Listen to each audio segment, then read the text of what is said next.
Talk New York sports on the Fan.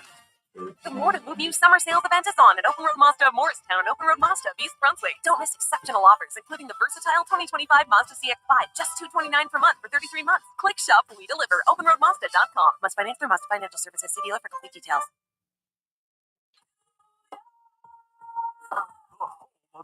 Radio is WFAN, WFAN FM, WFAN FM HD1 New York, and Odyssey Sports Station.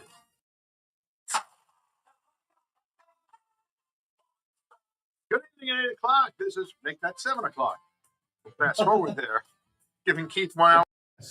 Damian Lillard is heading back to Portland to finish his career after being cut loose by the Bucks. He's reportedly finalizing a 3-year, $42 million deal to return to the Blazers. The 9-time All-Star spent his first 11 seasons with the team before heading to Milwaukee. T.J. Watt will report the Steelers camp very happy. Now is a deal that makes him the highest-paid non-quarterback in league history. The 30-year-old former Defensive Player of the Year gets a 3-year extension from the Steelers, $108 million guaranteed. The deal surpasses the one recently signed by Myles Garrett. Still another day before the Mets and Yankees return to action. With an eye on the weekend, the Mets have set up their rotation with Sean Manaea to start tomorrow night, followed by Clay Holmes and David Peterson on Sunday against the Reds. Tonight, the Mets signed their first-round pick, Michigan two-way player Mitch Voigt, while the Yankees' first-round pick, Dax Kilby, expected to sign tomorrow. Third-round pick, Caden Kent, the son of one-time Met Jeff Kent, has signed. American Harris English is in a 5-way tie for the lead at the Open Championship at 4 under. Scotty Scheffler among 4 golfers that are 1 stroke back. And Caitlin Clark will miss the WNBA All-Star game and 3-point contest due to the groin injury that kept her out of last night's loss. This board is sponsored by St. Joachim and Ann Nursing and Rehabilitation Center and by Ray Katina. Experience the power of 3. Visit rcbands.com. That's what's happening. I'm Rich Jackson. Maybe I should stop busting your chops and worry about my update, huh?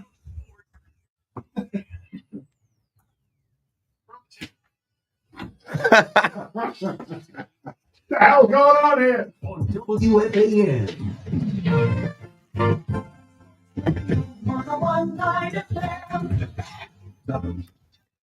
Here, let's do it again. Another 5-hour KM to AM on the Fan. Keith McPherson, your nighttime host, taking you from right now until midnight. Spoiler alert, we're going to talk sports. For all the fans that call the Fan and all the fans that don't and just listen. Mets fans, Yankee fans, of course. Giants fans, Jets fans, you too. Maybe for the Knicks fans, we'll talk a little NBA. Nets fans, maybe the hockey fans, we can get into the schedule. Sports fans, you're listening to the most listened to sports talk station in the world. And I'll try to keep it to that, Let's start with the MLB trade deadline. Yeah. 2 weeks notice. Yes, we got 2 weeks. And something that I notice is, the more things change, the more things stay the same. There's just so many parallels between the Mets and the Yankees here. I will have a guest on from the Yankee universe. I will have a guest on from the Mets nation. I'll tell you who those guys are before the break. But quickly here, I want to get to this Open. Coming off of the All-Star game, and I remember last night I was telling you guys I was trying to find the numbers on the All-Star game and how it did. It did well. Men lie, women lie, numbers don't lie. You can complain, you can pick at it, you can say all these other things, but 7.2 million people tuned in to that All-Star game. So round of applause for Major League Baseball. I told you last night, Major League Baseball won. And what Major League Baseball is telling you right now, even though their All-Star game has more views by a lot than the NBA at 4.7 million, the NFL, which had 4.7 million, NHL had the Four Nations Classic, whatever. What they're telling you right now is they don't want to be like the other leagues. And they're going to lock out. You've got about a season and a half of baseball. So if you like baseball, you better enjoy it. I know we are conditioned to complain. I know because we have social media and it's all negative that we just join the mob and complain. But let's enjoy it, man. The second half of the season is about to start. For the Met fan, you have your captain, David Wright, being honored this weekend.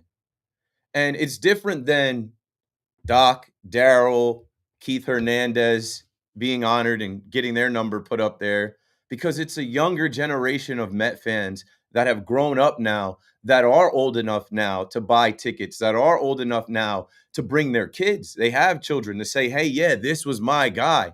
We got to go see that number 5 go up there this weekend. We got to go get that bobblehead. 15,000 David Wright bobbleheads that'll be given out this weekend. I saw my guy Jake Brown put out there that the gates will officially open at Citi Field at 2:10 p.m. for David Wright's retirement Saturday. So it's going to be a festival. It's going to be a celebration for the Met fan and Met Nation in this Steve Cohen era. And there was a video that leaked, and the first thing I thought was there are no leaks. So the video that leaked showed Francisco Lindor getting the captaincy from David Wright, or something that was alluding to, like, okay, Lindor will finally be named the actual captain of the Mets after, David Wright's jersey gets retired. And as I thought about it, I'm like, there are no leaks, there are no mistakes in this 2025 digital world. When music leaks or things like that's thought about. That's to get your mind going. That's to draw up interest. Like, I don't know if the Mets or Major League Baseball are thinking that deep behind it, but I know there are a lot of young fans, as I talk about David Wright being the captain and the fans that watch him now. There's a lot of young fans that Lindor is their guy. And you just saw Lindor go down to Atlanta and play in the All-Star game, and he said he enjoyed it almost just as much as clinching down there. Like, Lindor is the face of the franchise. Lindor is the player for these young guys, and I think it would be great. I know there's a lot of takes and thoughts about it, but I think it would be a great move, because we've talked about when are they going to do it. We talked about Jalen Brunson and how he got his captain C, well, not the C on his jersey, but he got named captain with a whole ceremony and the pomp and circumstance of like a stage and a little thing that they did for the media. I think it would be great if they start the second half of this season with David Wright being honored and some kind of passing of the torch. Now, not to make it about the Yankees, but as Judge signed his contract and he came back, he was greeted by Derek Jeter. He was greeted by Willie Randolph, and they kind of passed the torch as former captains.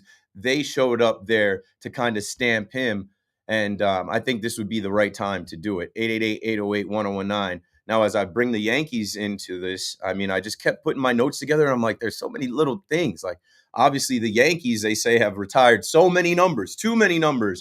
Oh, this guy shouldn't be retired. That guy shouldn't be retired. Who's next? CC Sabathia will be next. Hall of Fame coming up for CC. But, the Mets have really started to pick up the pace, retiring numbers. Obviously put a statue out there for Tom Seaver. You had Keith Hernandez, Doc, and Darryl, like I said, now David Wright.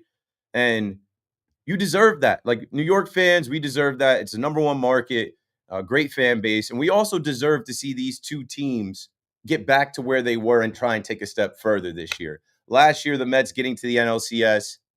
Last year, the Yankees getting to the World Series, but both came up short. The Mets bar is set at NLCS, got to get to the World Series. The Yankees bar is got to win the World Series. And here comes the trade deadline where they have to do that. They have to figure out how to do that. They have to add difference makers, right? I talked about Brad Marchand coming from the Boston Bruins and how he was an impact player, how he was a difference maker, how the reigning champs decided to go get a captain, go get a guy that they knew would help them this year, a guy that could help carry them across the finish line. The Mets and the Yankees have to go get difference makers. And I always say you have to give to get. Well, some people are staying, some people are going. In 2 weeks, we're going to find out what young prospects are going to be sent up out of here. For the Mets, David Stearns told you he didn't want to bring up a young prospect for a spot start. And I think there's a method behind that. I think that's because he didn't want to bring up a guy before this deadline and have them have just 1 or 2 starts here, right? Or even bring up some young guys and have them come out of the bullpen and have a terrible showing, terrible numbers. It's a way to kind of keep their minor league numbers shiny and be able to use those guys as chips. Now, the Mets, when you go out and sign the largest contract in the history of sports, you're expected to go compete for the World Series. When you have an owner that's approaching 70 years old who told you that he expects to win a World Series in his first 5 years, like, it is World Series. That's the bar. this deadline is crucial for the Mets, as well as the Yankees. They have so many holes. Brian Cashman came out and gave you a laundry list. He gave you a shopping list. He told the world, we're going to town. What town are you going to, Brian Cashman? Titletown? That's where we haven't been in 16 years. But the Mets and the Yankees are going to be going after some of the same players. So we need to be rooting against some of the same teams together. I know we don't like to do anything together, but as I look at the wild card and we look at teams like the Diamondbacks, who are going to be sending Zach Gallen somewhere potentially, guys are talking about a package with Eugenio Suarez and Zach Gallen. Both the Mets and the Yankees could use starting pitching and third base. You want to root against the Atlanta Braves and the Pittsburgh Pirates, and you probably don't really have to root against the Pirates, but now we're hearing about, David Bednar being out there, and today news came out from the Pittsburgh Post-Gazette. Noah Hiles reported that the Yankees have shown interest in right-handed pitcher Mitch Keller, but also, if you read that, the Mets and Cubs have been tied to him as well. So we are going after some of the same real estate, and there's definitely going to be a little bit of this rivalry that pops up again at the trade deadline to see who is who and what is what.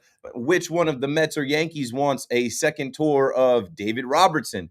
That name has been floated out there. We got to root against the Kansas City Royals. The Royals are right in the middle. They just went out and got Adam Frazier. They seem to be buying, right? But at the same time, conversation around a Seth Lugo. Both guys or both teams might be interested in that guy. There's a few other names out there. I know the center field market for the Mets, Harrison Bader, and they're tying the Yankees and the Mets to Harrison Bader, another guy that would have a second tour. But I think the Mets should look more to a Cedric Mullins or even a Jarren Duran. I'm definitely rooting against the Boston Red Sox. I don't think they're going to move Jarren Duran unless they fall out of it. But you're picking up what I'm putting down. As we step into the second half of the baseball season, both teams have hopes of getting to and winning the World Series. As we step into the second half of the month and start baseball again with 2 weeks to go, both teams are going to be competing for the services of some of the same arms. Don't forget about other teams. Don't forget about the Dodgers. There's a rumor out there that the Dodgers are trying to go get Emmanuel Clase and Steven Kwan. I know somebody's going to call up tonight and mention Jose Ramirez. Don't forget that the rest of the league is competing too. I know it's an echo chamber here in New York where it's always Mets versus Yankees, Yankees versus Mets, this one versus that one. But, we want to see October baseball here again. Last year was a lot of fun. We want to see October baseball in Citi Field and Yankee Stadium, and we want to see baseball shine in a place with two of the best fan bases. So we'll start there with the Mets talk, the Yankees talk, David Wright weekend, the bobblehead. I know right now, I was trying to get it on the TV, David Wright's The Right Way documentary is on. Okay, I got it on now. It just started at 6:30, so I'm sure every Met fan is tuned into that if you're at home. But if you're riding, that's on right now. I have a guest coming up in an hour. It's Raphael Flores. Raphael Flores is a catcher in the Yankees system. He's at AA Somerset. He's a top 15 prospect for the Yankees. We'll talk to him at 8:10. At 9:10, a guy with a great first name and a great last name, Keith Rad from Mets Radio 880 will join us to talk about the All-Star game. I believe he was down there. And then we'll also talk about the Mets second half outlook, David Wright Day, trade deadline, and all that good stuff. And then as we get into the night, we'll roll into conversation around Von Miller and TJ Watt and Rashee Rice and some NFL news that has popped up. And we start to really get ready for NFL training camp.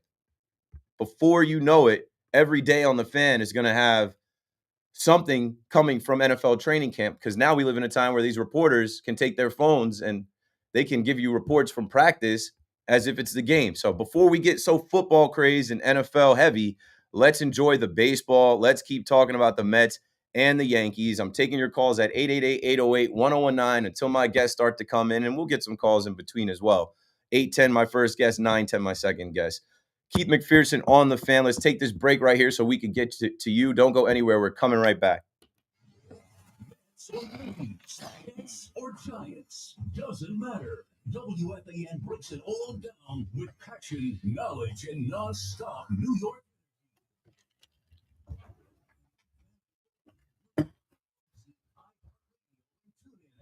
Luxury just got tripled with Mercedes Mercedes-Benz of Edison, Mercedes-Benz of Union and Raketina, Freehold.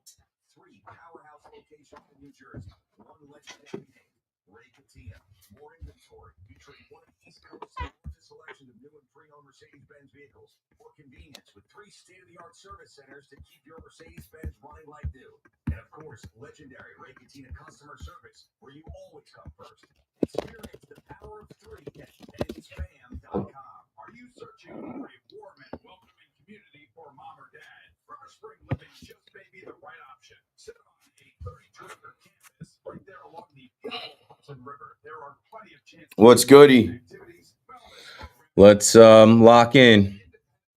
Assisted living and memory care. Specialized teams are dedicated to making everyone feel right at home. I've seen firsthand what makes life at River Spring Living so special. Visit riverspringliving.org today. Okay.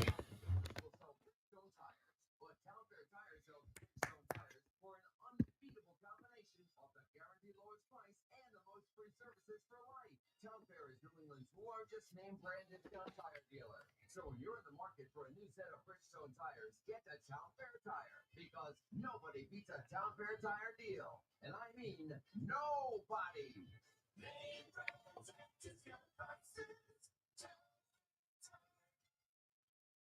This is the story of the one. As a lineman, he does whatever it takes to keep the power on in his community. And he wants a partner like Granger who does the same.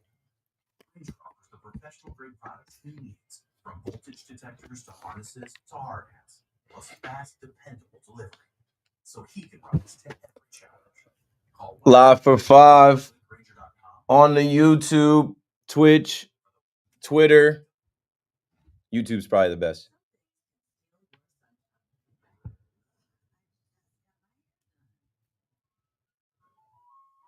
Sorry, the cooler's broken. Anyone see my flip-flops? Anyone? But COVID-19 can steal a lot more. I just took a COVID test. Ugh. Prescription medications for COVID exist. If you test positive this summer, ask your doctor if they're right for you. Visit PfizerForAll.com/COVID-19 to learn more. Sponsored by Pfizer. The Rico Bronya podcast on the Odyssey app is proudly sponsored by Neo Sparkling Sake, the official sake of the New York Mets. Enjoy at Citi Field or your favorite spot. A new tradition in sake, Neo Sparkling Sake. The fun and the sun event is on at Nielsen Dodge. Enjoying the open when you have Keith, or when you tease again later. Odyssey Mets Radio.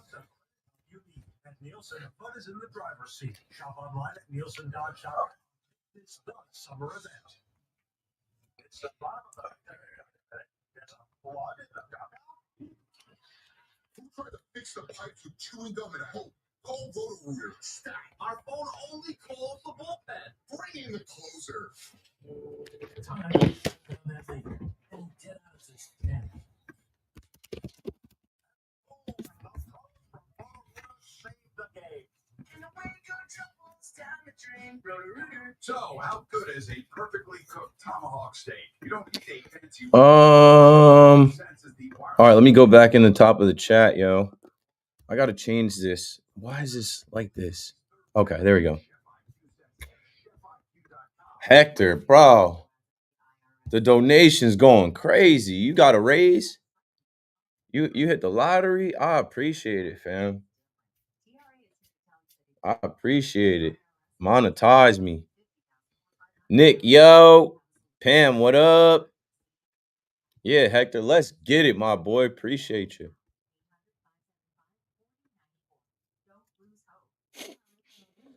We'll get to it. I'll star that one. It's a good thought. Trying to start a rumor that the Phillies will offer the farm for Brent Rooker and for Mason Miller. Yeah, I don't know. They need players. They need people to come out. This guy, David, is obsessed with Sal Licata 2 days in a row. I told you yesterday, Sal is here from 10 to 2, and then he goes to SNY. Sal is not here, bro.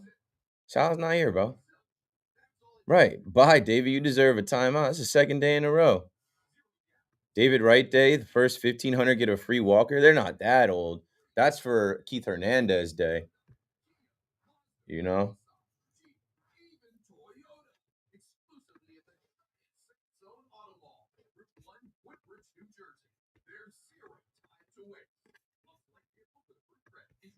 Get connected with WFAN to talk about your favorite teams. The Fan on the RCI Heart and TuneIn app. All right, let's get it now.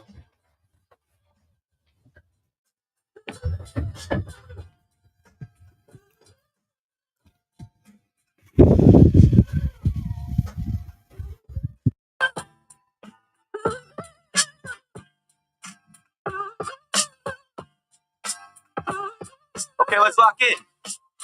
KM to AM on the Fan in New York. For all the fans of the sports, I'm in here watching all the Met fans, and it's kind of crazy, you know, looking at this David Wright doc and thinking about how long it took to honor some of these players from the 80s, like Keith Hernandez, Doc Darrell. We know Wright. We know why, the ownership.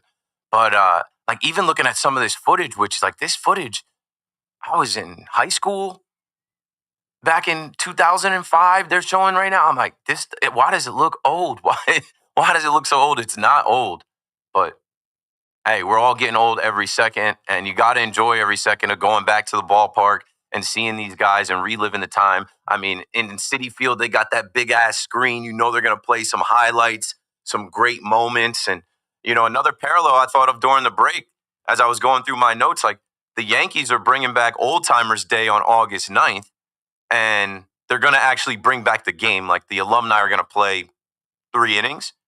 And then the Mets have their alumni classic game Saturday, September 13th. So we look at that, you know, 5 years after the pandemic, we thought, you know, we might not ever get a chance to, you know, see the old guys come back to the building and step out there on the grass. And both teams are going to do it. And I'm sure both of those games are going to be packed. So, man, let's enjoy the baseball. Let's keep talking about the baseball. Let's start with Tony in the Bronx on the Fan. What's up, Tony? Yeah, what's up, KM? Hey, I got a bone to pick with you, man, and I hope you don't hit the chicken switch like you like to do regularly.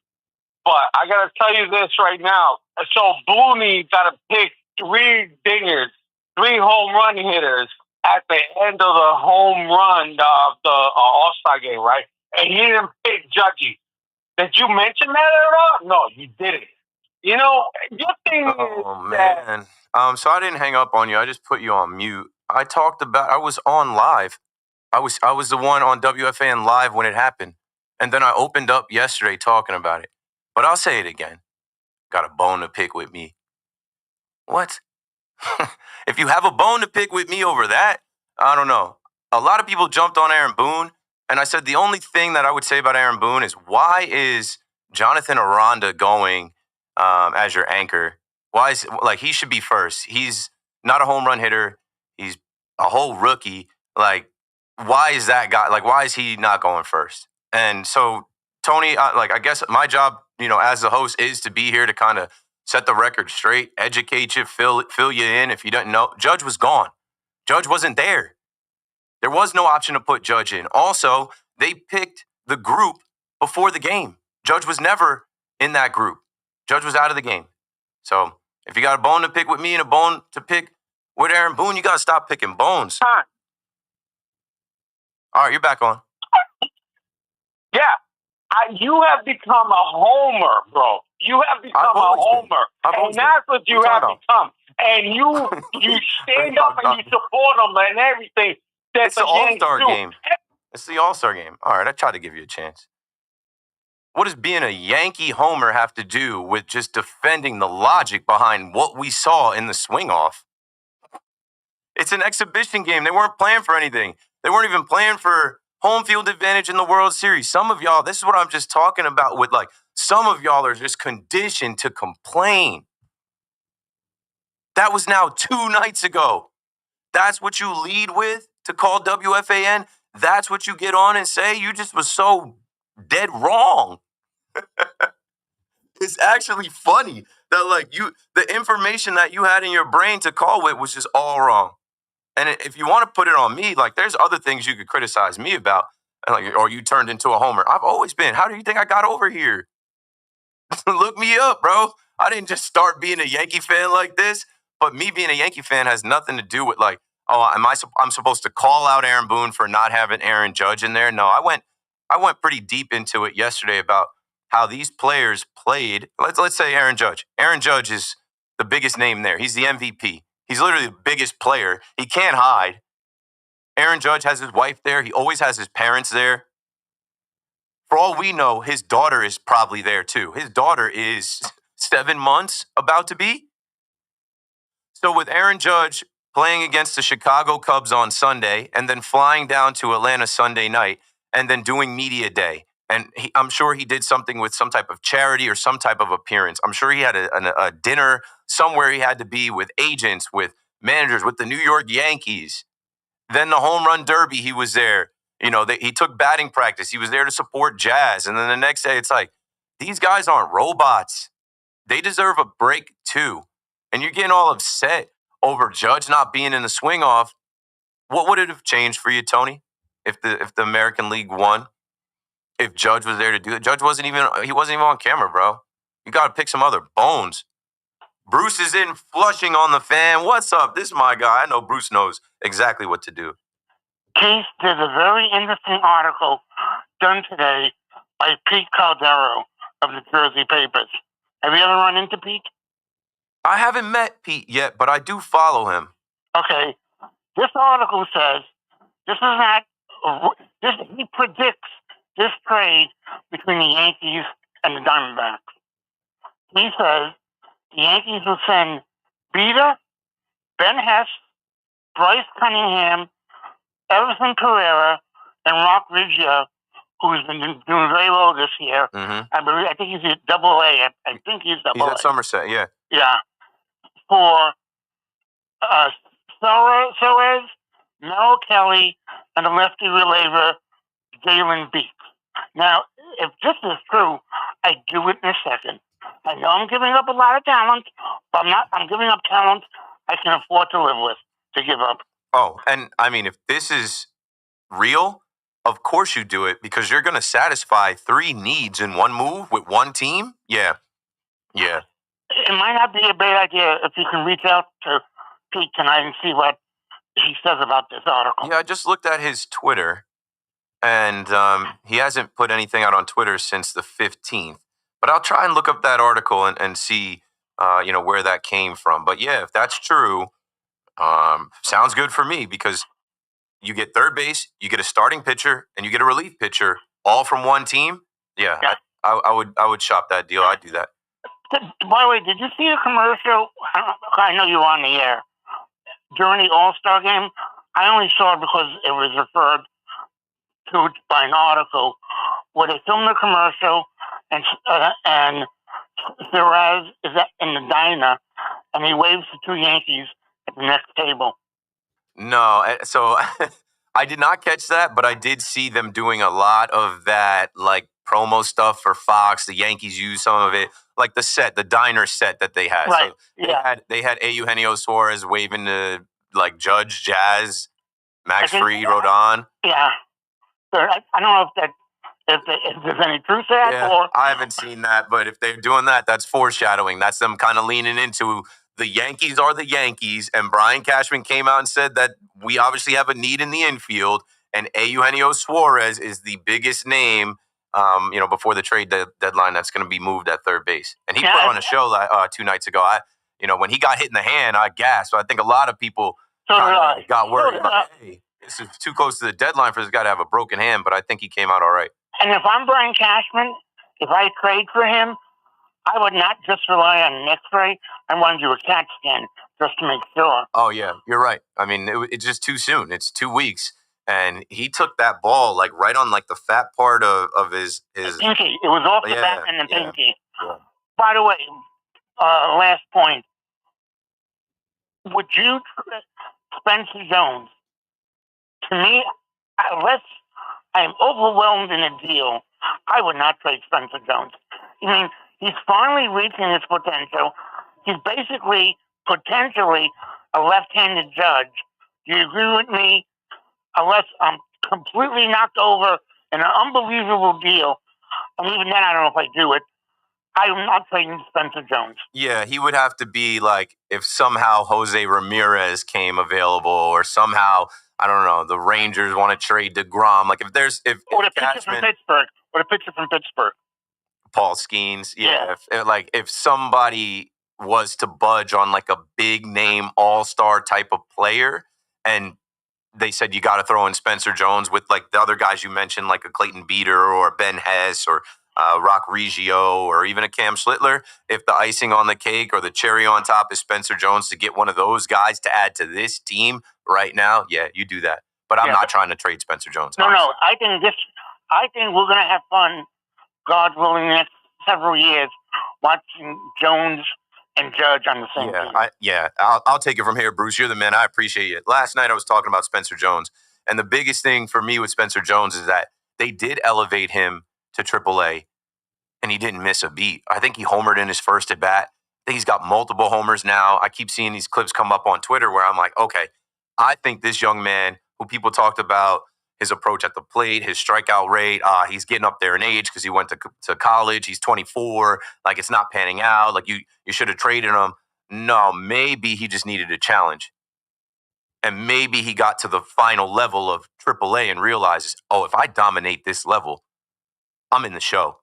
Oh, if I hit homers here and I play well here, there's no other level. Like, the next level is to live my dream of being a major league ball player. And not for nothing, like, he could be called up at the end of this season. I don't expect the Yankees to rush him, but if they don't trade him, he will be up. And don't you want to get that kid next to Judge? Aren't they developing him just like Judge? I think they are. And he can play center field. He can play left field better than Dominguez. Now, when you think about Cody Bellinger and what we've seen out of him, and we all expect Belly to come back, okay, but Belly can also play first base.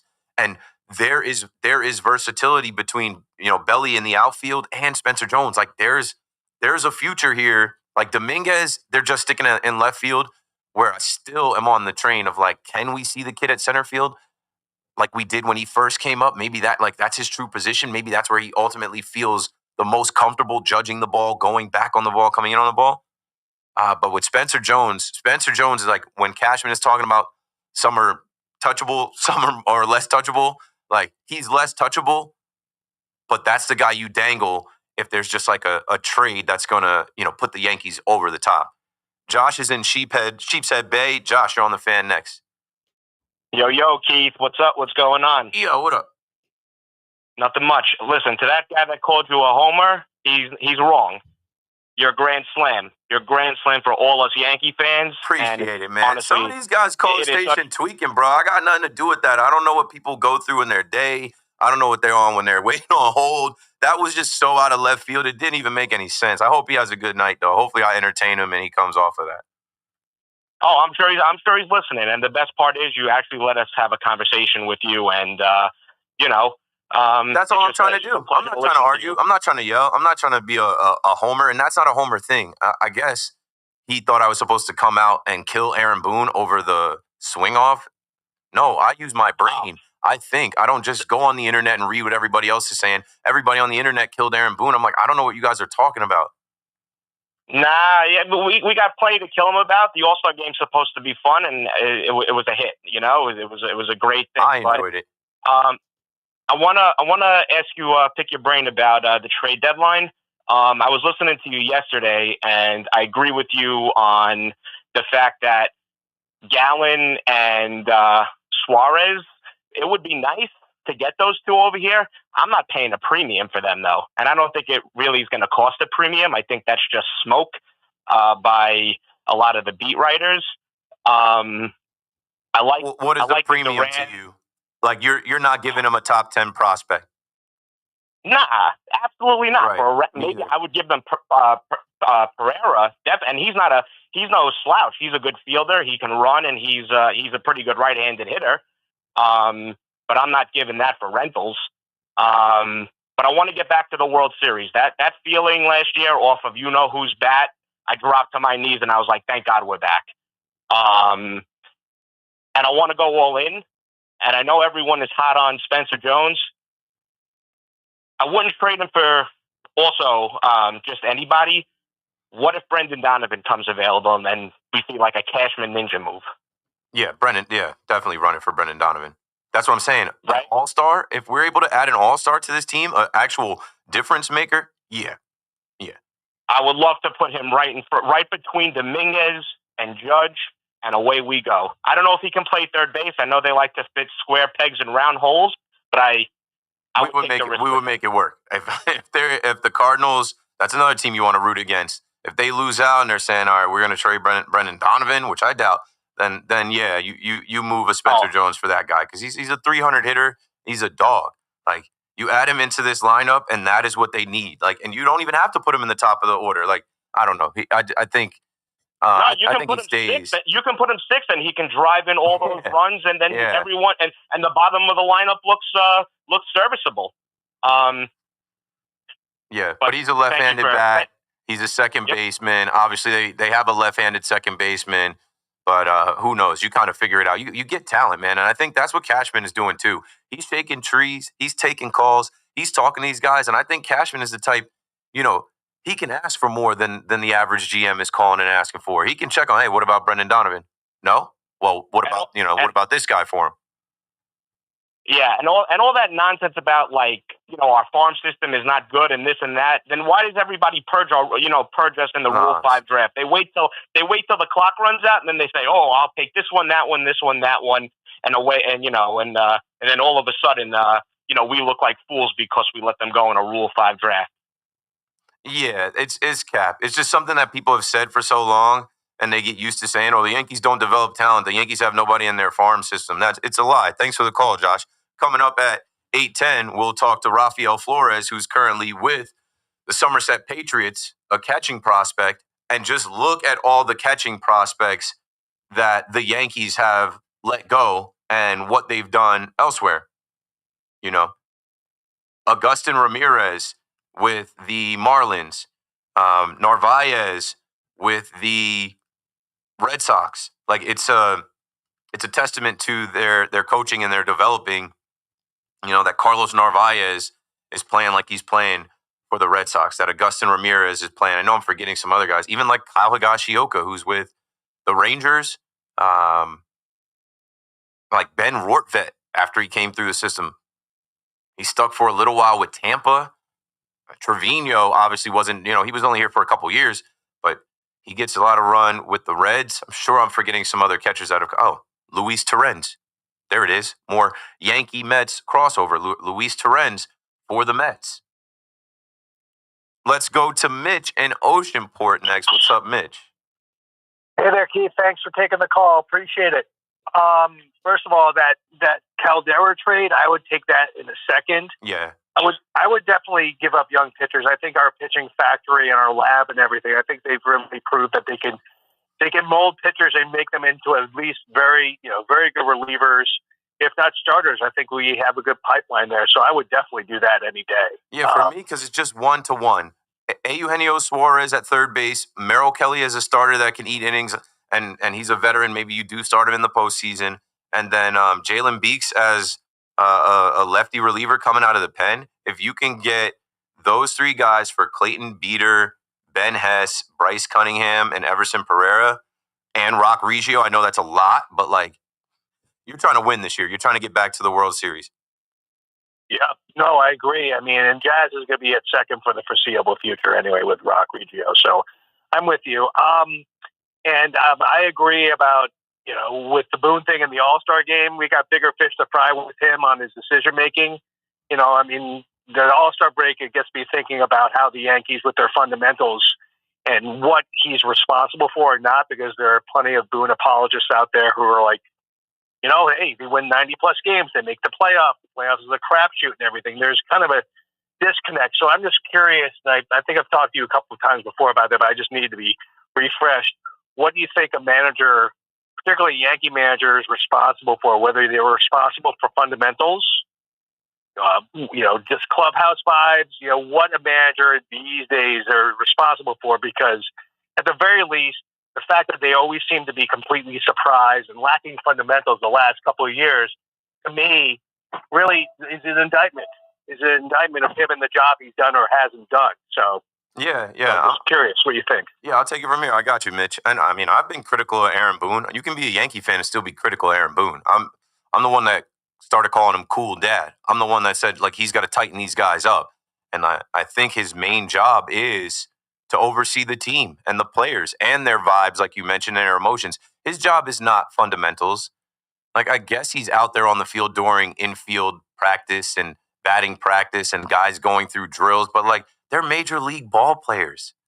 This is stuff that they're supposed to be doing to warm up before each game. And when they get in the game, that they just it's second nature for them. It sucks that they're not locked in enough. And I feel like Boone, who is always on the top step, might need to do a little bit more that like, hey, come on, lock in, dial in. Like, big inning coming up here. We need to rally here. Or like, hey, focus up, right? We got this guy on the ropes. Don't just swing at anything. Make him throw you a strike. Work a walk. Like let's have some good at bats here. But all in all, I think Boone, his real job is to talk to the media and like almost kind of shield the players from the media, because the Yankees, from the fan base to the media to just everyone that talks baseball, like it's hard to be a Yankee. That's why I look at Judge like, okay, you guys want to talk about Cal Raleigh winning the MVP over Judge? The Mariners don't win anything. They're out in the Pacific Northwest. Their fans just show up to the ballpark, drink some beers. They're just like, they're happy to be there, but not really. There's no pressure. There's no pressure. Judge does it every night in the big city on the greatest stage with fans literally hanging over the fence trying to take the ball from him. It's way different. I think ultimately Boone's job is to, and like I like Boone, and I don't know how many times I got to say it. I think he's a good guy. And I give him credit for his legacy as well. I think as like an American sports person, his family, where he went to school, where he did what he did to become the Yankees manager. I have a ton of respect, for his story. But at the same time, I always say to you guys, where did Boone manage? What other teams did he manage? Nowhere. He came out of ESPN Sunday Night Baseball, right to being the Yankees manager after Joe Girardi took the team to Game 7 of the ALCS. Has he done a good job? Yes, but has he and did he eventually get past where Girardi was and get the team to the World Series last year? Yes, but he's got to win, because now they're talking about he's going to be he's the longest tenured Yankee manager without a World Series win and all this other stuff. And even in the freaking All-Star game, the rest of the world is helicoptering in saying, I don't know how Yankee fans deal with Aaron Boone as their manager. Watching him manage this game, watching his decision-making, and I'm like, come on, bro. It is the All-Star game. It's not that serious, and it's also not Boone's fault. But I digress. 888-808-1019, King George in the Bronx. Live long and prosper. Your last name is Mac and not Briscoe, but you take your competition, dip them and fry them in Crisco. Easily. Cook them up. Easily. Yeah. And don't worry about what people say about you. You know why? I'm not. Because it's called the Mac Pack Show. Yeah, I'm not. People have a lot to say. I remember when people didn't know who I was, didn't say anything about me. I prefer the latter. And I'll tell you what Shakespeare said in one of his plays. If I have no detractors, that means I have done something wrong. Hell yeah. So remember, it's the Mac Attack Show, not anyone else's. No, but I try to share. This is not, this is my show, but I don't own the radio station. You guys listen and call, and I hear a lot of you guys call their shows and stuff. So when you call me, hey, have at it. I don't know anything better than you or more than you. Well, actually, I might. I knew more than Tony, because Tony didn't know what he was talking about. No, it's like Steve Summers. He had people calling to find out how much I ate when him and I had lunch. That's great. Steve is the best. So you do it the Mac Attack way. And 9 times Bruce is a contemporary of mine. 9 times out of 10, when he hears something, he pretty much knows something. Yeah. And Bruce is on it all day, every day. And that's why I said when I went to Bruce, I'm like, I know this guy knows what to do. So yeah, he's reading articles. He's keeping an ear to the streets. And what I'll say is none of us know what's going to happen. But like, as we're throwing out hypothetical trades 2 weeks before the deadline. Like, we can say yay or nay. We can say what we think is going to happen, not going to happen. That's what we do as fans. We're not general managers. We're fans. We're talking about, hey, would you give up this guy? Would you take this guy? Would you give up these guys for these guys in this trade package? Yeah, that's what makes it so much fun. And you know what? The fact that you're the anchor of all of this makes it even better. Sure. I'm driving the bus for 5 hours. That's all. People are getting off and on. I'm driving the bus around town. Okay. Well, you stay safe and healthy and do it the Mac Attack way. No one else is. Yeah, it's the only way I know how, King George. Appreciate you, King. 888-808-1019. Yeah, we talk all around this stuff, but we have no idea.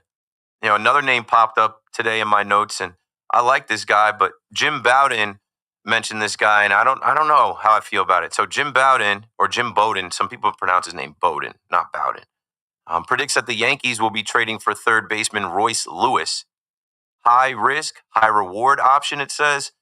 It's a big if, but if Royce Lewis can stay healthy, he's the best option for the Yankees in the third base market. This is from Yankees on Deck. They write, I have no idea what a return would look like, but I've been a big fan of this guy for some time. The problem is that he hasn't been able to stay on the field. Now, Royce Lewis is a guy that I know is a Yankee fan. I know he's a Jeter fan. I know from when we played against him, like this guy, we already started lining up as like future Yankee. Yeah, I had this article. So Lewis honors Jeter with his pre-pitch routine. So if you remember last year, he came to the stadium, and in his first plate appearance at Yankee Stadium, he paid tribute to Derek Jeter by doing Jeter's routine in the box.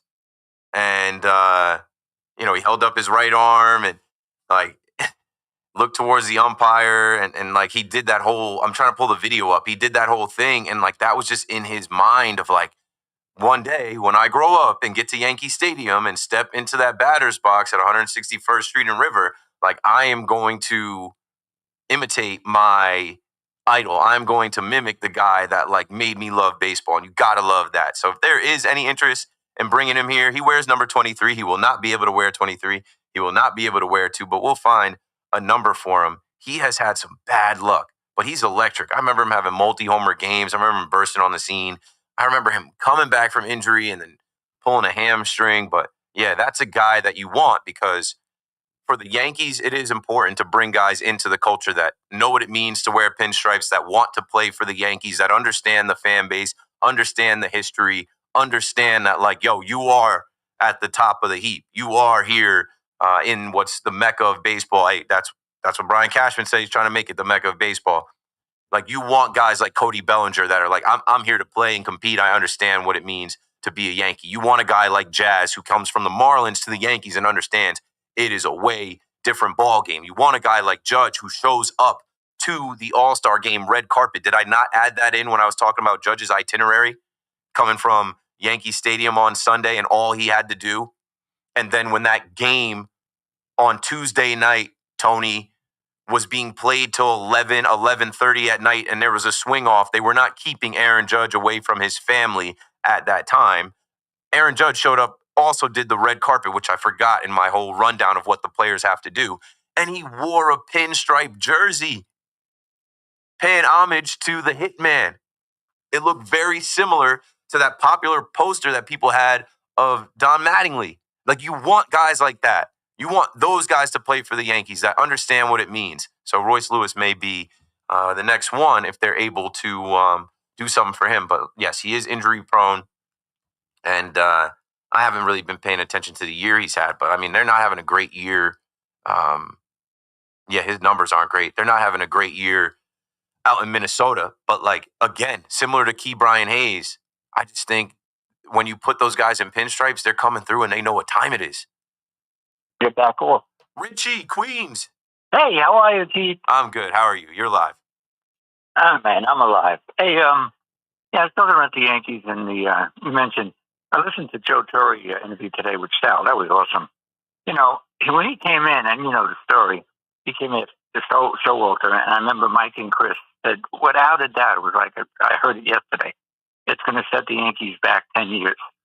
He was not obviously had managed, other teams, and nobody knows never, exactly. Nobody knows. Right, Cool as Joe, and this and that, and look what happened with him. But yeah, such great stories, and because I watched him. He was a really good player, and he hit behind Hank Aaron for 5 or 6 years, and it was just really a really good interview. Looking forward to the second half. I'm a big San Francisco Giant fan. Obviously, looking at my team, but I watch the local teams. My mom's and all my family are big Yankee fans, and I root for them. I just don't like. I just didn't like that play, and I know it's one play, that Volpe, where he missed the play at second base instinctively. He's got to pick it up, Keith. He's a key guy, because if it was anything else at this point in time, if anybody deserved to be maybe a step back into the minors for a couple of weeks, it would be him.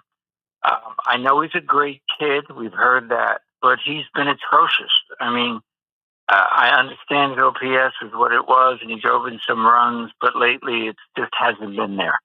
And I was out with Moose this weekend. I think McMahon, and I know he doesn't hit on the road, 234, but he's a very good fielder.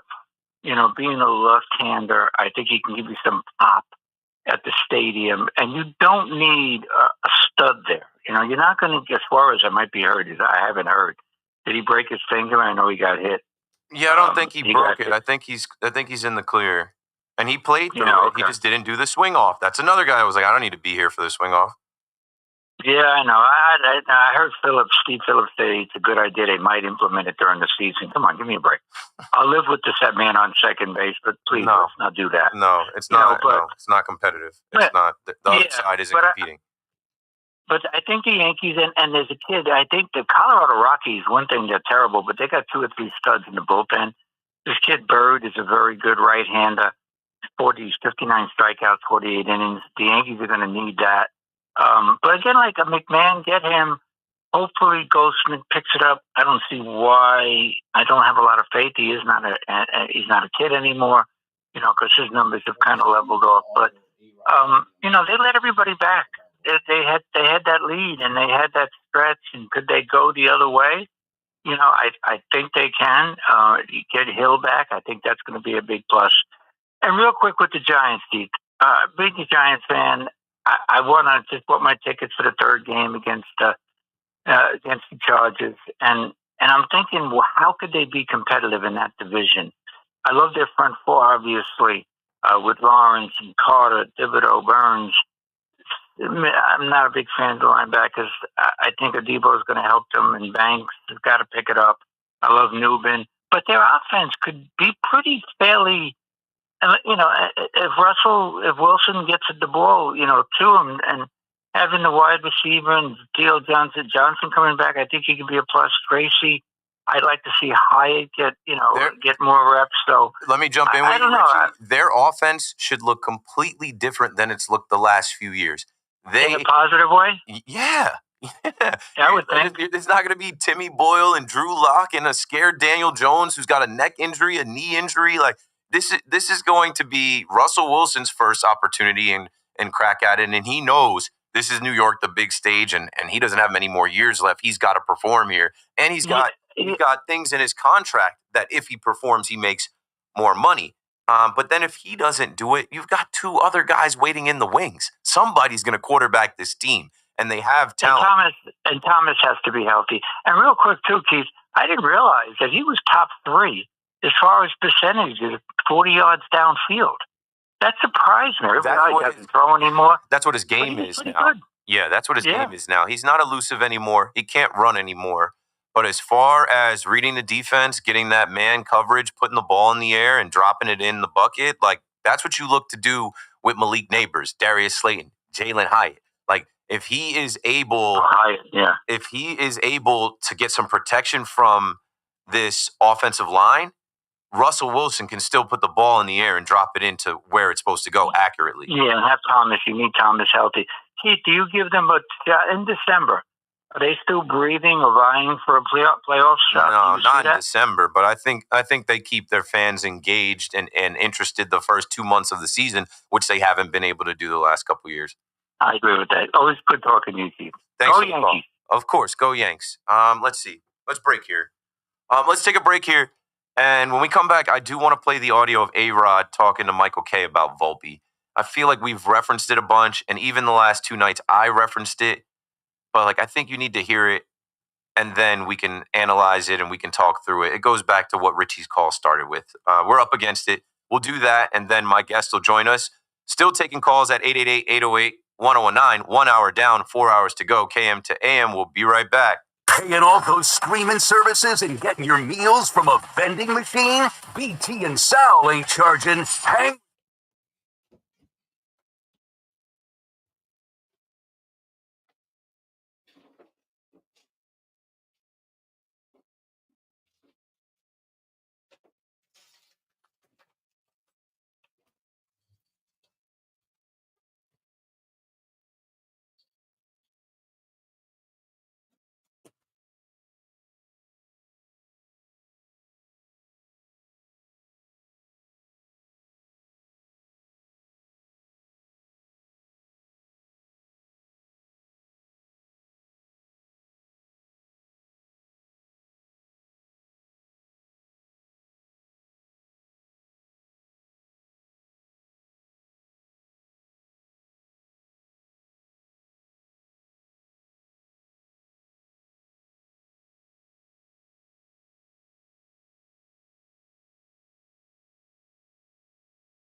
Yeah.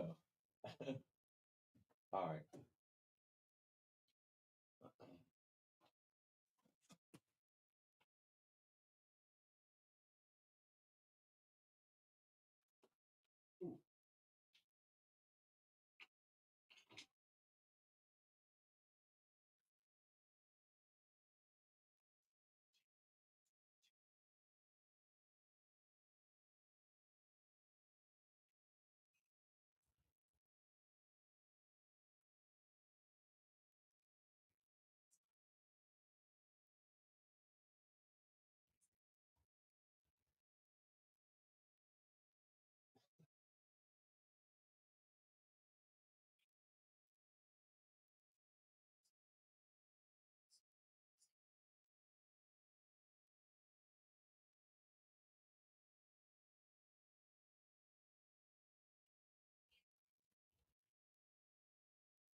Good evening at 8 o'clock. This is Rich Ackerman. Damian Lillard quickly found a new home, which is his old home, as he's reportedly returning to the Blazers on a 3-year deal worth $42 million. The 9-time All-Star spent his first 11 seasons in Portland. The Jets will open training camp with some happy players as Sauce Gardner and Garrett Wilson lead the way. After getting new deals, the Jets made the official announcement on the latter earlier today. The Steelers' T.J. Watt gets a new record-breaking 3-year, $123 million extension, surpassing Myles Garrett's recent deal. $108 million is guaranteed, and the $41 million average salary annually makes him the highest-paid non-quarterback. The Mets agreed to terms with first-round pick Mitch Voigt, while the Yankees' first-rounder Dax Kilby expected to sign tomorrow. Scotty Scheffler has his sights set on another major. One shot back after the first round of the Open Championship. There is currently a 5-way tie for the lead at 4 under. Among that group is American Harris English. Scheffler in a 4-way tie for 6th, while Rory McIlroy also within striking distance at 1 under. And Caitlin Clark will miss the WNBA All-Star game and 3-point contest due to the groin injury that kept her out of last night's loss to the Liberty. And that's what's happening. I'm Rich Ackerman. All right. See you later. You're done for the night? That was your last one? Yeah, last one here. And Giants fans debate Jets fans. Live, loud, and daily. The Fan, 101.9 FM, and always streaming on the Odyssey, iHeartRadio, and TuneIn apps.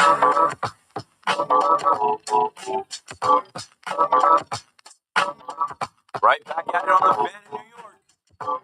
Let's get to what I was going to talk about quickly here. If you're just joining us, Richie in Queens called about Anthony Volpe, called about sending him down. Through this entire All-Star break, Anthony Volpe's name has been mentioned probably every hour on the Fan. And, I've said my piece on it, and I'll continue to say my piece on it. But let's hear Alex Rodriguez, courtesy of ESPN Radio and Michael Kay's show. Alex Rodriguez spoke for a few minutes on Volpe, and I think it's important to hear what he said and then react to that. This is one of the best hitters we've ever seen, a former Yankee, a guy that works in baseball still for Fox, for ESPN. No, he's watching the games. So here's what A-Rod had to say about the Yankees shortstop. Yeah, it just doesn't work, Michael. I mean, you can look at all you want. I know the analytics guys are rewriting the rules of baseball, but it just doesn't work. It's not winning baseball. You take Volpe, for example, and I think Volpe is a nice player, and I think he'll be the first one to admit you just cannot win a World Series with any player, not to personalize it to Volpe, but hitting 215. And I know he's hitting something like 150 over the last 35 games or something. It just is not acceptable. And what I would do is, you look at Jeter's rookie year, I would trade Volpe's home runs and RBIs, and I would trade them today, right now, for 280 batting average, 10 to 12 home runs, 65 to 75 RBIs, and give me 40 stolen bases and play lockdown defense and become the best bunter on the team. Now, that is a formula to win. What they're doing today, and I'm not sure who to blame. Is it Volpe or is it the instruction he's getting? But it's just not working for winning baseball against great teams. They're going to beat up bad teams, and they did that a little bit, before the Cubs. But then when the Cubs come, or here comes the Red Sox, or here comes Toronto, that's when kind of you get exposed a bit. So let's go back, right? And A-Rod's going to give it to you straight, and he's going to give you the baseball of it. He said he's a nice player, and we know he's a nice player. Did he say he was an elite player? No. The Yankees will tell you he's elite. The Yankees have consistently told us he's an elite defender, and they've also told us that's in there. And I've heard Michael Kay talk about this, and I wish he would stop, and I wish other people would stop. That when he was coming up, he batted third in a lineup behind Bobby Witt Jr. and some of these other baseball players that we know today. And I always go through the list of Gunnar Henderson, Bobby Witt Jr., Corbin Carroll, C.J. Abrams, Zach Neto. Like, those are the guys that Volpe came up with. And they always talk about him being the better player when he was 18. That was 6 years ago. Can we stop living in the past? We can only go off of what we've seen recently. And A-Rod harkened back to, in his last 35 games, he's hitting 150. It's got to be much better. And then A-Rod also said you can't win a World Series with any player hitting 215. A player hitting 215, they're attacking that player every time. That's an automatic out. They're walking players to get to this player, to this batter. So he just gave you what he wants Volpe to be at the bottom of the order. He said that average got to go up to 280. I don't see that happening. I would love it. I I wish, fingers crossed, prayers up. And he said he doesn't need so many homers. But Volpe's first season, he was a 20-homer guy. There's a lot of talk about the torpedo bat to start this year. There's a lot of talk about launch angle and him uppercutting. I mean, we saw a game this year. I forget who we were playing. He struck out on a pitch. I think it was the Angels, right? I think it was Kenley Jansen. Bro, Kenley Jansen threw a pitch that Volpe missed by like half a foot, probably more. And it was like, I don't know. A-Rod basically just told you he's got to get on base, be the best bunter on the team. So he's got to change. He's got to adapt his style of play. And I don't know how quickly that can happen. Now, what people aren't talking about is injury. I heard Big Mac talking about it last night. And, you know, he's got a couple things. He had a hit by pitch. He had a shoulder. And maybe that is why Aaron Boone, Aaron Judge, and Brian Cashman have been so defensive, because maybe they know he's kind of dealing with something, that he's not 100%. Maybe he's playing at 70, 75%. And the way that they built the roster and the way that they constructed the team, he's the only shortstop, so he has to play every day. But yeah, I hope that this was a great All-Star break for the kid. I hope that he got away. I hope that he rested. I hope that he cleared his mind, because this is it coming up, man. This second half of the year is crucial. The Yankee fans always need a whipping boy, and right now, that's him. And it's been. Let's go out to Staten Island. Pete, you're on the Fan. What's up, man? So, yeah, you just hit it on the head. And I really think it's the truth, too. He has an uppercut swing. He needs more of a level swing, and I think he'll be just fine. That uppercut swing, he's missing everything. And, yeah, you said it. Yeah, thanks for the call, Pete. I mean, it's like A-Rod said it. He's like, I don't know if it's the coaching, the development that he's getting. Are they telling him to do that? And we hear a lot about launch angle. And there was just a video out on the internet about, you know, A-Rod talking about hitting the ball on a level plane. I don't know, man. Something's got to change, because, like I said, these Yankee fans now, I hate that it has turned into what it's turned into, because it started off as one of us, homegrown kid, family grew up Yankee fans. He grew up a Yankee fan. 9-year-old picture of him with Derek Jeter, to now we don't care about that picture. Oh, why'd you tell us he was going to be the next Derek Jeter? Nobody told y'all that. Oh, we don't care where he's from. Like, you did care when he came up. What you cared when he was going to replace IKF. Joe is in Corona, New Jersey on the Fan in New York. What's up, Joe? I think Alex Rodriguez said the magic word, and I believe it. And I've been saying this for the longest time. It's the analytics. They got people down in instructional camp and Class A that are teaching these kids the upswing, analytic hitters, and they don't know what the hell they're doing. These guys never even played in a high-level game. And he had an analytics coach last year that's kind of screwed him up a little bit, and it continues. Last year, he was hitting pretty good. And then they had this analytic coach came in, and look where he is today. You know, it's all about upswing and all this other crap. It's stupid. Thanks for the call, Joe. I'll say it's still subject to change as well. He's 24. It's his third season. And what's tough here is that, like, the Yankees decided, because of their own decisions, their own doing, like, they tried to make Gleyber Torres a shortstop. That didn't work. They trade for IKF, who was a third baseman. That didn't work. So when Volpe was ready to compete in camp, he probably needed more seasoning, especially coming through the pandemic year and his development being shortened. The Yankees decided, hey, marketing-wise, like, we're going to put number 11 on you.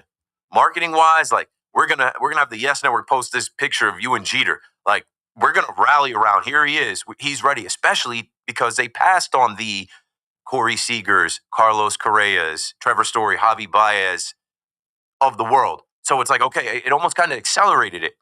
But when you think about it, it's like this kid had a shortened development in the minor leagues, and they refused to send him down once he made the show. And like that circumstance, on top of being a Yankee fan, wanting to win just as much as every other Yankee fan, your family's all Yankee fans. They probably have everybody's house with Yankee logos and pictures of Yankee greats. Like, it is too much.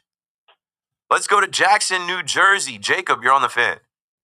What do you think about trading anybody for Michael Garcia, Steven Cruz, and Seth Lugo? Okay, Michael Garcia, Steven Cruz, and who else? Seth Lugo. Seth Lugo. Well, we'll start with Michael Garcia. There's a little bit of beef between him and Jazz Chisholm. And the rest of those guys, too, we need the Royals to lose out. They've been buyers already, and I think they want to go back-to-back years of making the postseason, coming off of having their worst season in history.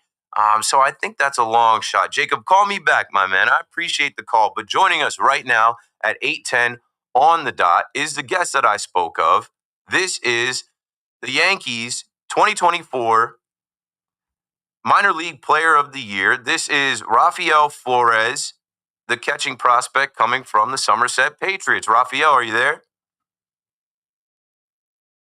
Oh, man. How you doing? Hey, what's up? How are you? I heard you were down the shore in the shore area. Shout out to Frank Luna. How are you enjoying the summer down by the beach?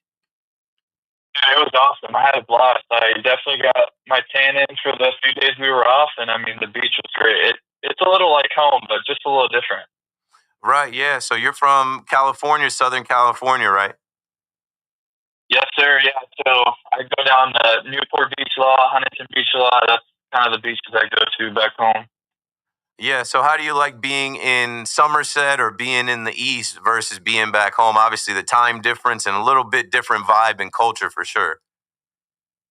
It's a little different for sure, but you know, at the end of the day, it's all baseball for me. So I mean, it's been great. I love the diners. I love the breakfast bagels I can get at every corner. It's awesome.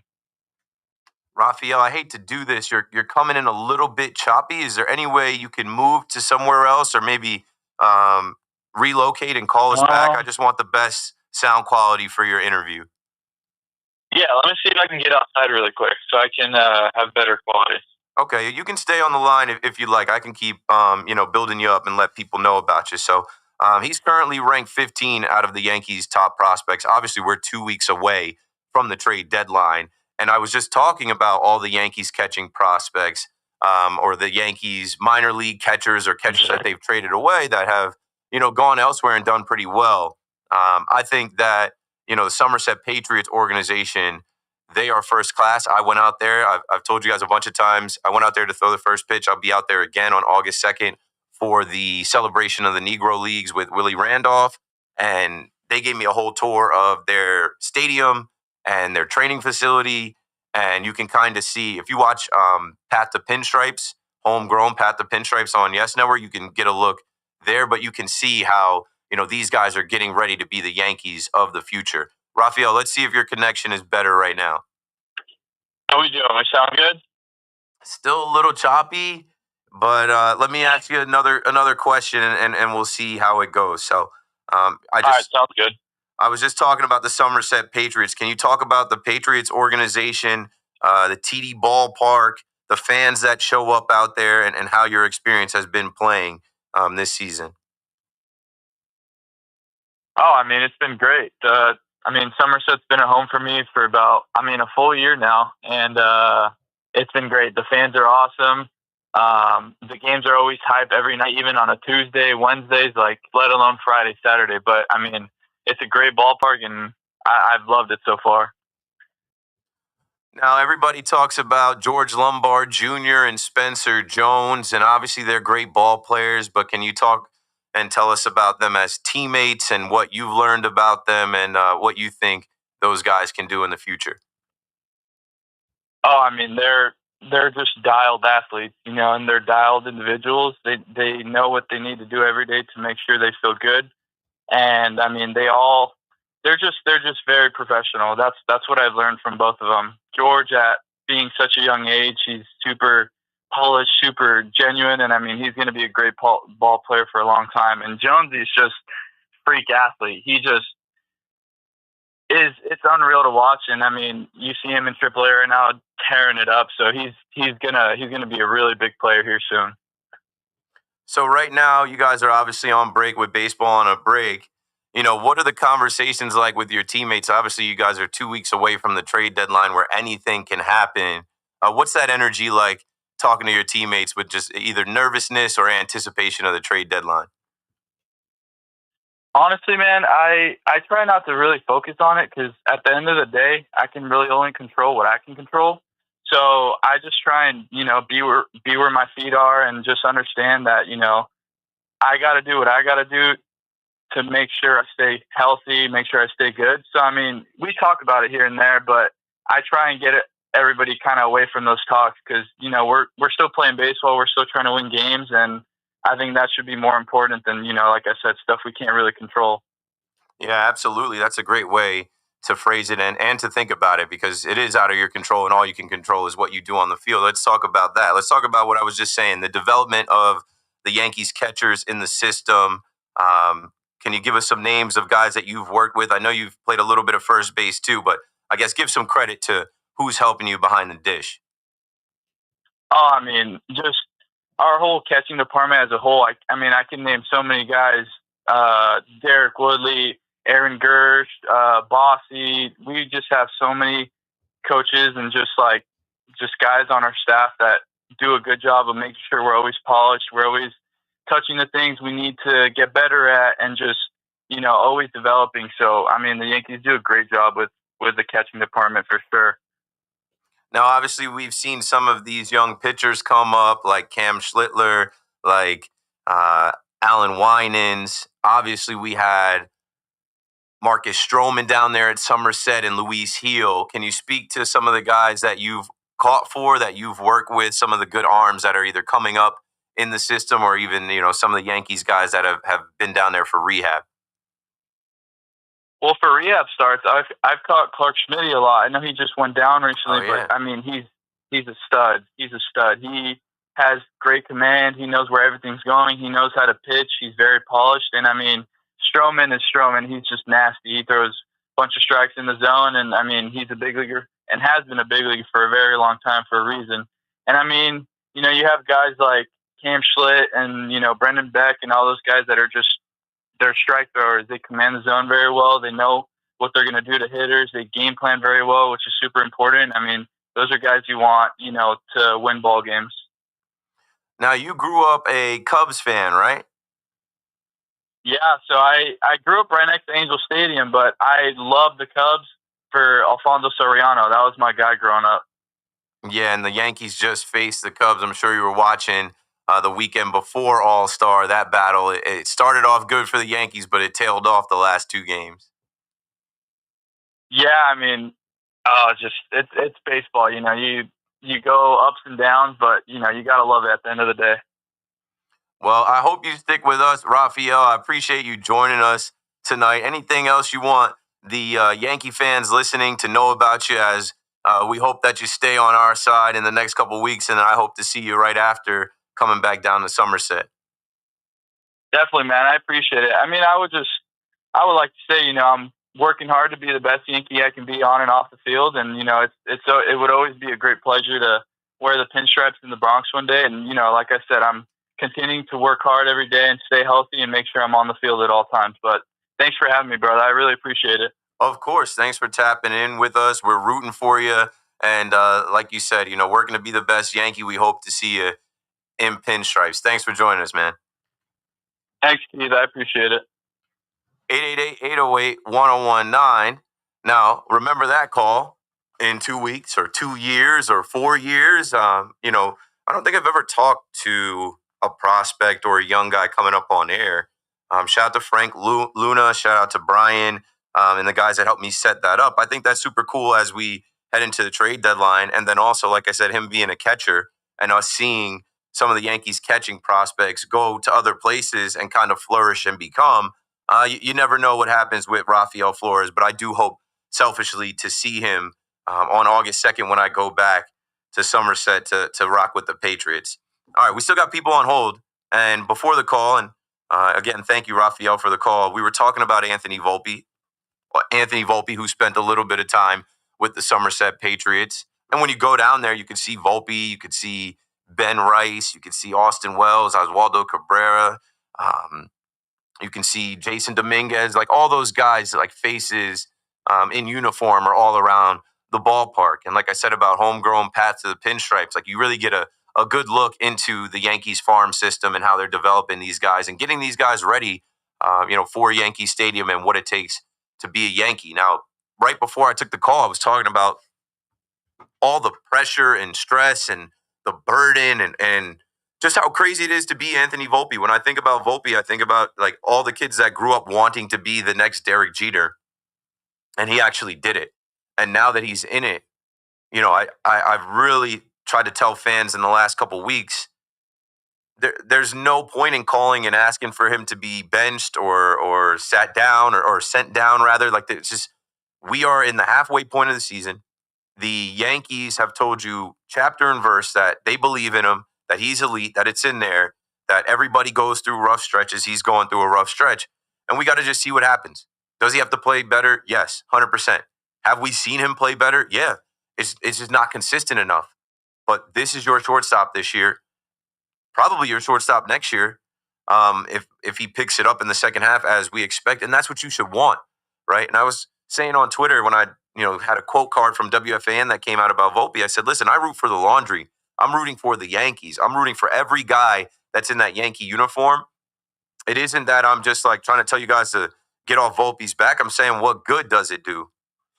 Like, what good does it do? I know you guys always need a pound of flesh. You need somebody to kind of bag on. If it's not Joey Gallo or Aaron Hicks or Josh Donaldson, which is way different because it's like those guys were traded here. Those guys got paid and underperformed. But like there is a reason that they grade Volpe on a curve. There is a reason that they don't trash him in the media. And they don't do that to anybody. But there's a reason that they keep telling you, hey, we believe in the guy. He's their own. They want it to work out. He's 24. They drafted him. They developed him. They chose this. They die hard on what, folks? Their trades, their contracts, and their decisions with the roster. They're the ones that decided he would have the opportunity in 2022 to come up and win the job, or 2023, come up and win the job in spring training. And he did that. And all he had to do was be the best shortstop on the team for a month. And now it's been 3 seasons since then. And they're not sending him down. They're not bringing anyone in to compete against him. They're trying to see it through. That's what they chose to do. They don't care what you say. They don't care about your calls or your tweets. And it's a longer game than you realize. 3 years and X amount of at-bats is too much for a lot of Yankee fans. It's not enough for the Yankees. Like they don't feel like Anthony Volpe is the reason that the team is struggling or losing. So they're going to continue to support the guy. And I hope that he gets healthy. I hope that he breaks out of it because it's better for the team. You need him at the bottom of the order, driving the ball. You need him to be able to lay down some bunch. You need him to get on and be able to steal. And you also need him to produce at the plate so it carries over into the field. That was the main issue I had. Because you have enough offensive production. You have enough home run hitters. You have the best hitter in the game. My issue is like, we see him commit errors. We see him throw the ball around. We see him make mistakes. Richie alluded to the play against the Cubs where, there's a few times you've seen the ball kind of eat him up, the ball kind of play him. And in that moment, it felt like he just went to second without thinking and not being all the way dialed in and locked in. And that's unfortunate on the Sunday before All-Star break that, the young guy on the team playing the marquee position for the New York Yankees makes a mistake like that where he looks to be checked out. You can't have it. You can't have it. And then the Yankees will tell you he's an elite defender, and we haven't seen it in this early part of the year. He's up there in errors, and he's doing stuff like that. It's got to change. Rob is in Westchester on the Fan. Hello, Rob. Rob, you got to go outside. You got to walk to somewhere, get a better connection. You're coming in, or you're not coming in at all. Can't really hear you. I hear Rob is on hold From Rob, we'll go to Roy in Middletown. Hello, Roy. Hey, good evening, Keith. Great show as always, man. You're A1 in my book. Thank you, sir. Want to touch real quick on Volpe. You alluded to this, and I think the erratic throws, the indecision. I think Volpe's hurt. Keith. I think he's hurt. This is not the same Volpe that we've seen, at least defensively, the last two seasons, and he just doesn't look comfortable with me. Now, didn't he get hurt on a slide? I'm going to say, I don't know, 8-9 weeks ago into second. Didn't he jam his shoulder? Yes, and he also got hit by a pitch in the Red Sox series. Right. So maybe, just maybe, he's telling these guys, "Hey, listen, you know what? I'm good. I can play, and there's no other option," as you said a few minutes back, and. We're kind of stuck right now, and I just think the guy's hurt, and he should probably go on the I. I think that's my opinion. He doesn't look right to me. Yeah, I don't know either, Roy. Thanks for the call. So between the elbow and the hit by pitch, so his left elbow, and then his shoulder sliding, these are more bumps and bruises, right? Like the MRI came out clean. I'm trying to go back into my notes. It was around like Cinco de Mayo. Volpe continued to play. Manager Aaron Boone said Sunday the results of the X-ray MRI constituted good news. That's why he needed this All-Star break. And they say, what is the phrase? I say it all the time and I can't think of it. Like, pain makes a coward of all of us. Like, I know that from football. If you've got a little bit of an ailment, you're not going as hard. If you've got a little bit of an injury, some pain, you're thinking about that more than you're thinking about what you got to do. You're overcompensating sometimes as well. So maybe the kid isn't right. And like, that is what would lead me to believe like they know that. And so they're protecting him. But I also know the kid is tough. And Boone said on Talking Yanks, I believe, like, his durability, his body, his ability to bounce back and recover. He alluded to that. But also I know Anthony Volpe, being a Yankee fan, being a tough kid, he's not ducking. Where there are guys that we see in Major League Baseball, like an Anthony Rendon that gets paid and is like, I don't ever have to play. There are some guys that hit the IL and they just, no, this kid wants the challenge. He wants to be out there. He wants to play. And even if he's 75, 80%, he's going to show up and play every day. And like I said, we just got to hope that he's got the rest that he needed through this last 6 days or whatever, or 4 days, and he comes back Friday when it'll be 6 days, and he's good to go. 888-808-1019. I'm still in here watching David Wright's The Right Way doc. This is a long doc. It's been on for 2 hours. Is this over at 9? I got to check that out. But once we do get to 9 o'clock, Keith Rad from Odyssey Mets Radio will join us at 9:10. So let's break it down here. We'll get back to the calls. I've got calls on Volpe, the Yankees trade deadline, the Mets trade deadline, and we're 2 weeks away from the trade deadline. So let's have at it. KM to AM returns right after this. New York sports is more than a game. It's a lifestyle.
So this is the same battle suit, the same battle armor like Vegeta wears.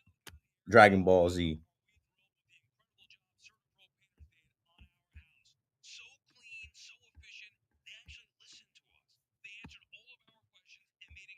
I had a weirdo in the comments last night. WFAN clipped my show, and then they posted me, which I appreciate. But I had a weirdo talking about like this guy's unprofessional. He probably rubs his coworkers the wrong way. The higher ups probably don't like him because he shows up to work in a tank. And I'm like,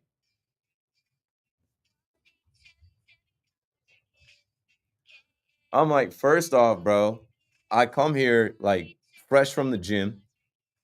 Second off, it's 90 plus degrees. Third off, mind your business. You have no idea what you're talking about. Like, no one has ever, in 4 years, no one has ever said a word to me about what to wear to work. There's no dress code here. It's the radio. You just can see me because I'm live and we have a camera in here clipping it up. But I'm like, bro, these people trip me out on the internet, bro. That's why they tell you pay them no mind, but whatever. Working on getting some content out. Shout out to Gabe in the chat, bro. Appreciate you, fam. Let's see. Spencer Jones. And the biggest thing for me with Spencer Jones is that they did elevate him to AAA, and he didn't miss a beat. I think he homered in his first at bat. I think he's got multiple homers now. I keep seeing these clips come up on Twitter where I'm like, okay, I think this young man, when people talked about his strikeout rate, he's getting up there in age because he went to college, he's 24. No, maybe he just needed a challenge. And maybe he got to the final level of AAA and realized, oh, if I dominate this level, I'm in the show. And don't you want to get that kid next to Judge? Aren't they developing him just like Judge? When Cashman is talking about some are touchable, some are less touchable, like he's less touchable, but that's the guy you dangle if there's just like a trade that's going to, put the Yankees over the top. I'm not trying to trade. There's lots of excuses for putting on life insurance, but if you weren't there, who would pay the mortgage and other bills? With Ethos, you can be covered in 10 minutes and boom, family protected. Ethos, fast and easy online term life insurance, up to $2 million in coverage with no medical exam. Some policies as low as $1 a day. Answer a few health questions and get your free quote at ethos.com/radio. That's ethos.com/radio.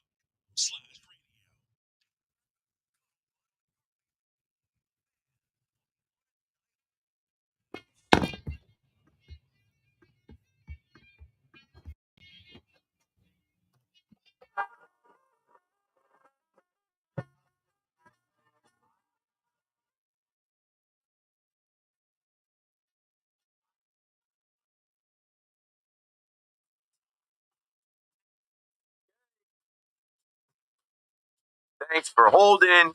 Thanks for waiting. Thanks for listening. And thanks for watching as well. Keith McPherson on the Fan as we proceed. Shout out to Raphael Flores for calling in and giving us some of his time tonight. If you missed that, go back about 25 minutes into the Odyssey app. The number 15th ranked prospect down at AAA with the great Somerset Patriots catcher Raphael Flores, who's hanging out down in the Jersey Shore area where I'm from. He just called us and was nice enough to give us some time. He was down there at Enzo's Pizza in Oceanport, supporting the Little Leaguers down there during the Home Run Derby. He linked up with the mayor, and he also was at Sports Nuts Cards in Belmar, signing autographs and opening up cards with kids. So, man, shout out to Frank Luna, who I've already shouted a bunch. Frank kills it, man.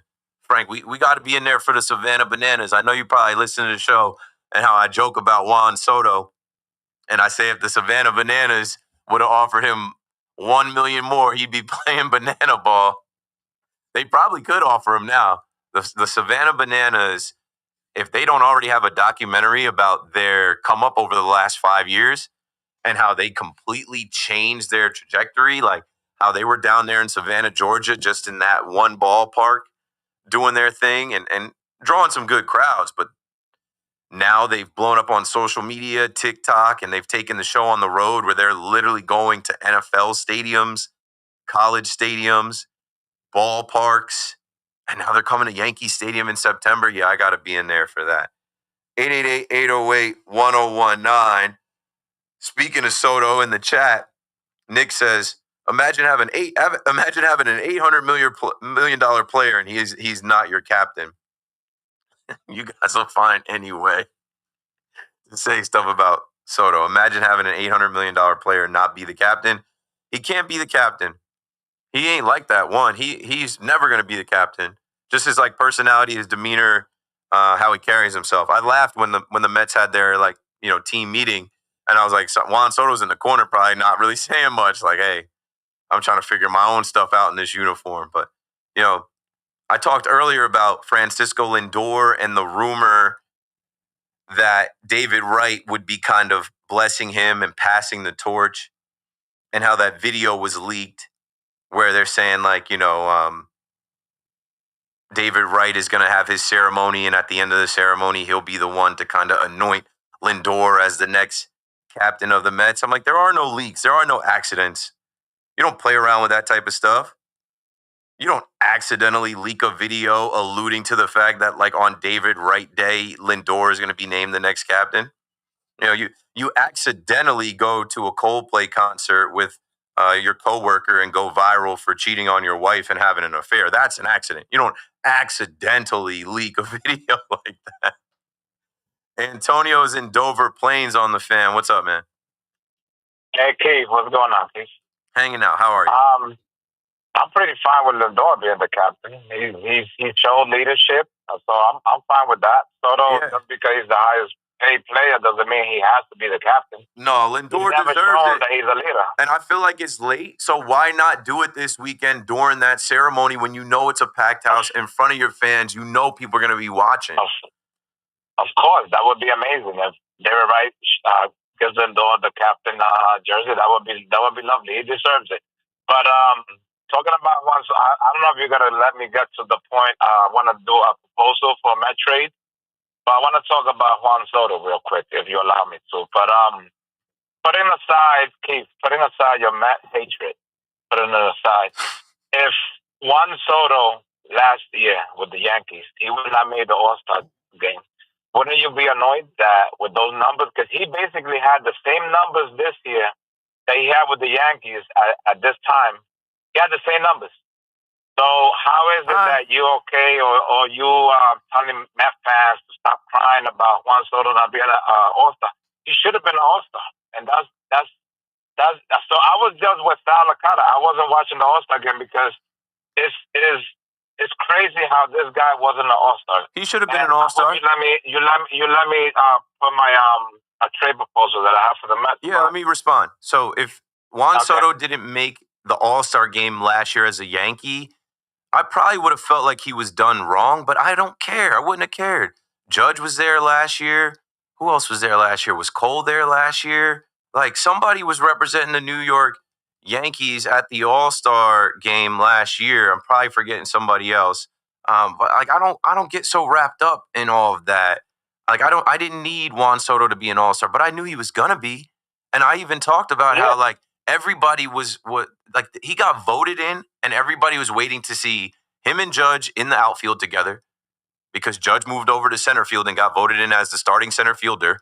And then everybody wanted to see them in the lineup together, so much so they were mic'd up, talked about each other like it was a different thing last year. What I was saying to the Met fan is, of course, he is one of the most popular players in the sport, one of the best players. He's the face. He's one of the face of baseball. So something is up, because anybody in baseball with power from Manfred down could have said, listen, this is a showcase for the best players in the game. How do we not have Juan Soto? How can we not make room for Juan Soto? They make the rules. It's their game. But the rules to get in were that the fans had to vote you in, and then if you didn't get in through the fan vote, the players get a vote. And he did not get through that barrier of entry because he did not have the start of the season that the highest paid player in the sport should have. And I saw a Met fan saying to me, I was like, you should have voted him in. And they're like, he got more votes this year than he did last year. Yeah, we're not talking about last year. I'm talking about if you really wanted him to be in this year, Lindor got in, Edwin Diaz got in, Pete Alonso got in, then you should have had a little bit more, power voting. It is what it is. Yeah, I don't know. Something weird went on there because there's no way that It's this clear, guy bro. There's animosity. one of There's the faces of jealousy. baseball. He has been in the Yeah. All-Star game for every other team that he's played for. His first year as a Met, he doesn't go, and he was player of the month in June, and that wasn't enough. That wasn't enough for somebody to say, we got to have Juan Soto. When you're talking about all the stars of the game, this guy is. I just saw a list that came out today. I'm going to pull it up. They had the top 10 players in the game, and they didn't put him in the list. I'm like, yo, they're hating. Yeah, They're hating. Yeah, there's something. Yeah, but remember, before he was always an All-Star, but he wasn't the highest paid player. So now that he's the highest paid player, it's weird that he doesn't make the All-Star game.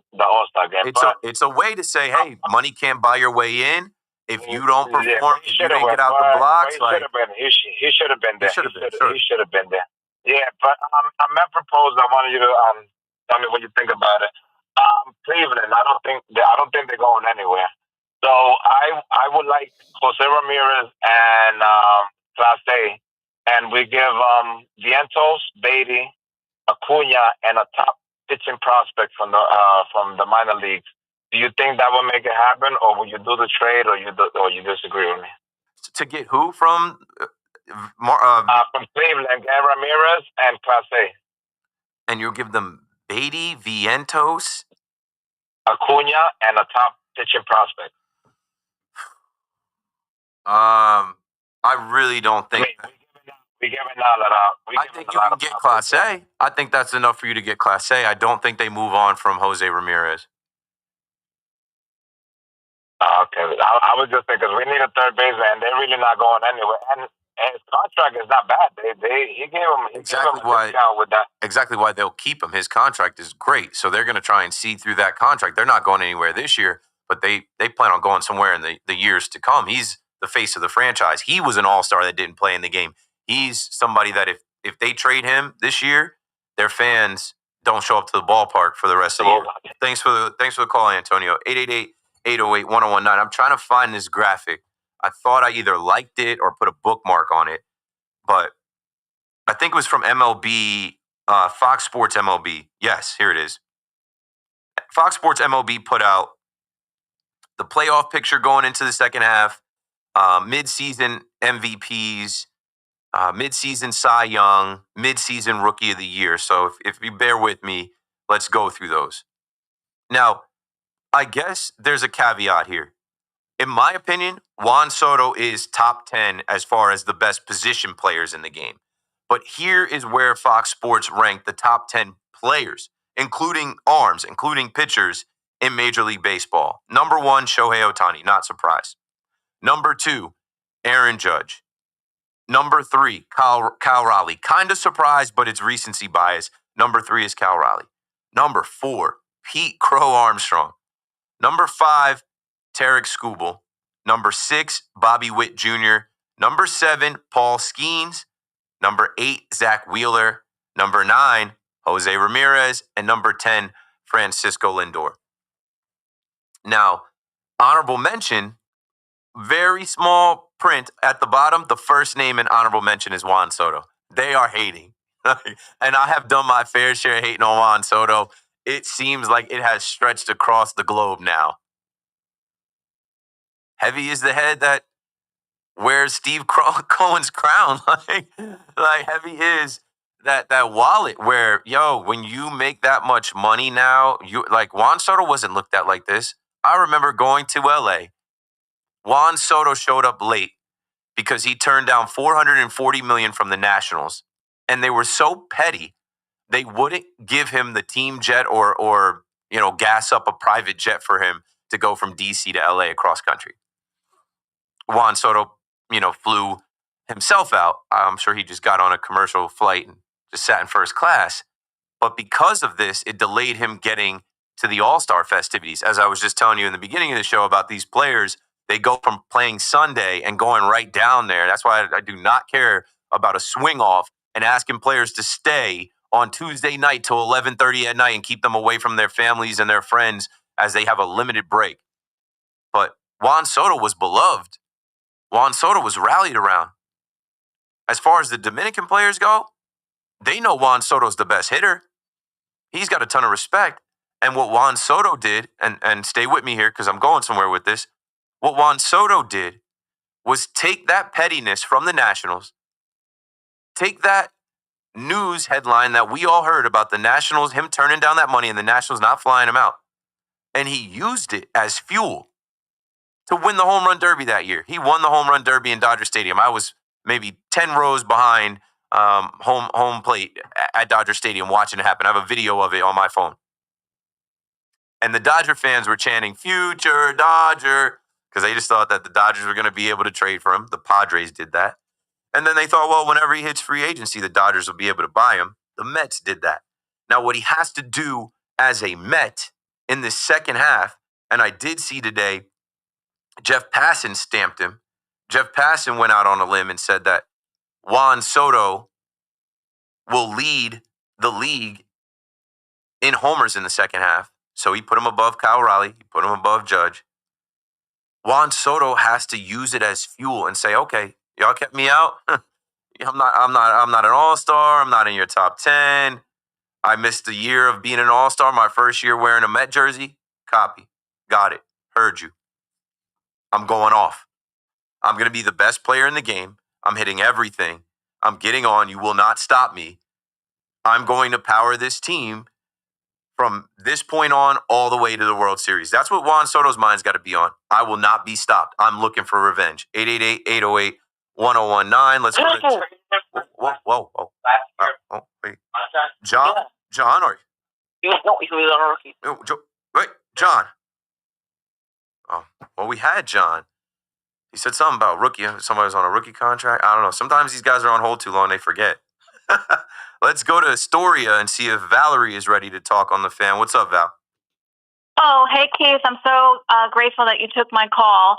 I'm happy that you're talking about the All-Star game. That was going to be my point.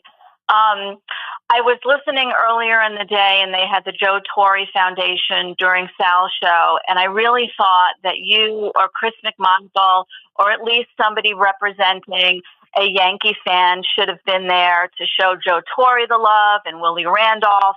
I mean, it was no Sal, no Soto. He didn't even watch the game.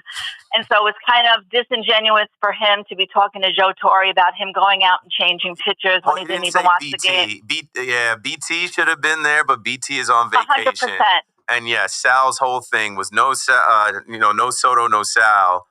And I gave Torre love on my show last night. I said I wish I was home watching because I missed it live in action when he came in to take Shane Smith out of the game after Shane Smith plunked Eugenio Suarez. Mr. T, that was a great moment for Mr. T. And I listened today, and I enjoyed the interview, and I'm glad that they did that. I'm glad that he did it. I'm glad that he took them up on the opportunity. That was a moment for all of us. Yeah, I mean, it was great, and Sal did a terrific job, and Joe Torre is fantastic. His foundation is fantastic. I just wish there was someone there kind of representing the Yankee fans, somebody that, as you said, was thrilled at the prospect of seeing Joe Torre out there again on the mound, changing pitchers, and I wasn't kind of feeling that love from Sal because, he did the best he could. He's a professional, but I really would have loved to have seen you. I know BT was out. He's on vacation. That was my only point. I think it would have been a great opportunity for you or for Monaco, maybe next year. Yeah, I would have went. I don't know. It used to be where if like BT is out, they call up one of us from the minors, McMonagle or McPherson from the night shift to fill in. But Sal's been doing the show solo. BT has done it solo. Those guys are pros. They don't need me. They don't need me to come out there. No, they don't need you, but the fans would have appreciated it. I know I would have, and I know there's a lot of other fans out there that feel the same way. So thank you for taking my call, Keith. I appreciate it. Well, thank you, Val. That's really nice. I'm glad that you guys think of me that way. I'm glad that you hold me up in that esteem. You're like, hey, where's Keith? He should be interviewing Mr. T. I haven't met him. Would love to meet him. Would absolutely love to interview him on WFAN. Maybe one day. I'll be at the David Cohn, Ed Lucas golf outing for my, I think, fourth year? Maybe my fourth year. Maybe my third year. I think it's my third year. That's coming up in August. We won't be live from WFAN out there, but everybody is out there for that day. I'll be playing golf for the first time. Well, competing for the first time. I've got a couple weeks to like actually get on a golf course. I've done the simulations. I've gone to Hudson Golf in Hoboken. I've done the swing. Shout out to my wife. That was like my birthday gift, and then she I think doubled up and put more on like a gift certificate for Father's Day, so I could go there and her and I could take some lessons and then swing. I have not stepped out on the golf course. I got my shoes. I got a bag. Shout out to Casamigos who sent me the bag. I got my Nike shoes. I got my shirts. I got the outfit ready. I don't have any clubs. I am on the way though. By this time next month, I'll be telling you guys about my first time being on the golf course for the Ed Lucas and David Cohn golf outing coming up. 888-808-1019. We're talking baseball. We're talking about the Yankees. Pretty soon we're going to talk Mets though. I do see that the David Wright documentary is over and they've moved on, I believe. This is now Amazing Finishes. But coming up is Keith Rad from Odyssey Mets Radio. And we'll chop it up about the All-Star game, trade deadline, second half Mets. So let me get to the rest of these calls before we go to the break and do that. We can take one call right here before we break. Mike is in Long Beach on the Fan. What's up, Mike? Hey, how's it going, man? I just need a minute to get something off my chest. I can't believe Yankee fans are still so hurt that they're trying to knock Soto on every little thing they can. And I thought they were getting over it until Soto raced against the Yankees in the second Subway Series. But I look at it this way. Soto's going to be with the Mets for another 15 years, and that'll probably be how long it's going to take for Yankee fans to finally get over it. But then what's going to happen after that is the Mets are going to retire his number, which will be another reminder to Yankee fans that there is no 22 flying in Yankee Stadium. There will not be a monument in Monument Park. And then when he retires and gets inducted into the Hall of Fame as a New York Met, that will be a reminder for the rest of time for all future Yankee fans to know Soto turned down the New York Yankees. And to finish this rant, the one thing we learned when Soto chose the Mets is that the universal answer that Yankee fans give, which is because they're the Yankees, doesn't mean squat. Thanks, man. Yeah, to Juan Soto, Mike. To one guy. That's the first guy in history. Might not be a bunch of other guys. And it's funny, though, right? Juan Soto raked against Juan Soto. Let's make sure we say that. Juan Soto raked against Marcus Stroman, I mean. Like, wasn't that he crushed it the whole series? Like, this guy laid down a bunt against Carlos Rodon. He crushed it against Marcus Stroman. And I told y'all it was going to take a while. I told y'all Yankee fans weren't going to get off that. You guys try to say, oh, no, it's not. But it's not going to take 15 years.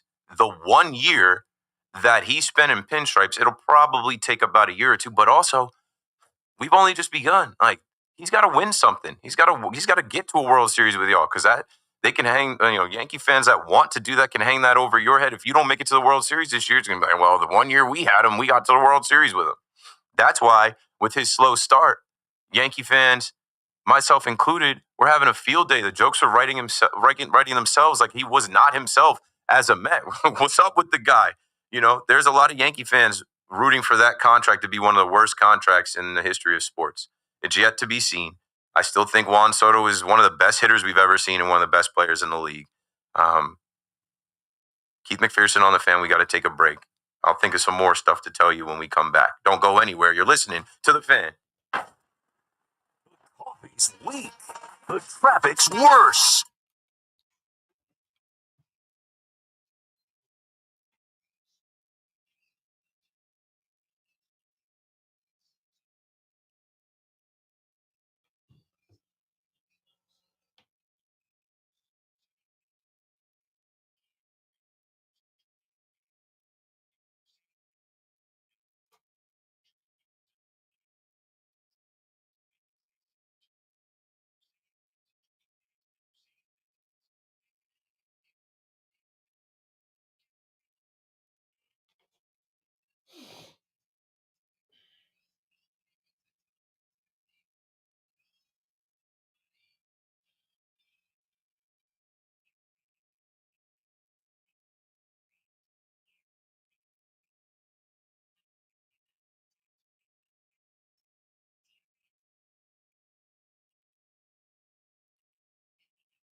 Yo, what's up?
All right, I got like a minute here for the chat.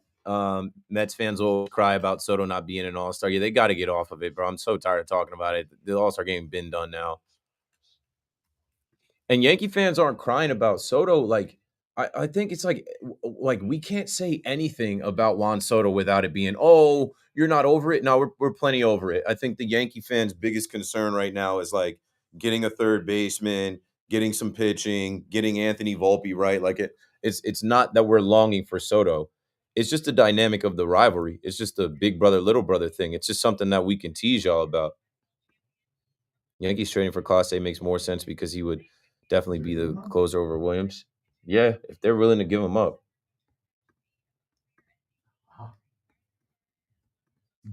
I was talking about the Mets fan who was crying about Soto not being an All-Star and saying, yeah, Buddy was tweaking, saying they trade Vientos, Beatty, Acuna, and a prospect for Ramirez and Clase. They're not. I don't know why people think Ramirez is on the trading block. That's a quick way to kill your fans.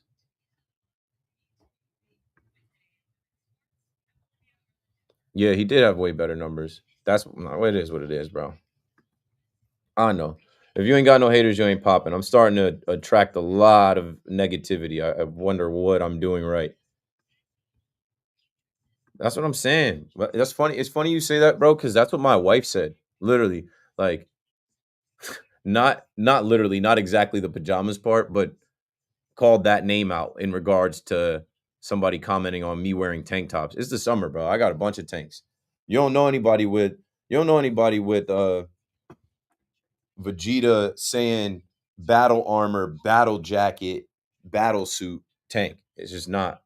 It's not something you see all the time. I know they cut the lights out on me in here sometimes. I think after like 8:00. Let's see, when you sent this at 8:31. I think there's something in here at like 8:30. It just went dark in here. Like the lights cut off for the night. It changes. All right, here we go. Tabbing back in.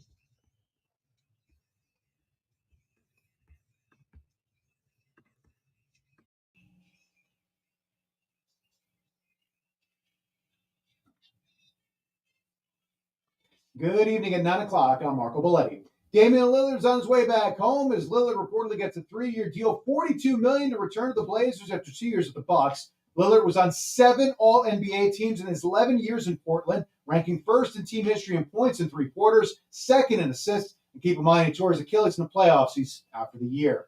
Steelers making sure to lock up T.J. Watt before the start of the season, come to terms on a 3-year extension, $123 million, $108 million in guaranteed money, richest contract ever for a non-quarterback, $41 million per. Open Championship, there's 5 players tied for the lead at 4 under. That includes Harris English. Scotty Scheffler is just 1 back. Phil Mickelson and Rory McIlroy just 3 off the pace. The Yankees and Mets kicking off their second half of the season on Friday. Bombers begin on the road for the Braves, while the Mets, they'll welcome in the Reds as Sean Manaea gets the start. They'll be followed by Clay Holmes and David Peterson. 88 degrees, cloudy skies, Central Park. That's what's happening. I'm Marco Belletti.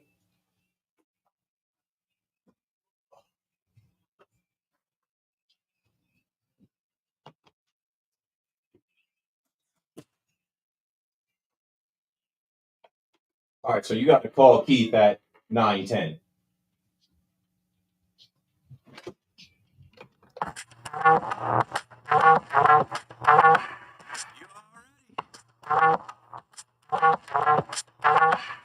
Your boy KM on the fan, you heard? Let's get back to it quickly. I mean, that Juan Soto stuff just never dies. Juan Soto is the song that doesn't end. I was talking to the chat in the break. I'm like, bro, there are no Yankee fans still hung up on. I won't say none, but like, as a Yankee fan, you can't even mention Juan Soto. It's almost like as Yankee fans, we can't even be baseball fans talking about Juan Soto. And what's funny is the Juan Soto echo chamber that we're in, it seems like it actually did bleed out into the rest of the fans. Juan Soto gets booed in Pittsburgh. You know, Juan Soto doesn't get into the All-Star game snubbed. So I don't know. Maybe there's a little something more to it, but I'm tired of all the talk about Yankee fans crying. We're not crying about Juan Soto at this point, bro. We're so far beyond it. Yankee fans are crying about Anthony Volpe. Yankee fans are crying about DJ LeMay. You were DJ LeMahieu playing and Jazz not playing second base. Yankee fans like me are crying about Garrett Cole being out and Clark Schmidt being out and not knowing what to happen, what's going to happen with this rotation. So it's like, I look at the big brother, little brother dynamic, and really what it is with Juan Soto and the jokes about Juan Soto is just something for big brother to tease little brother about. Robbie is in Lennox on the fan. What's up, Robbie? Hey, Keith, how are you? Thanks for taking my call. Anyway, thank you for your condolences the other night. I appreciate it. Yeah, it's been a tough week with my brother passing. So, anyway, I wanted to talk about a couple things. First of all, Juan Soto, if I met him, I'd just say, that's what I would say, be fruitful and multiply, but not in those words. Okay, think about that one. All right. Anyway, a guy that I'd like to see them get, if they cannot get the guy from Arizona, Suarez, or what I suggested would be, Ramirez, is a guy named Willie Castro who plays for the Twins. Castro's a guy who can play a lot of positions, the outfield, third base, second base, short. He hits, I think he has 9 home runs, 27 RBIs. It's around 250, 260. The thing is that I remember when the Yankees got Scotty Brocious and picked him up from Oakland. Nobody knew how good this guy was. And so I think a guy like Castro could play third, and he could, he doesn't have to be a guy with a lot of power. But he could be a guy who plays a guy who plays third base, and also a guy who can lead off. He's got some speed. So there's a guy that won't cost him a lot. That's one guy I was thinking of. And also maybe bringing back Harrison Bader. I don't think it's a plethora of outfielders, but a guy who's got some speed at the top of the lineup. But so far, I'm just thinking of guys with speed, guys who got a base, guys who have postseason experience and history and have success. Anyway, also too about Anthony Volpe, Keith. Right? Is there any way that they could get Derek Jeter up here to teach this guy 2 things? One, about obviously being Jeterian with the base, with the bat, and also 2, teaching this guy how to bunt, because it would increase his average by at least 10 points, points. And they put him on the bottom of the order. Let him bat before Jason, because to me, he's like a first-time leadoff hitter, and then you put him behind him. Then you got a 1-2 punch. Maybe it gives Anthony some confidence and less pressure at the ninth position. The thing that I question about Anthony is his baseball IQ. So I'll get your thoughts on that. But anyway, thanks, man. I appreciate it. They also, by the way, the All-Star game, it's stupid. You know what's funny, Keith? It was 6-4 to shut it off and figure out Diaz is coming in for the Mets. They turn back on in the morning and find out it's a tie game. I'm going, wait a second. This is so weird. They go, how'd they win it? Can't predict baseball. Jazz drove in a run, Stephen Kwan, and next thing you know, we end up in a swing off. Robbie, thanks for the call. Try to go backwards. Derek Jeter's not coming up here to mentor Anthony Volpe. He doesn't work for the Yankees. He does not. He's not a coach. He doesn't pull up to spring training, and I'm pretty sure he lives in Florida. And they don't even get Jeter to come do what Bernie does, Pettit does, what Gator does. Well, you know what I'm saying? Like that, they have guys, swishers around the team. Alex Rodriguez came through.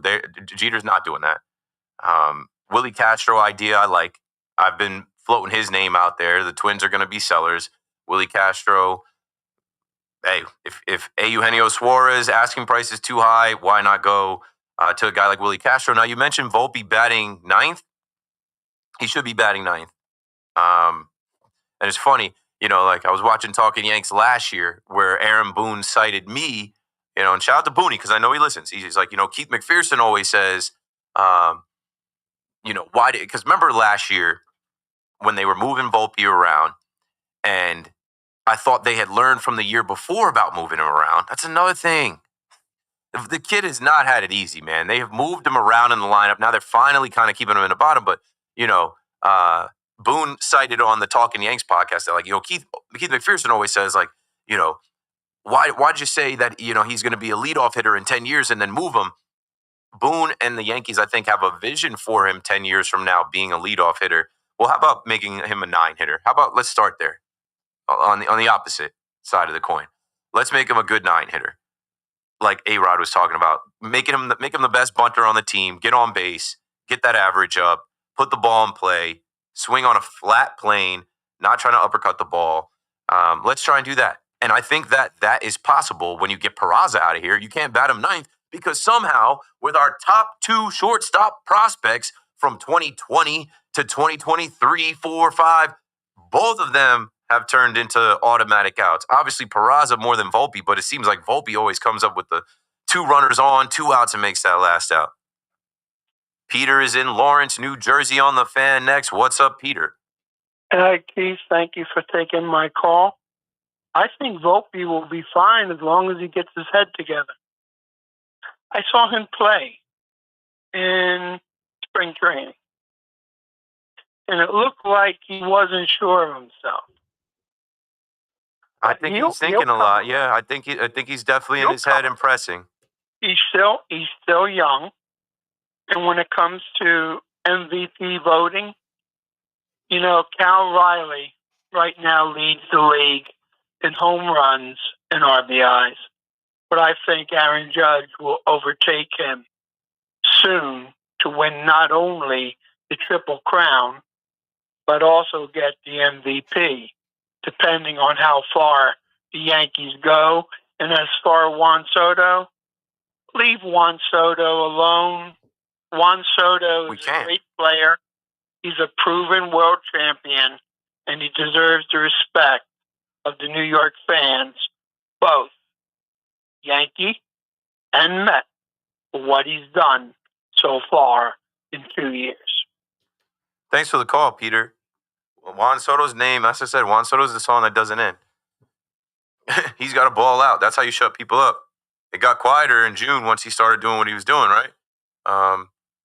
Cal Raleigh, he is America's sweetheart right now. Mariners fans, they haven't won anything. They never had an MVP. Never been to a World Series, right? Never won a World Series.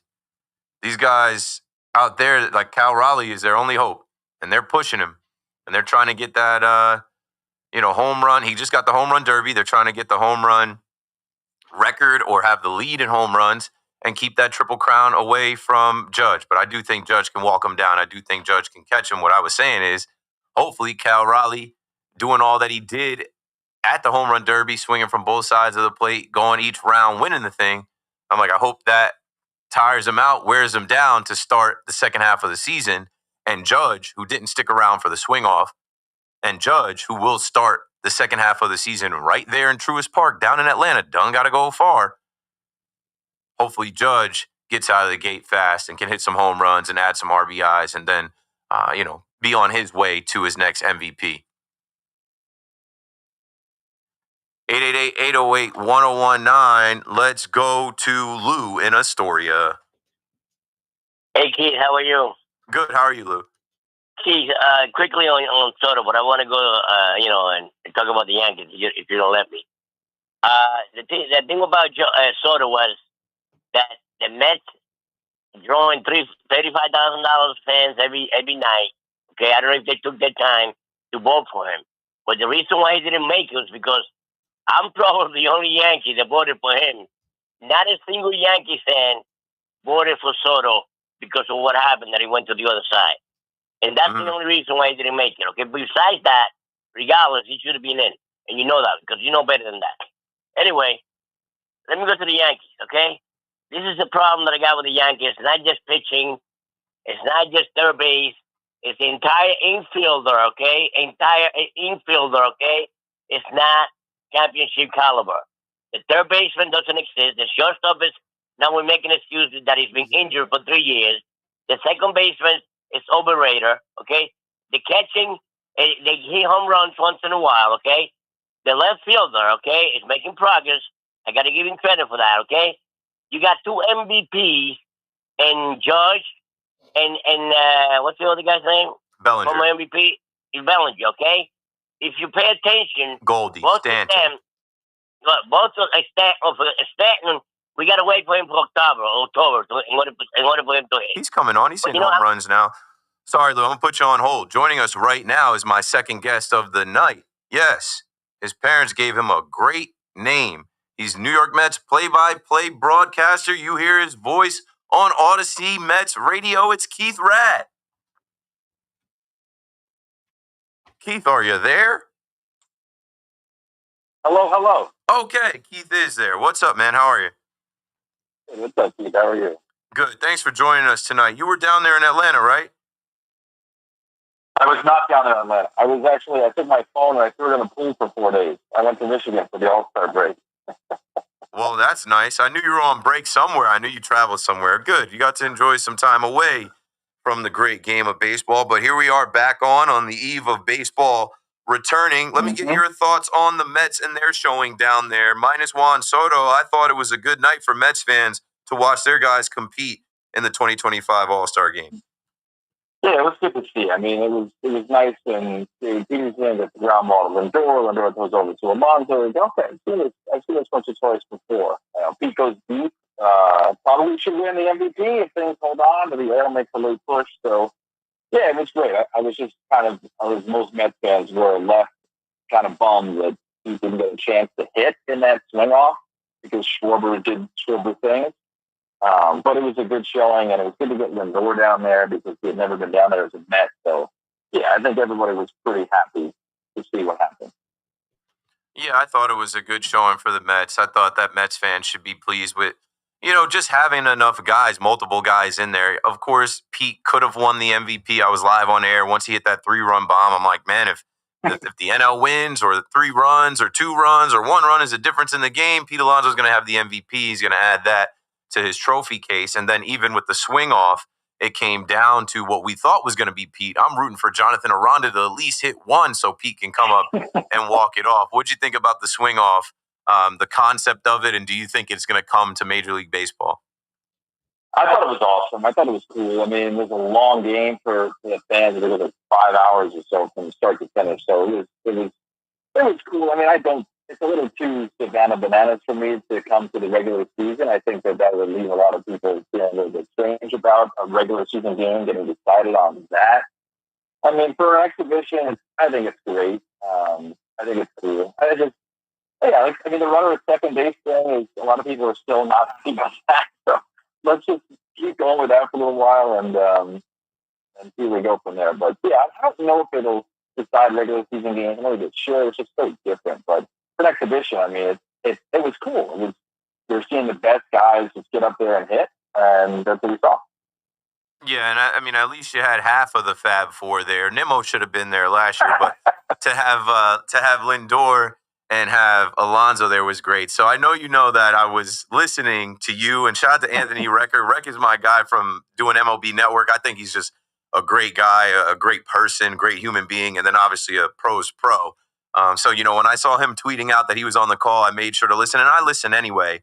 But, yeah, I was listening to the call that night, and I was driving into WFAN and do my show, and I caught you with a little, Freudian slip with the, calling the Fab Four, the Core Four, and I'm like, no, and I made sure people on Twitter knew. I'm like, we're not going to do that. We're not going to call them the Core Four. But yeah, now I think Evan Roberts has called them the Flushing Four. I referred to them as the Met Quartet. Tell us a little bit about the name, the nickname, this group. Obviously, the high-paid players at the top of the Mets lineup, and what we're expecting to see out of those guys in the second half. Yeah, I think the name's kind of a work in progress. When you talk extemporaneously like we do on the broadcast for 3 hours, sometimes you say things, and as I turn to Anthony, I'm at a break saying, big night for this group. And, you're trying to make it fun, alliteration or rhyme. Oh, Core Four. I looked at him and we looked at each other with our eyes like, oh, that's, probably the wrong spot. But, they've carried the team at times this year with their play. And while we can, talk about the name and things like that, I think there's still more to be had, though, from them on a nightly basis to carry them. The nice thing was that the Yankee series, it was the Yankees, but it was just a big time for the Mets to figure themselves out a little bit and actually just carry the team through the pitching struggles that, that Pittsburgh series, I still feel it. Still have nightmares about what we saw in Pittsburgh. But we came back playing a good team in Milwaukee, good team in the Yankees, and just hit your way to wins. And that's what they need to do. So they did in Baltimore that first game that we're talking about.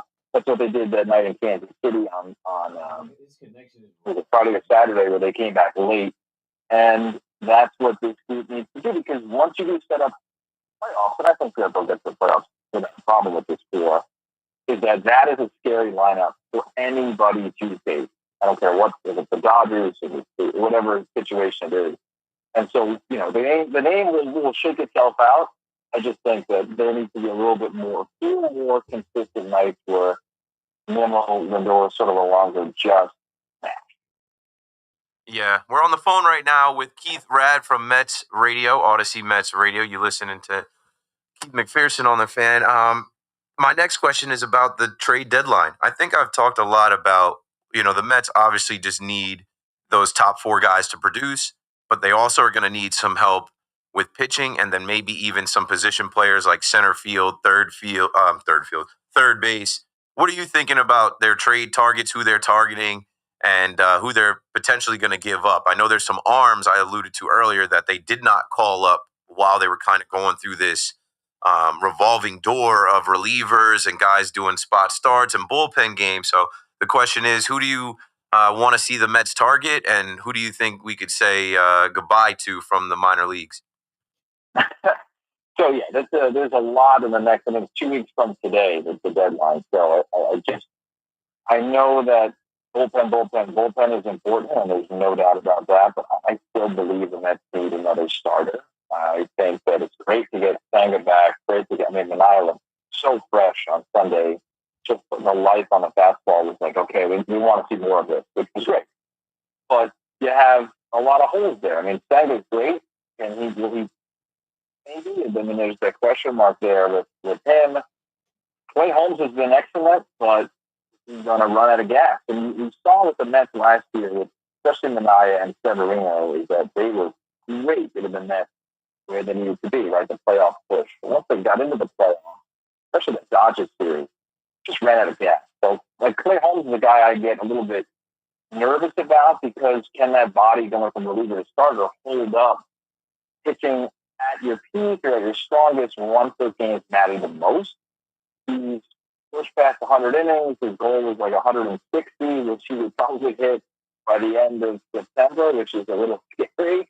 So just with that in mind, and a couple of question marks, who else may go down, I would love a starter. I have no inside information. I'm just going off of outside rumors that are out there right now. But Zach Gallen, I think, is a beast. I think he can win you a game. He can dominate from Arizona. He's going to be a free agent at the end of the year. I like the incentive, a little carrot, or a guy who's about to make a bunch of cash at the end of the year. Hey, here's a playoff push so you can make a lot of money. Like Jordan Montgomery did with Texas a couple of years ago. I know the free agency was a bit weird, but he had put himself in a position to make a lot of money. I like that for maybe the Mets. I know people talk about Mitch Keller from the Pirates, who's been really good because he's shut down the Mets. Anytime the Mets see him, he's pretty good. And they sound like Griffin Canning to figure out let's find Griffin Canning. So I like Mitch Keller too as an option. So I do think they need one starter. Bullpen-wise, you can never have enough bullpen. They have to get a lefty reliever. They will. The game that they lost in Baltimore late, the first game of the doubleheader was like Peterson faced the last guy. Here comes Ryan Stanton with the man on. Gunnar Henderson goes deep. The Orioles had lefties stacked and waiting to pinch hit, and the Mets didn't have a lefty trusted to go to right there, and so they have to ask these righties to go help them, and there were some cracks there. So I know Brooks Raley is coming back, which is huge, but you need to go out and get yourself a lefty, just something that can neutralize Harper when you see him in the playoffs, and Ohtani when you see him in the playoffs. So that's big. And then eventually, there's supposed to be a center fielder to help Tyrone Taylor. You can go get it, but they need somebody that can lengthen the lineup, some pop. And it's funny, I was just looking at Arizona and talking about Gallen. Josh Naylor, the good first baseman, lefty, is a free agent at the end of the year. I have no idea if he's out there, if they're looking at something like that. But if Winker is hurt, you keep Pete at first, and Naylor's your masher against righties as a lefty DH. Just some kind of oomph from the bat, I think, is kind of the last piece of the puzzle, because they're going to be heavy on pitching, and I think they're okay with bats, but that lineup can get a little thin when you get about halfway to the bottom of that lineup. Well, there's an idea I haven't heard yet, Josh Naylor. That works for the Yankees versus Mets dynamic, because Yankee fans hate Josh Naylor because he did the rock the baby against Garrett Cole a few years back. So, yeah, send him on down. You can't. That was pretty cool. You had to like that a little bit. There's a little part of you that thought, all right, that was kind of cool. At the time, I'm like, I had to respect it. But then, we paid him back. And when the last out was made, Gleyber Torres was rocking the baby. Anyway, last thing for you, Keith. I don't want to keep you too long while you're on your break. I'm in here watching The Right Way, the David Wright doc, and we know it's a big weekend coming up for the Met fan. Did you catch the leaked video and then all of the rumors surrounding Lindor becoming the next captain of the Mets and David Wright kind of passing the torch to him? I'll ask you a two-part question. What are your thoughts on that, if that's true? And do you have any inside info on what fans can expect this weekend? Maybe a special appearance by a player or something that's going to, be given away or something that's going to be on the screen? Fill us in.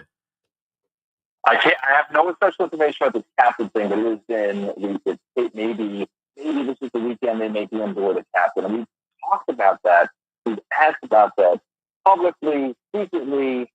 It's just, I don't know if it's going to happen or not. I mean, I'm kind of 50-50 on it, that it's possible. That's a whole other story. I think Francisco deserves it. He's the de facto captain without actually having his T on his chest. But as far as David Wright, I'm just so happy that Mets fans from our generation, 90s babies, late 90s, whatever it was, that era of Mets baseball is going to be up there in left field with the guys from the Seavers, the Kuzman, Keith, and everybody, Piazza, right? Everybody that's up there. But finally, number 5, David Wright, this generation of Mets fans that has been looking to the past and respecting its elders, it's just going to be so great. And I know it's kind of, for me, it's a little bit like, we should have done this a year ago, should have done this, a few years ago, but it's going to be a great moment for just a lot of people in this generation to say, this was our guy. This is Captain America. You shake his hand, you look at David Wright in the eye, and you go, oh, okay, yeah, you're the face of the franchise. And it's just great that he'll have his day in the sun this weekend. Awesome, Keith. You're the man. Enjoy the rest of your time off before we get right back to it tomorrow. All right, Keith. Have a good night, man. That's Keith Rad from Odyssey Mets Radio. You hear him call the games. And I know you Mets fans are super excited for this weekend coming up. So call me up at 888-808-1019. We'll keep talking about it. Tell me what you liked from the documentary. I got it on SNY in here. We'll continue to take your calls on the trade deadline and your ideas and your propositions and what players you're looking at, who you might want. And then I'll start to introduce some football things, some NBA things, some other things in the second half of the show. We're halfway through another 5-hour KM to AM. This is Keith McPherson, your night host on the Fan. We'll be right back.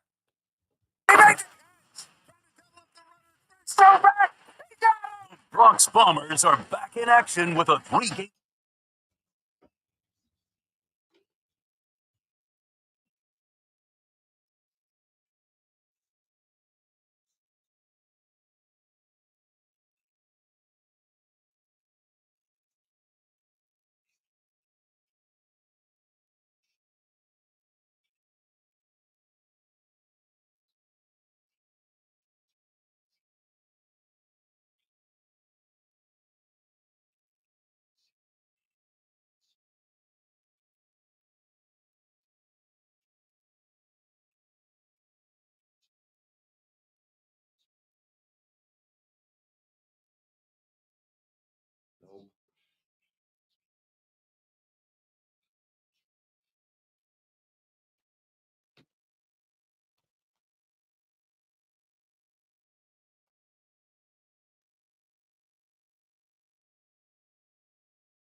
And we're back, breaking down the wall here.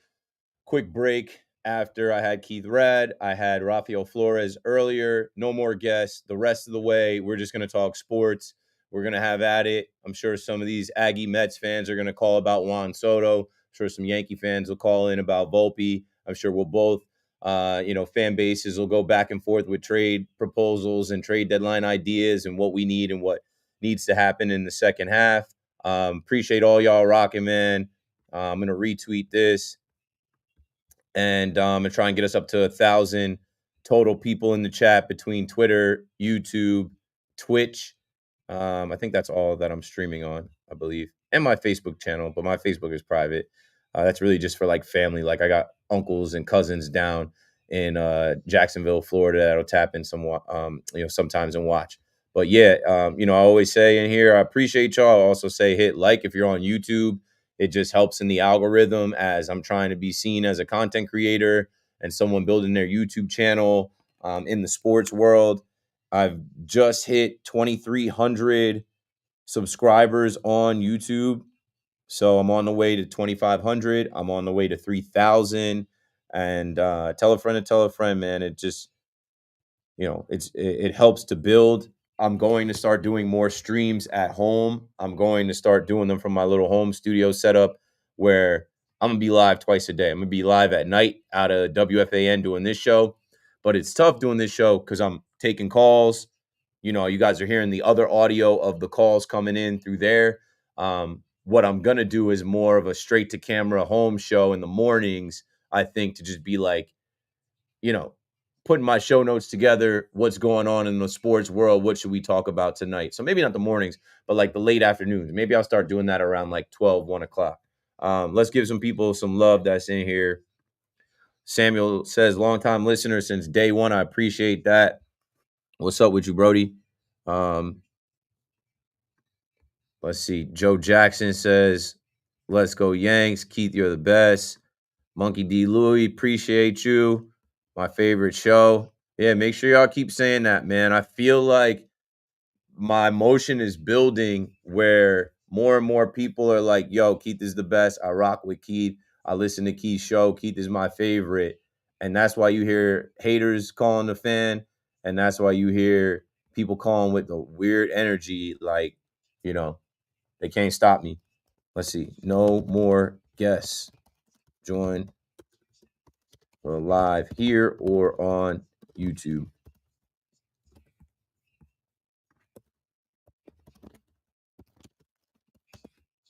And I'm always promoting, man. I'm always trying to like inspire somebody else, inspire or retire. Like, I am self-made. I have done majority of this on my own. Credit to my wife as well. But like, my wife isn't doing this back end YouTube, Twitter stuff. My wife is just at home holding it down. What I'm saying is, like, I'm self-made as far as having a dream and a vision to get myself to this point.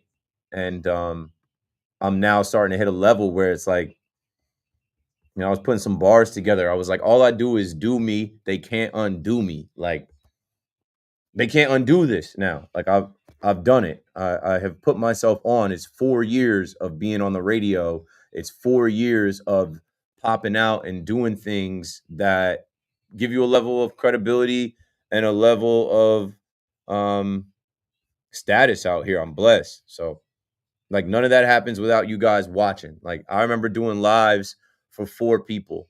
So, like, 727 might not be a lot to some of these streamers or some of these other people, but like having 730 people watching me do my live radio show means a lot to me. Like, it means a lot to me, straight up. Like, I rock with y'all. Wouldn't have to give it too much for Urshela. We talked about Urshela last night. I don't think they're going to do a second tour. He's not hitting well. So it's like, if you're going to go for somebody that's not hitting much better than Peraza, why would you give up? So you just keep Peraza there. We enjoy being Big Brother. We'll enjoy taking players your team wants. Yeah. That's something that I kind of led with. Let's see. Money can do that, but like, I'll kind of come back with that. I'm gonna star that. Because at this deadline, we're about to compete for some players, and they don't get to decide. All right, here we're going back.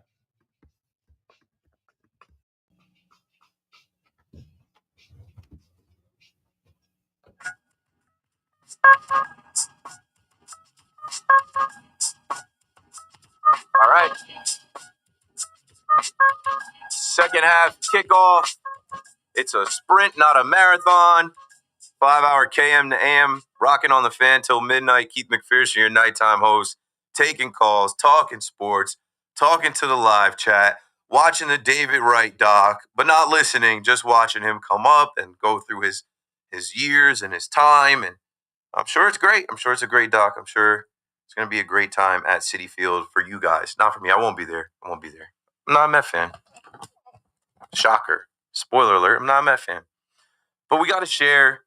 And, we got to find a way to get through these next 15 years of Juan Soto. I still have some Juan Soto calls. And, Lou, you're still going to get the first crack at it because I had to put you on hold when Keith Rad joined, but Monkey D. Louie in my chat says, you enjoy being big brother. We'll enjoy taking players your team wants. In free agency, perhaps. But when I opened the show tonight, I said, as I was putting my notes together of all of these different players, from David Bednar to Mitch Keller to Zach Gallen to Eugenio Suarez, even some of these arms, I'm like, oh, this is going to be another competition between the Mets and the Yankees. The Mets and or Yankees are going to land these players, or other teams, but there's going to be some of these trade targets that end up in New York, and you might feel some type of way if you got your eye on a guy. Like if Zach Gallen ends up with the Mets and not the Yankees, and you hear that the Yankees were in on him but didn't offer enough or whatever, like, yeah, it's just going to keep adding fuel to the fire. But let's not make anything more out of, like, Juan Soto is one guy. Juan Soto is one guy in free agency that chose the highest bidder. And like I will keep saying, if the highest bidder was the Savannah Bananas, he was going there. It just happens to be the Mets that have the richest owner in the sport. And congratulations. It's better for the sport. It's better for the city. It's better for baseball. But now let's see what happens at this deadline. The money doesn't move at the deadline. Or it matters, obviously, because what payroll, what your payroll is at and what contracts you're taking on. But clearly your owner doesn't care about that. You're paying a bunch of guys that aren't playing over the last couple of years. I mean, we're not too far removed from Billy Epler trading off guys in an unprecedented move we've never seen, right?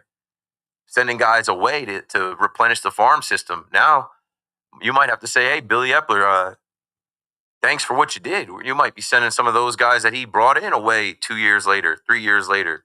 No, 2 years later. So 888-808-1019. Let's get back to the calls. We've got Yankee fans, Met fans. We got Juan Soto, Volpe, all that type of stuff.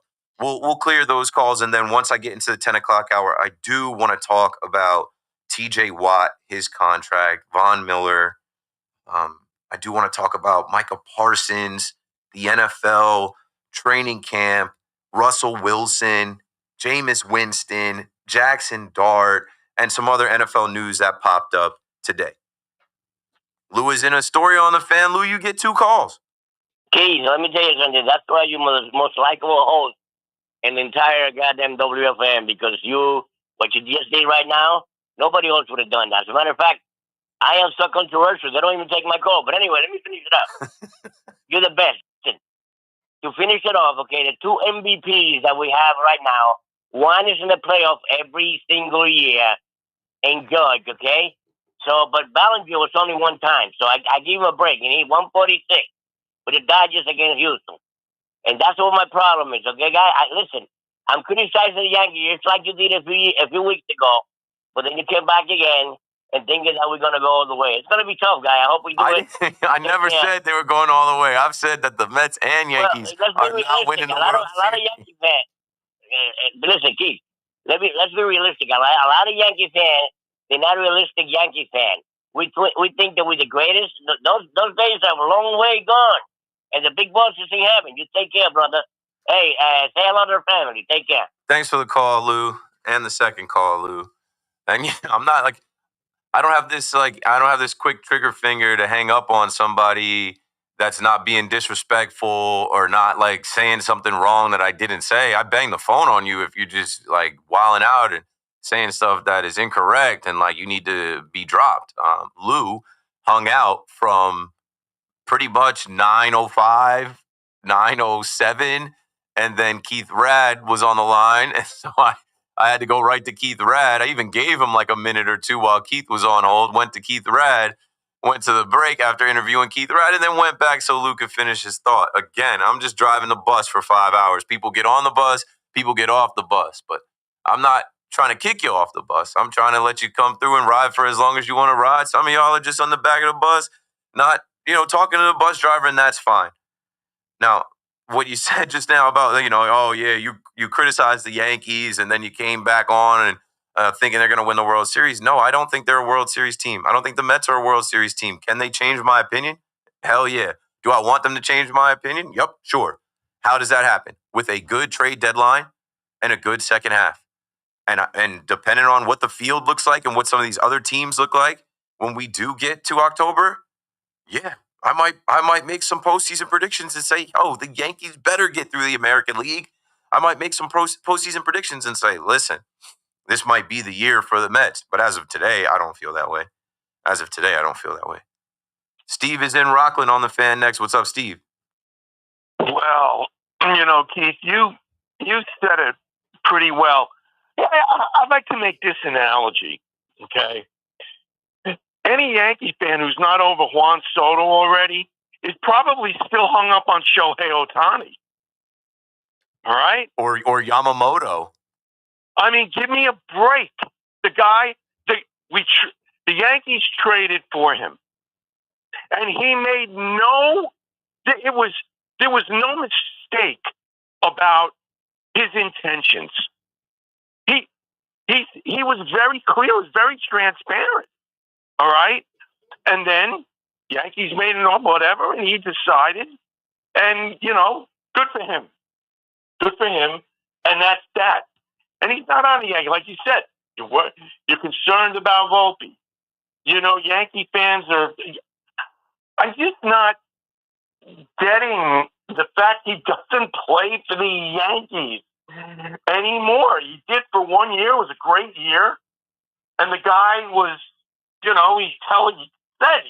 here he wants to go to free agency. Every time he talked, he made inadvertent slips all the time. Sure. And that's okay. And we didn't want to believe it. I didn't want to believe it because I believe that the Yankees have just as much money as everyone else, which they do. When you think about it, and I hate to rehash it, if he wanted to be a Yankee, and I had John Sterling on, and John Sterling was the first one to say it. He said, well, he certainly didn't want to be a Yankee because if he did, $760 million enough to make anybody a Yankee. Like, he got the biggest offer of all time from the Yankees. He didn't want to be a Yankee. He wanted that money. He wanted to go down in the history books, which he's going to hold that record for some time, as the highest paid player. Is he better than Shohei Ohtani or more valuable? No. Is he better than Judge or more valuable? No. And clearly, there's a bunch of all-stars this year that are looking at him saying, we don't make close to what you make. But we got into the dance. The guy is a money machine. The guy came up under Scott Boras, and he's been so focused about himself and his conquest of being this all-time earner. That's great. It was a match made in baseball heaven for Steve Cohen to buy the Mets, and for it to time up for him to bid on Juan Soto. Great. I hope the Met fans enjoy what they purchased. It's got nothing to do with me as a Yankee fan as far as like still wanting. I don't watch a Yankee game and say, man, I wish Juan Soto was coming up to bat. Thank you. Thanks for the call, Steve. Sorry, I didn't know if I was just like, and I can't speak for all Yankee fans, but what I feel like is that I said the jokes write themselves. Juan Soto becomes a Met and can't get into the All-Star game. It's more LOL Mets. It's more.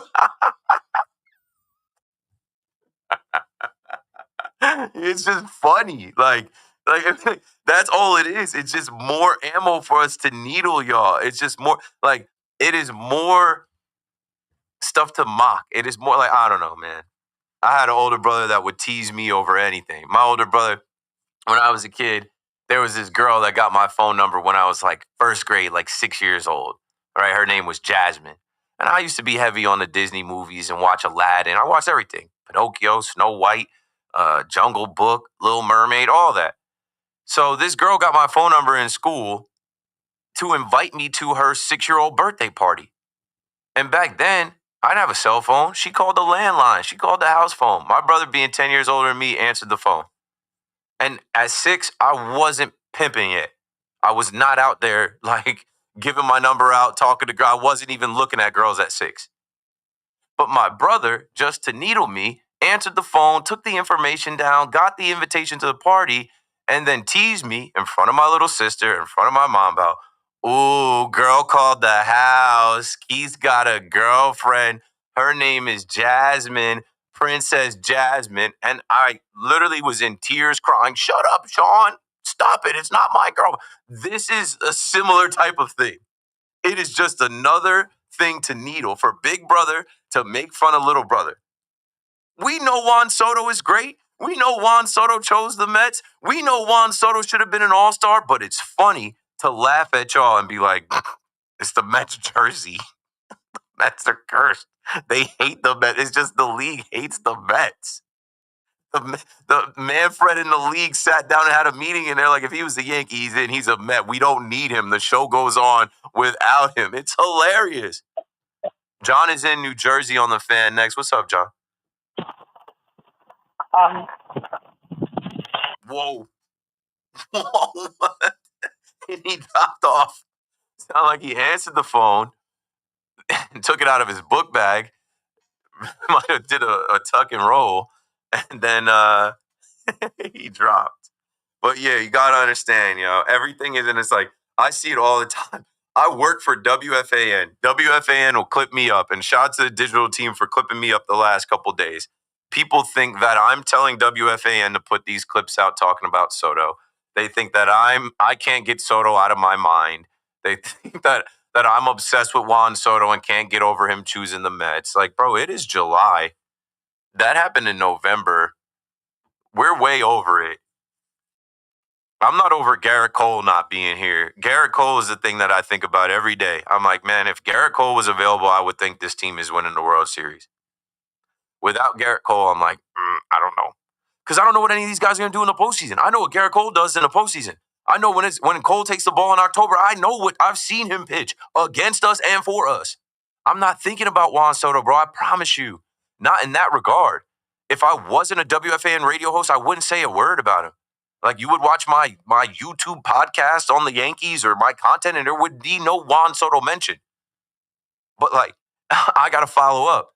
If we have a 10 a.m. show where Salicata's saying he's boycotting the All-Star game because Soto's not in it, you think I'm going to just dance around that? You think I'm just going to not mention that? Jack is in Rockaway, Queens, next on the Fan. What's up, Jack? How you doing, Keith? I'm driving back. I'm hearing a lot of Keith Volpe calls on, and I'm like, what is he's making a minimum salary. He's been in the league a couple of years. He's hit 20 home runs. He'll probably do it again this year. He won a Gold Glove. He's not the end all of the Yankees. He's not taking up a chunk of their salary. He's an above average to average player who's young, and we hope he'll develop. He's not going to be Jeter. There's only one Jeter. He's just give the kid time. But the problem with the Yankees isn't him. To me, it's been going back for a long time, and I like to point out a few things about Cashman.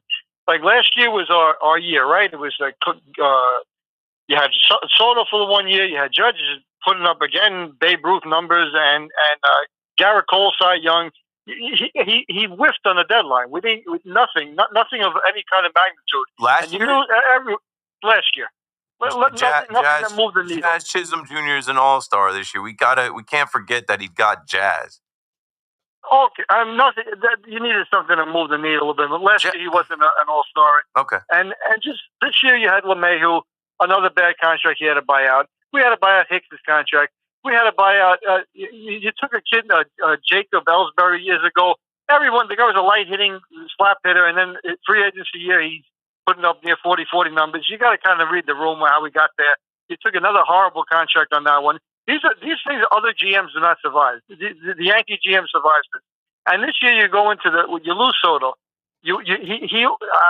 My personal opinion, I don't like how you're in Yankee Stadium. You got you don't need to go get back Goldschmidt at $12 million, and you could have just.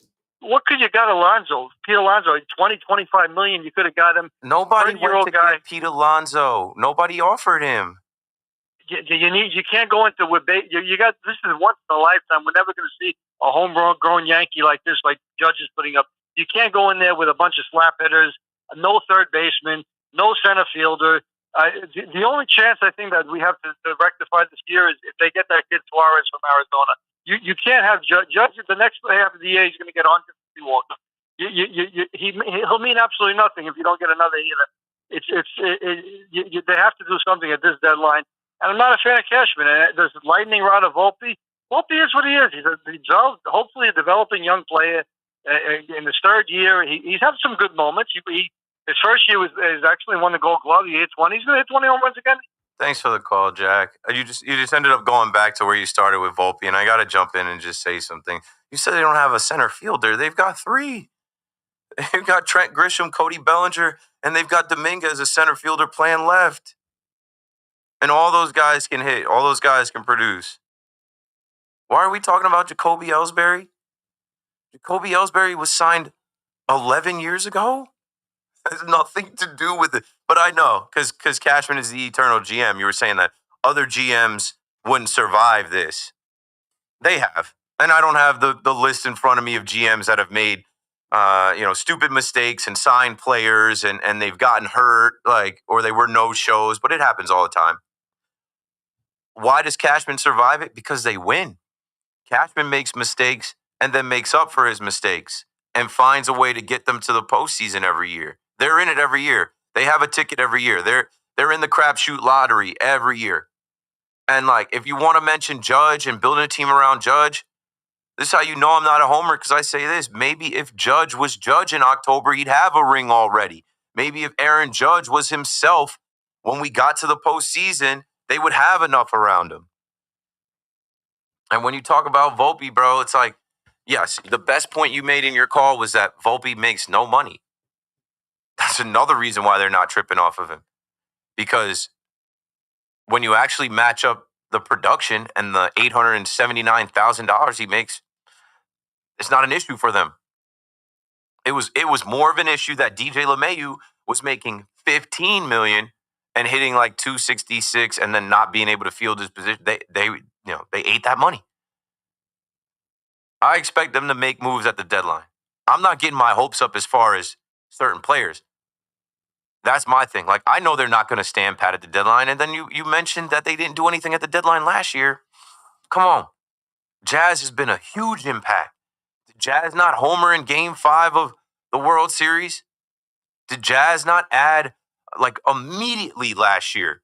Did he not add a level of swag, confidence, and energy to the Yankees? I'm pretty sure they went on a little mini winning streak. They went down to Philly and swept the Phillies that were supposed to be the best team in baseball right after Jazz got here. And Jazz was willing to play third base last year because Gleyber Torres said, "No, I'm good. I'm going to free agency. I'm not going to mess up, my production at the plate because I'm playing a position I never played." Jazz was a huge get for Brian Cashman last year. He was an all-star this year, and he's been an impact player, arguably the best hitter in the second half. Him, Belly, Judge. They're going to ball. They're going to play well. Add another guy at third base. Maybe it's Eugenio Suarez, but I don't know. I'm not tripping off of where Cashman is. You know why? Because I know Cashman's not going anywhere. When I talk about Cashman, I talk about how Cashman's going to be here for the rest of the decade and how Cashman might not trade away Spencer Jones and George Lombard because he's expecting those guys to come up and help, right? Those guys, those young guys are going to be able to help carry Judge and Stanton and Cole across the finish line. If it's not this year, then it's next year or the year after that. This championship window for the New York Yankees has probably 3, maybe 4 years in it. But who knows? Who knows who else they're going to get? Who knows who else is going to come up? Maybe it's longer than we think. But I'm talking about the one with Stanton, Judge, and Garrett Cole. And then you mentioned signing Pete Alonso. What are we talking about, bro? Nobody was going after Pete Alonso because the richest owner in the sport put a qualifying offer on him, won. And everybody knew, hey, why are we going to offer Pete Alonso, also a Scott Boras client, when any offer we put out, Steve Cohen is just going to match? Why even waste our time? And I told y'all before, too, last year, and I got no disrespect in me for Pete Alonso. I feel like he gets way too much disrespect from his own fans, his own fan base. But he was too Metsy. He was never going to be on the Yankees. They were never going to offer him. I was perfectly fine with Paul Goldschmidt. I knew they weren't going to offer Pete. They weren't looking to do that. There were some of y'all saying, oh, we need to go sign Pete since they signed Soto. No, that's a way different thing. Soto's for the streets. The only they traded for Soto and gave up a lot for Soto, and what they thought was that they could entice him. I think a lot of us thought that too. I don't know. Me, I really don't think it's any contest when you're comparing the two teams in New York where you would want to be for any reason. As a fan, as a player, business, I don't know. That's my bias. But he didn't agree. The only thing that mattered to Juan Soto was dollar bill. Good. That's one guy. The show goes on. The Yankees moved on without him. The All-Star game moved on without him. Let's go down to Eatontown and talk to Pete on the fan next. What's up, Pete? You're in there. Hey, what's up, Keith? Hey, big fan. Love listening to you. You know, you're an Ocean Township guy, so you know, local guy. But I feel like been listening to you the last few days, and you spend a lot of time talking about Juan Soto as a Yankees fan, and all my Yankees fans. Just me. I'm the only one. Well, no, all my Yankee fan friends. It's like the second the Mets signed them, all they talked about was Juan Soto. So, I know you're talking a lot about Juan Soto not making the All-Star team, but I'll be honest, I'm not worried about the All-Star team. I'm not worried about the All-Star game. I'm not worried about Alonso not winning the MVP, even though he hit a 3-run homer. I'm worried about October.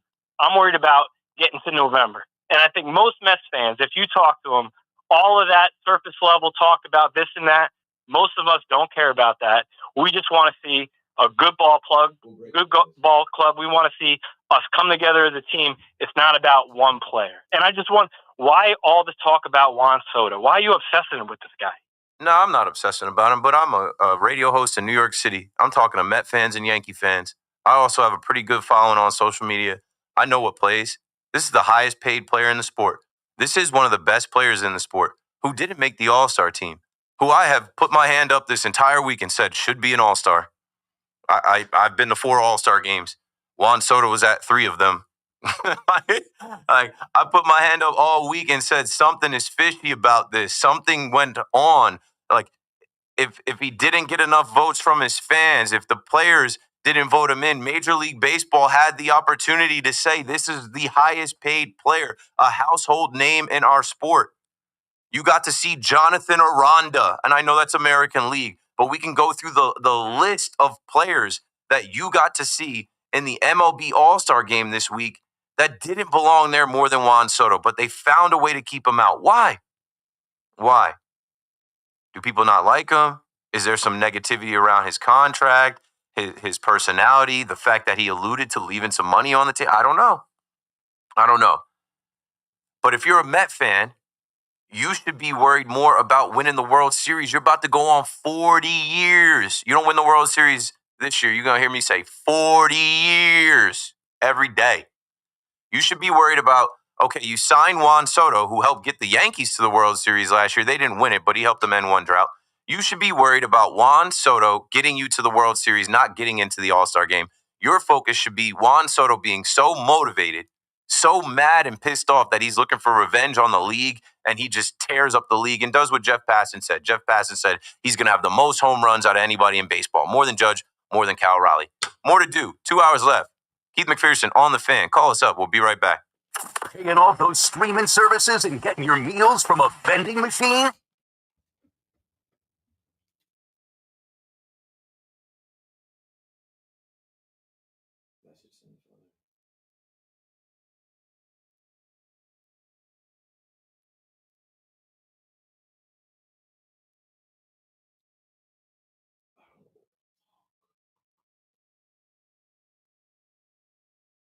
Saving the camera roll.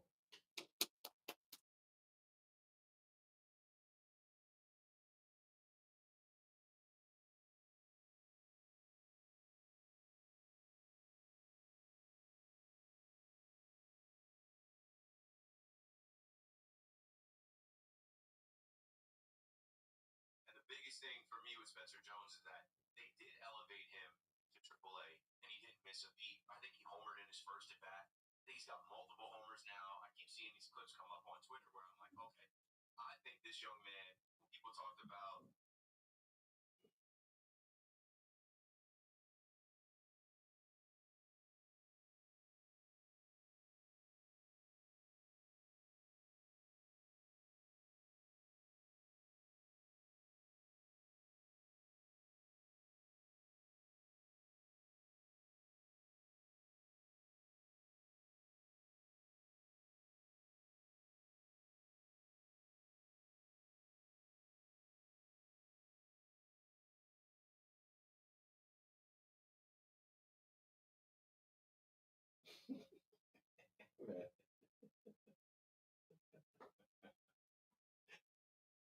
I'm not trying to trade.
strikeout rate. He's getting up there in age because he went to college. He's 24. No, maybe he just needed a challenge. Maybe he got to the final level of AAA and realized, oh, if I dominate this level, I'm in the show. Don't you want to get that kid next to Judge?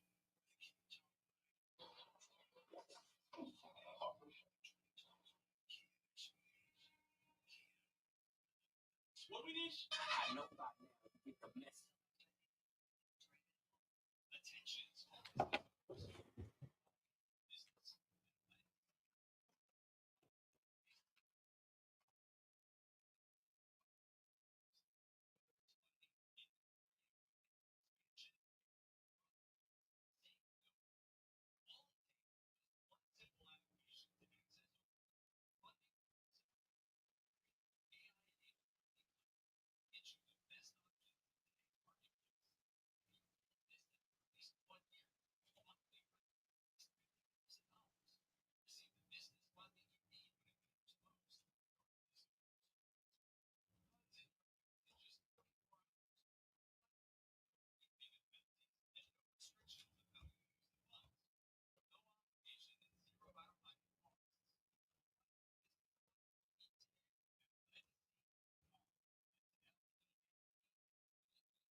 Good evening at 10 o'clock. I'm Marco Belletti. Steelers weren't about to start training camp without making the best player happy. TJ Watt agrees to a 3-year deal, $123 million, $108 million in guaranteed money, richest contract ever for a non-quarterback, $41 million per.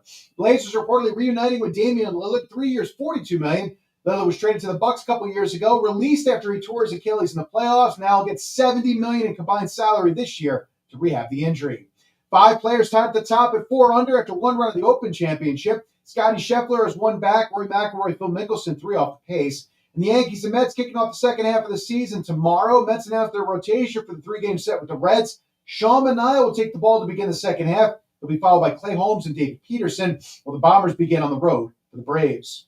87 degrees, cloudy skies, Central Park. That's what's happening. I'm Marco Belletti.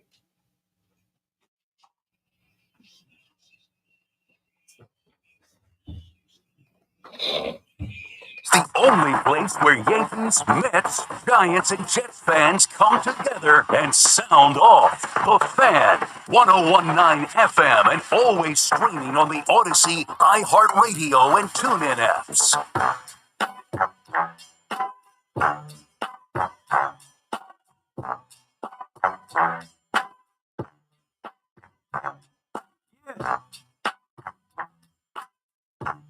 It's me.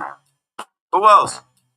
You gotta wait till the sun goes down. You gotta wait till it's nighttime to get radio like this on the Fan. Keith McPherson here. We're gonna start talking football a little bit because I can feel it in the air. I can feel it. I can feel some Met fans coming in and be like, "Don't talk about Juan Soto. You guys aren't over it." Like people tell me that I'm obsessed with Juan Soto. I'm just doing the job, man. How about that? How about if the morning show, midday, afternoon doesn't mention Soto for a day, I won't say anything at night about the guy. Straight up. I will omit. I will act like he doesn't exist. It's part of the program. You just heard the drop, right? This is the only place where Met fans, Yankee fans, all the other fans come together. You got to share this territory. Are we not going to talk about Juan Soto? You don't have to like how people talk about Juan Soto. And I understand as the Met fan is looking at Juan Soto like, damn, this guy is a Met for the next 15 years. We're paying him a lot of money. He's got to produce. He did start producing a little too late. Came up too short. All that money still come up short for the All-Star game. That makes you feel some type of way. I get it. You take it personal. There's been this whole Met fan pity party all week from, they batted Lindor 8th. They stole the MVP from Pete. Enough. You guys are supposed to be big brother, big boys. Enough already. You got the richest owner in the sport. It's David Wright weekend coming up, We're about to get back to baseball. You're supposed to try and win your division. You're supposed to try to get back to the National League Championship Series and the World Series. It's been 40 years. And that's why you go pay Juan Soto the big bucks. And you shouldn't be worried about all the small fries, other things. You shouldn't be worried about what the Yankee fan has to say. That shouldn't keep you up at night that Yankee fans are mocking you. But I'll tell you this, there are some Yankee fans that are, like I said, rooting for that to be the worst contract in the history of baseball. Rooting for that guy to turn into a DH in 4 years. Rooting for him to suck. Hate watching him. And when I say hate watching him, we love watching him fail. You just get tickled watching him strike out, leave runners on base, because it's like, hey, money ain't everything. Money can't buy you love, right? When somebody is just strictly motivated off of the bread, off the paper, there's some things that come with that territory. And I think Juan Soto's built and equipped to handle it. And like I said, hand up, should have been an all-star. But clearly, nobody was in his corner. Clearly, like Steve Cohen couldn't make a call. David Stearns couldn't make a call. Come on, guys. Come on. We just gave this guy $765 million, a free suite, security detail. His mom has a clothing allowance via the Mets.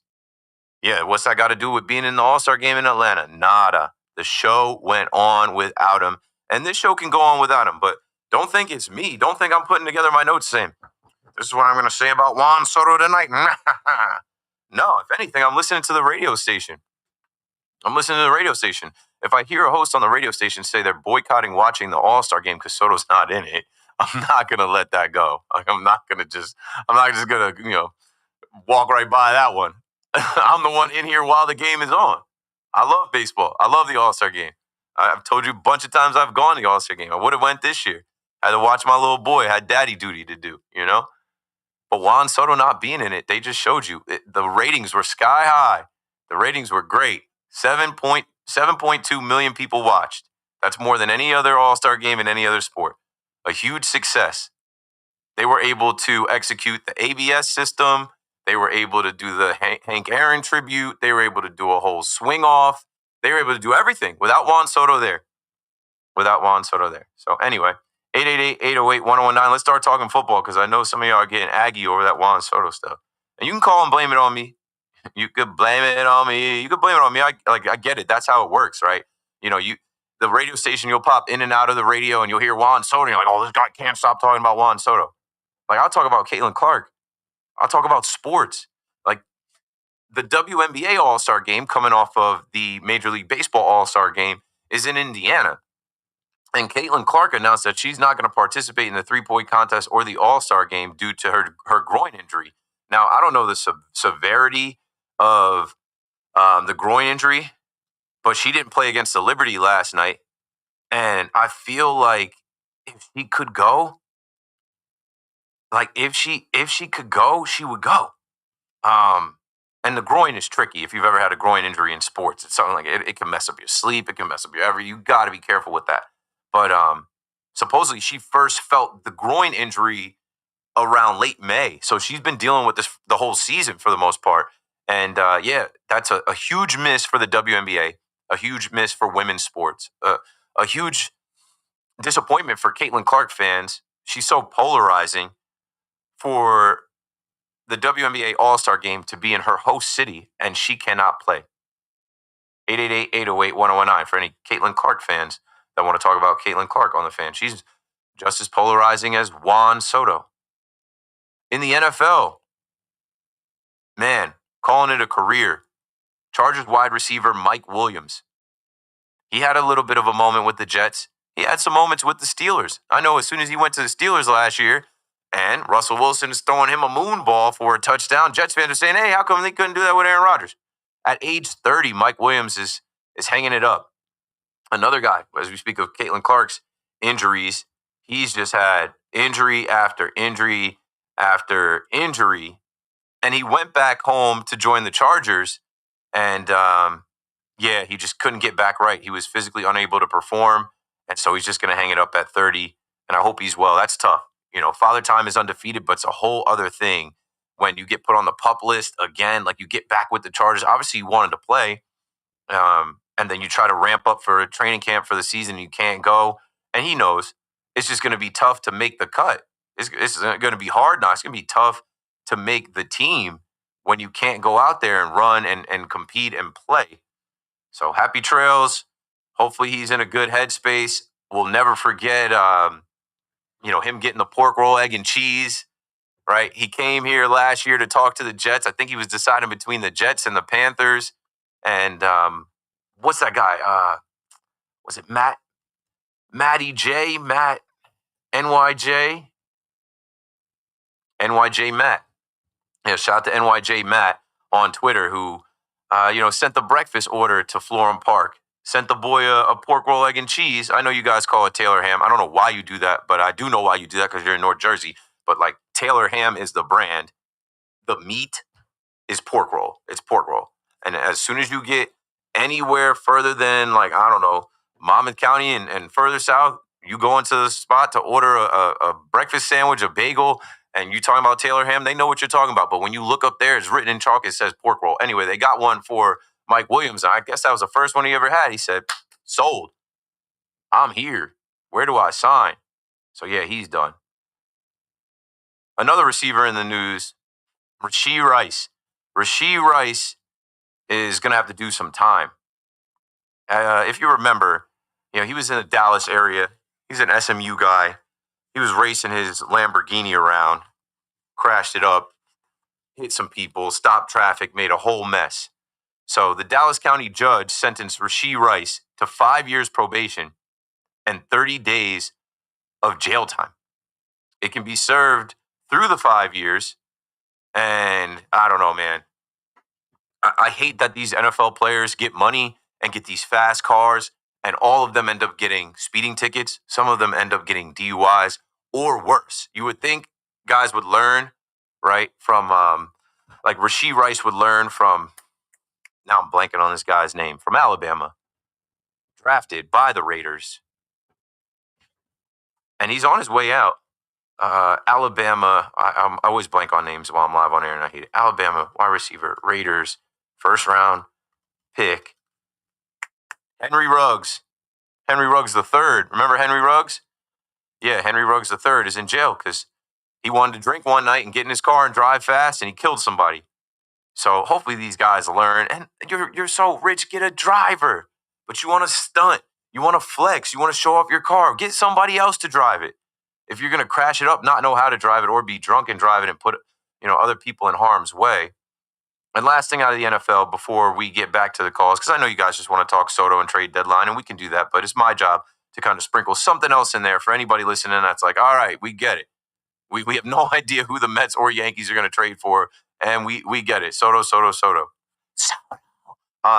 TJ Watt is now the highest paid non-QB in league history. Again, I mean, the Watt family has cashed out, man. Shout out to their parents. I remember, the mom talking about how they would have a separate fridge for them. They would be eating them out of house and home. They'd be buying them gallons of milk and going to like the Costco, BJ's, buying the food in bulk for those boys. 3 NFL sons, TJ Watt.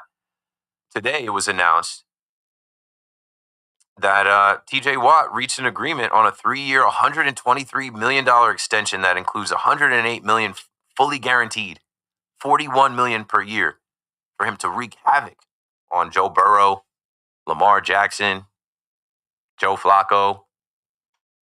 Now, when I saw that, and not because I'm a stupid Dallas Cowboys fan, but because I'm an NFL fan, I watch the entire league. I like the NFL. I like every team. I like watching the NFL. Just in general, the first thing I thought was about Micah Parsons. If you look at my Twitter, I wrote on Twitter because I'm just like, Jerry Jones, I get it that Jerry Jones has the, highest value of any, NFL franchise. The NFL is king, all that. He's got money. He's got so much. But he's so old and senile and slow, and the way that he does business is so backwards. Micah Parsons was ready to sign with them last year.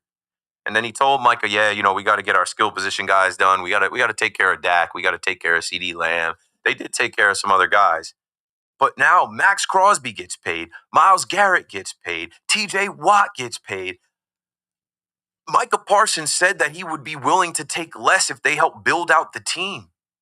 But now yesterday's price is not today's price. So what might have been less last year is not less now. They're going to have to pay Micah Parsons a fortune. And the Dallas Cowboys aren't winning a damn thing. How about them Cowboys? 888-808-1019. Mark is in Ronkonkoma on the Fan. What's up, Mark? Hey, Keith, first time caller. How are you? Sorry about I've been listening. Look, I'm a huge Mets fan. It really sounds like to me the Yankee fans sound like a bunch of soul losers. I mean, so yeah, we didn't lose though. He didn't lose for the Mets. The Mets signed Soto. Yeah, and yes, he went for the money. No differently than any of the other Yankee players over the last 30 years that the Steinbrenners purchased. There's a ton of players that the Yankees wanted and lost out on. You know, Steven Rockland talked about Ohtani or Yamamoto, right? Like Ohtani, we wanted Ohtani. Ohtani didn't give us the time of day. It is what it is. Like, you're not going to be able to sign every player. Not every player wants to play for New York, specifically the Yankees and the crazy Yankee fans. What it is here is that we share this same city and the same radio station, and we are neighbors and coworkers and some related. And so when the conversation comes up, the Met fan says, we lost. What did we lose? The Yankees are still good. The Yankees could still go further than the Mets this year. We split in the Subway Series. We lost Juan Soto, and you know what? That's what needed to happen. That is what needed to happen. Because the more we see of Juan Soto, the more we see he can't play his position correctly. He still can't field and right. He doesn't know where the ball is going. The more we see Juan Soto is such a money-driven guy, we want team guys. We want to win with guys that are bought into the pinstripes and the Yankee way and all that hoopla that the Met fan tells us doesn't matter anymore. Aaron Judge looked like a fool in the playoffs last year, dropping the ball in center field. Come on, what are you talking about? That was his first error the whole year. I actually watched him play center field the whole year, which isn't his natural position, and he played a good center field. Why? Because he had to bump over for Soto. Soto had to be in the shortest part of the field. Okay. Have a good one. Thanks for the call, Mark. 888-808-1019. Like, I can play this game with y'all. It ain't nothing for me. I just don't. I'm not holding an L. Like, Cope, hold the L over Soto. You know what? The way that it shook out, I'm happy that the Mets got Juan Soto because now Max Fried exists. Did I know at the time that Garrett Cole was going to go down? No. If the Yankees were sitting here today with Juan Soto, no Garrett Cole, no Max Fried, then we'd probably be thinking about no postseason. Look at how many injuries. Clark Schmidt. Before that, Luis Heel. Plan B, the pivot, to go get Devin Williams, to go get Cody Bellinger. Look at how much fun Yankees... Bro, just Cody Bellinger himself. Just what Cody Bellinger has been. We don't have Cody Bellinger if we sign Juan Soto. So the silver lining for the Yankee fan is, look, they're still the Yankees. They still come out clean. Can't take nothing from us.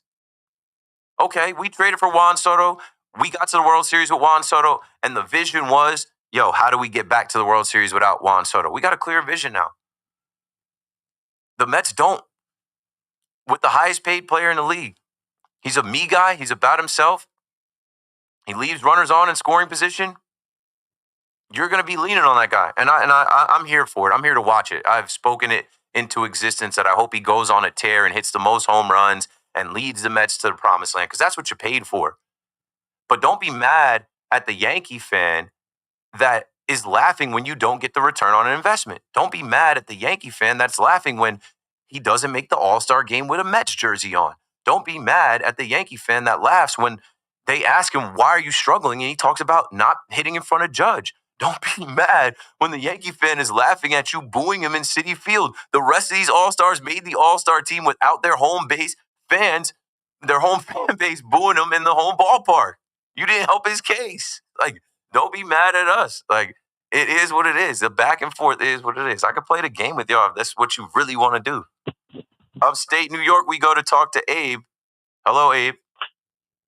Hey, first time caller, long time listener. Ding, ding, ding. Abe decided tonight I'm in there.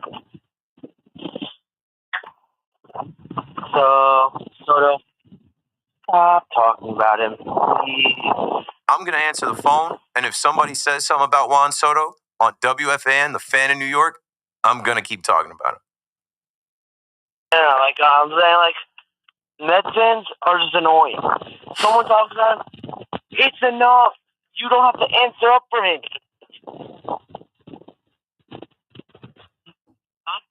You all right, Abe? Yeah. I don't want to bang on you your first call. You seem like you're moving some things around. Yeah. Now, really, what I was talking about was All right, Abe, get yourself settled. Get to a quiet place. We've had enough of tough connections and rumblings and everything else tonight. And yeah, listen, like, I'm not going to omit the starting right fielder from the Mets. I'm not going to leave him out of the conversation. If you guys call up and you want to do it, I'll play the game. I'll play a game. I'll continue to put stuff out there. I'll continue to talk about other things. But like when you call, I'll give you the floor. And I'm not going to back away from any of the back and forth in conversation. It's fun. It's entertaining. You know, I was listening to Sal's show and I got a good laugh at the guy who called and he said to Sal, if Juan Soto jumps off the bridge, you'll jump off of the bridge. And like, that's the other side of the coin, right? Sal being a Met fan defending Soto, me being a Yankee fan saying like, listen, don't tell me how I feel about it. I'm telling you how I feel about it. And don't tell me I lost anything as a Yankee fan. We got star players. Judge is a better player. We're good. We added a bunch of other good players. We're all right.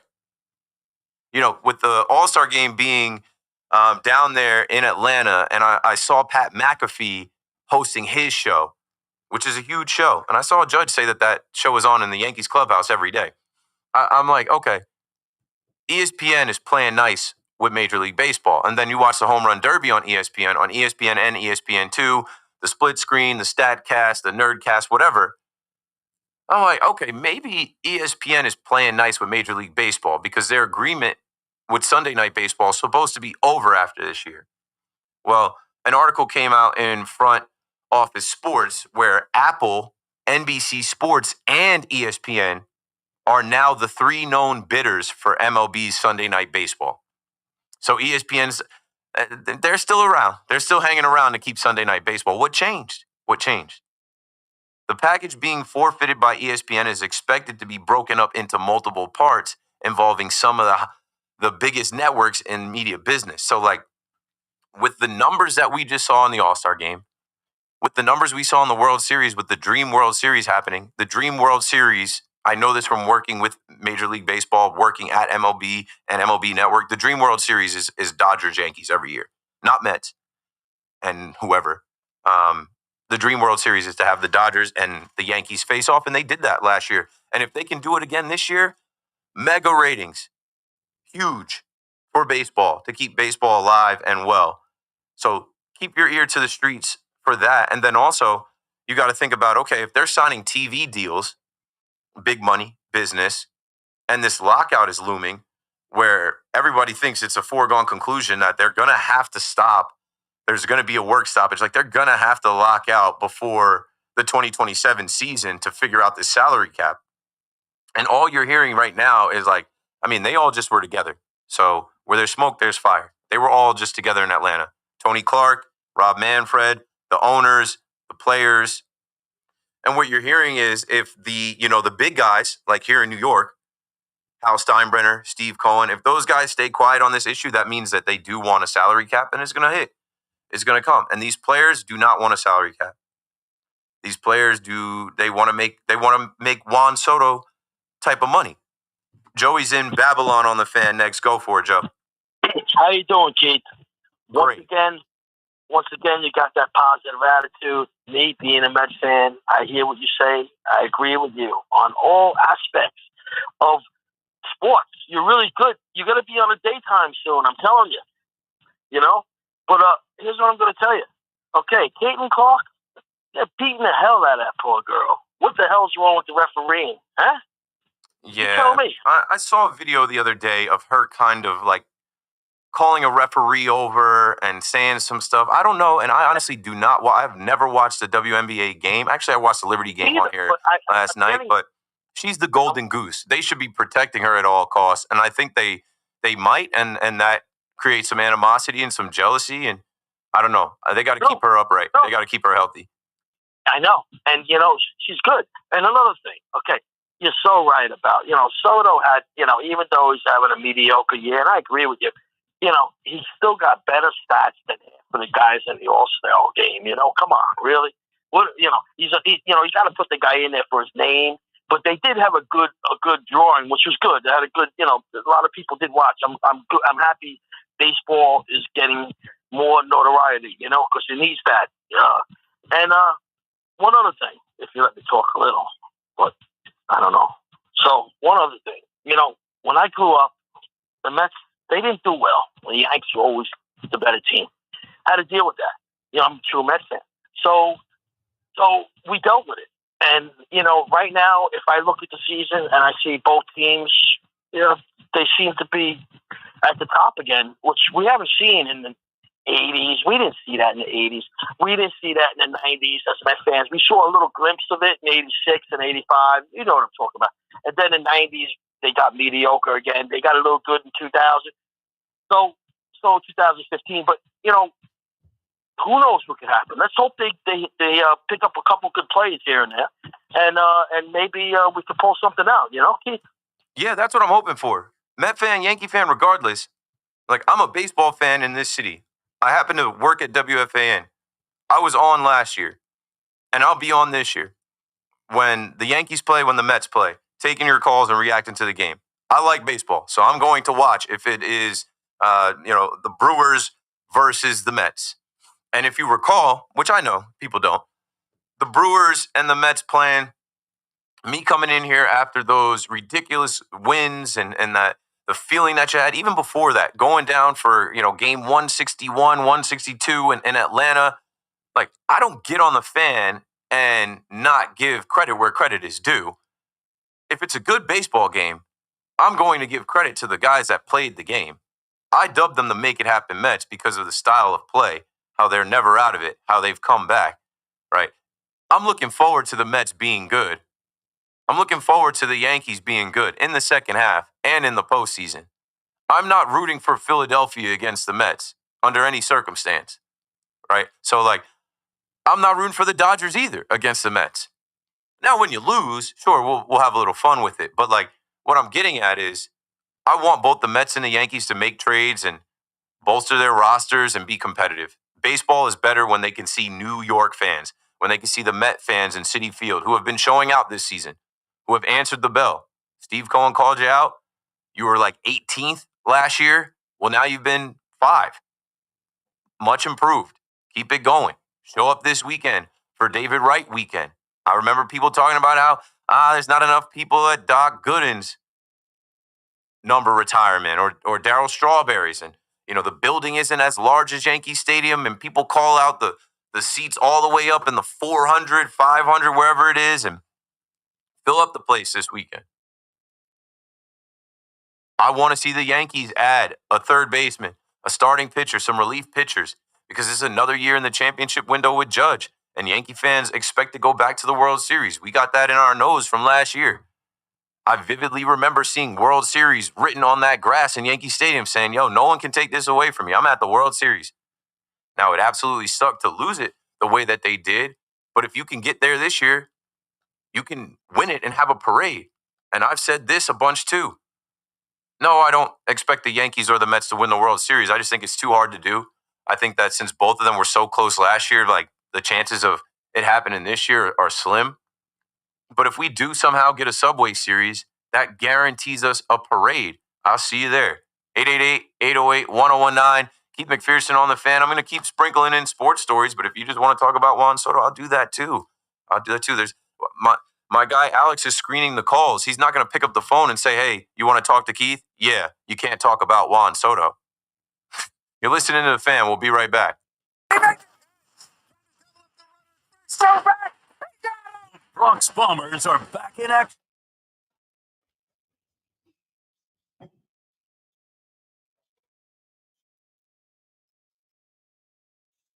Fucking A.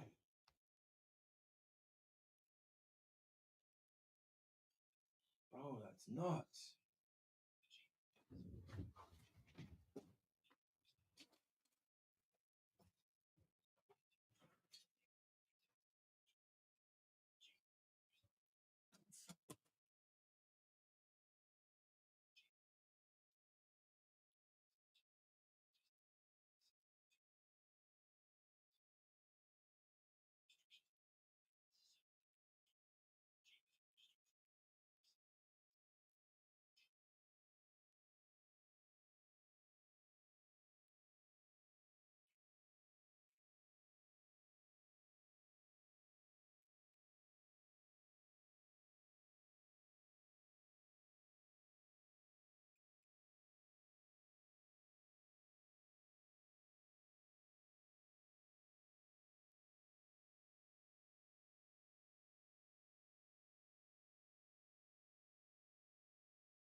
Chat, what up? What up? Let's see.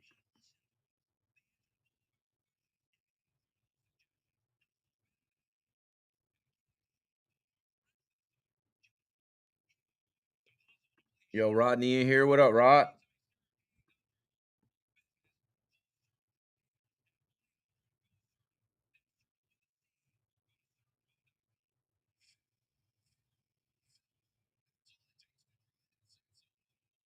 I'm trying to be diplomatic with what I put up here from the chat.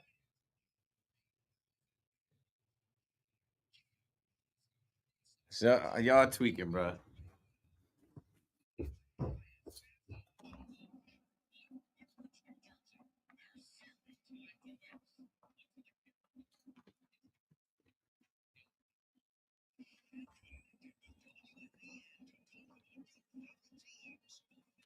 All right, let's get back to the show.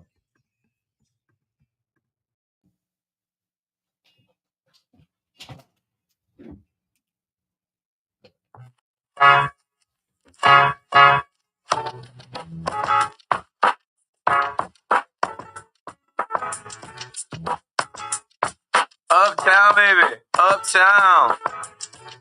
Hello again. Keith McPherson on the Fan, KM to AM. You know the drill. Or maybe you don't. If you're just tuning in. I opened up the show tonight talking about the Mets and the Yankees and some of the similarities here, right? Trade deadline. Both could use a third baseman. Both could use a starting pitcher. Both obviously going to add some relief pitchers. I talked about retiring numbers and how the Yankees have always retired numbers, right? The Yankees been doing that forever. But now with new ownership, the Mets have caught up very quickly. And now you get your captain, Captain America, David Wright, this weekend for a younger generation, the millennials and younger, to see David Wright's number 5 go up there. I know there are some younger Met fans that did not get to see Keith Hernandez and Doc and Darryl play. So this one means a lot more. You're going to go get that bobblehead. You know, there is a rumor out there, which I said I don't think it's a rumor. If the video leaked, then the leak was intentional. After they honor David Wright, or sometime during the time that they honor David Wright, there will be a passing of the torch on to Francisco Lindor as the next captain of the Mets. I think it's the time to do it. We kind of talked about when are they going to do it. Was it going to be in the offseason? Was it going to be opening day? Was it going to be second half? Here we go. I think that's something that'll really ignite the fan base. I think you can expect a packed ballpark in Citi Field. I talked about how Mitch Keller, the report came out today that the Yankees are interested in the Pirates' Mitch Keller. And then if you read the article, they say that the Mets have checked in on him as well. And as much as we want to go back and forth about Juan Soto, that's in the past. That's done. But there'll be some more to go over in 2 weeks when David Stearns is able to grab somebody, or maybe Brian Cashman is able to get somebody that you have your eye on either side. I also talked about Old Timers Day coming back for the Yankees, where on August 9th, they'll actually play. They'll play 2-3 innings, the Old Timers. And then the Mets on September 13th will have their alumni game. So as much as we have our differences, we're very much alike here in New York City. We're diehard fans. We're the best fans in baseball. We have our culture. We have our beliefs. We have our things, and there will never be peace. And I think that's perfectly fine. You know, as we went through the night, I had some guests call in. I had Raphael Flores from the Somerset Patriots, the 15th ranked prospect of the New York Yankees, call in. He's a catcher, and I thought he was great. He called in at 8:10 and just kind of chopped it up real quick. He's hanging out down in my hometown area, and, you know, he could be traded. He could be in a package, or he could keep producing and come up in a couple years, and we'll keep an eye out for him. I had Keith Rad dial us at 9:10. If you want to go back into the Odyssey app and listen to the interviews, 8:10, Raphael Flores, 9:10, Keith Rad. Keith Rad tapped in to talk about the Mets and the All-Star game showing and the swing off and Pete Alonso and Francisco Lindor. And, we even talked about the trade deadline, and he threw out that he was looking at Zach Gallen and maybe even a Josh Naylor could be considered. So we'll continue with the calls on the trade deadline, on the Mets and the Yankees. But doing my job and going through my run of show, I started to talk about the National Football League. TJ Watt got paid today, the highest non-QB in the league. And you're seeing Myles Garrett and Max Crosby get paid. When are they going to pay Micah Parsons? Probably week 1, like they paid Dak a couple hours before kickoff. I tried to talk a little Caitlin Clark on the Fan. Why not? Why not? Indiana hosting the All-Star game. Caitlin Clark can't even play. I'll keep mixing in little things here and there. I'll keep mixing in some things. I even mentioned Rashee Rice. I'm going to get to Russell Wilson. I know somebody out there knows my Russell Wilson story. Maybe somebody will call and tell me, Keith McPherson, how do you know Russell Wilson? What's the story between you and Russell Wilson? What's the connection? Because as soon as he signed with the Giants, I'm like, oh, I could tell this story 100 more times on the Fan. Alex is in Jersey. Let's get back to the phones. What's up, Alex? Hey, Keith. Hey. Hey, Keith. How's it going? Good. Thanks for answering my call. Yeah. Do you think Flores is a good fit for the New York Yankees? Much more so than Oswald Peraza. Yeah, I'd love to have the guy. That lineup would be crazy with Suarez. He's a home run hitter, and he just put on a display. He can field his position, but for sure. But what's it going to take to get him? He's only a rental. I don't know.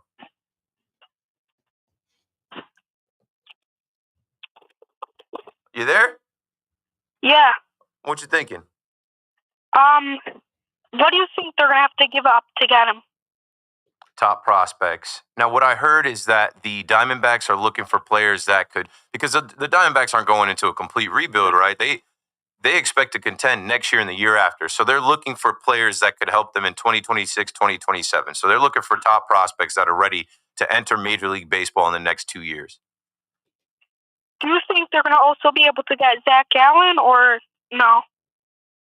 Why not? I would love some type of package deal where it's like, hey, we'll send you 4 top prospects. Send us Zach Gallen and Eugenio Suarez. The Yankees want him. The Mets want him. I'm sure there's some other teams that want Zach Gallen. Zach Gallen is a guy that, he's going into free agency, and I know he's going to want to turn it on in the second half and have a good showing and want to be on a contender in the postseason so that he can kind of perform under the bright lights, raise his value. Thanks, Keith, for answering my call. Thanks for making that call, Alex. We are the world. We are the children. See, I tell y'all, this is a children's program. Some of you old guys want to call and get all testy. Some of you other guys have a couple brouhahas, start dropping all types of profanity. I'm like, don't do that. I got the pulse of the kids, the future. I got the young people listening. AM to AM. Phil is in Sheepshead Bay on the Fan next. Phil, hey, good evening, Keith. Hey, welcome back. I can tell you one thing. You're a right guy. You're taking all the calls, even from the guys that are creating negative controversy, and I salute you for it. You're handling it very well. Yeah. Here's my point today. There's a guy over in Anaheim Angels section that plays third. He had a very good year last year. Not so much this year. Rengifo. And Rengifo, yeah. And I want to know what you think about him. And maybe if the Cardinals go downhill a little, I don't know, maybe Donovan. I'm going to listen and see what you say about those two gentlemen. Thank you. Yeah, thanks for bringing a name to the table that hasn't been mentioned. I think we did talk about him last year and at parts of this year. Luis Rengifo. The Angels, they're always open for business. The Angels could send him. What would they want? As I look at the standings, I know they're like 500, but they're right in the mix. They're 47 and 49. They're 4 games out of the wild card. Mike Trout isn't getting any younger. They're thinking they could push. They're thinking that they could potentially, Ron Washington talking about, we're going to run down the West. No, you're not. But they're thinking that maybe they could make a push for the 3rd wild card. Are they going to be sellers? Are they going to get rid of a Luis Rengifo? I don't know. But yeah, I'd check on it. I'd take him.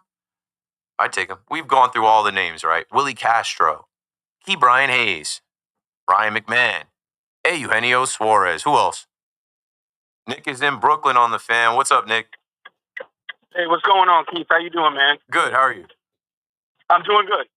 Listen, I just want to ask a question, but first, I agree. This is a children's program, but it's as well a drunk Mets fan program, man. As I'm on hold here, it is hilarious, man. The guy like, oh, Judge made an error. You're like, that was his first one. He's like, oh. Then the next guy, like, whatever he took hit him right as you answered his call. It's just hilarious. Well, but, I'm glad we can entertain in all a bunch of ways and appeal to so many different kind of people. And I thought, like, did you feel this many Met calls last season, or is it this season because of Soto? I always joke that the Met fans don't call my show, that the Met fans don't want to talk to me. It's definitely some Soto energy. And a lot of it is social media, too, because if they don't really listen to my show, they'll see a little 1-minute clip that WFAN puts on Twitter or Instagram, and they're like, I'm going to get that Yankee homer tonight. Yeah, I hear you. But thank you for taking my call. My question is, and this is something that we as Yankee fans, we face every single time near the trade deadline. We know what we need. We know where we need to strengthen up. And we know that Cashman knows it. He gets in the office every single day, looks at the depth chart, looks at the analytics, etc. But why does he not do what we need every single trade deadline? That's all I have, man. I appreciate you. Have a good weekend. Yeah, I got you, Nick, because he can't. I think we're extremely tough on the guy. I think he's got the hardest job as GM. He's the GM of the New York Yankees. I go through chapter and verse of this every night. These 29 other teams are not trying to help the Yankees add another World Series trophy. They saw the Yankees dynasty. They saw the Yankees run. They don't want the Yankees to win another thing. They see the Yankees have Aaron Judge. So Cashman has to talk to these GMs and massage them into, hey, come on, give us this guy. Not for that, not for that price. You know, he's got to be a salesman. He's got to bargain with these guys. It's tough. Why doesn't he do exactly what we want him to do? Because he also has a long view. He's got a longer plan. Sometimes the long plan doesn't always work out the way he hoped or how we expect, but like he can't trade everybody. That goes against business. That goes like right now, they have a self-imposed ceiling on their payroll. When they changed the beer policy this year, Hal Steinbrenner came out and said, I don't think you need to spend the most money to field the best team.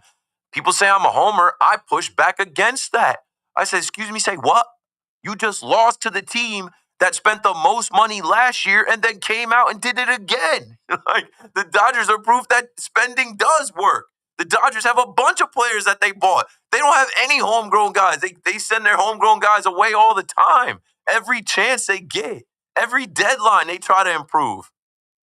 Every deadline, we'll get Tommy Edman, Michael Kopech, send us Jack Flaherty as well. Oh, wait, you already had Mookie Betts and Freddie Freeman and Shohei Ohtani. How is this allowed? So the Yankees see what they have right now with homegrown, cost-effective talent in Anthony Volpe, Jason Dominguez, Ben Rice, Will Warren, guys like that. And they say, oh, like we're a good team. We're good enough to win the World Series.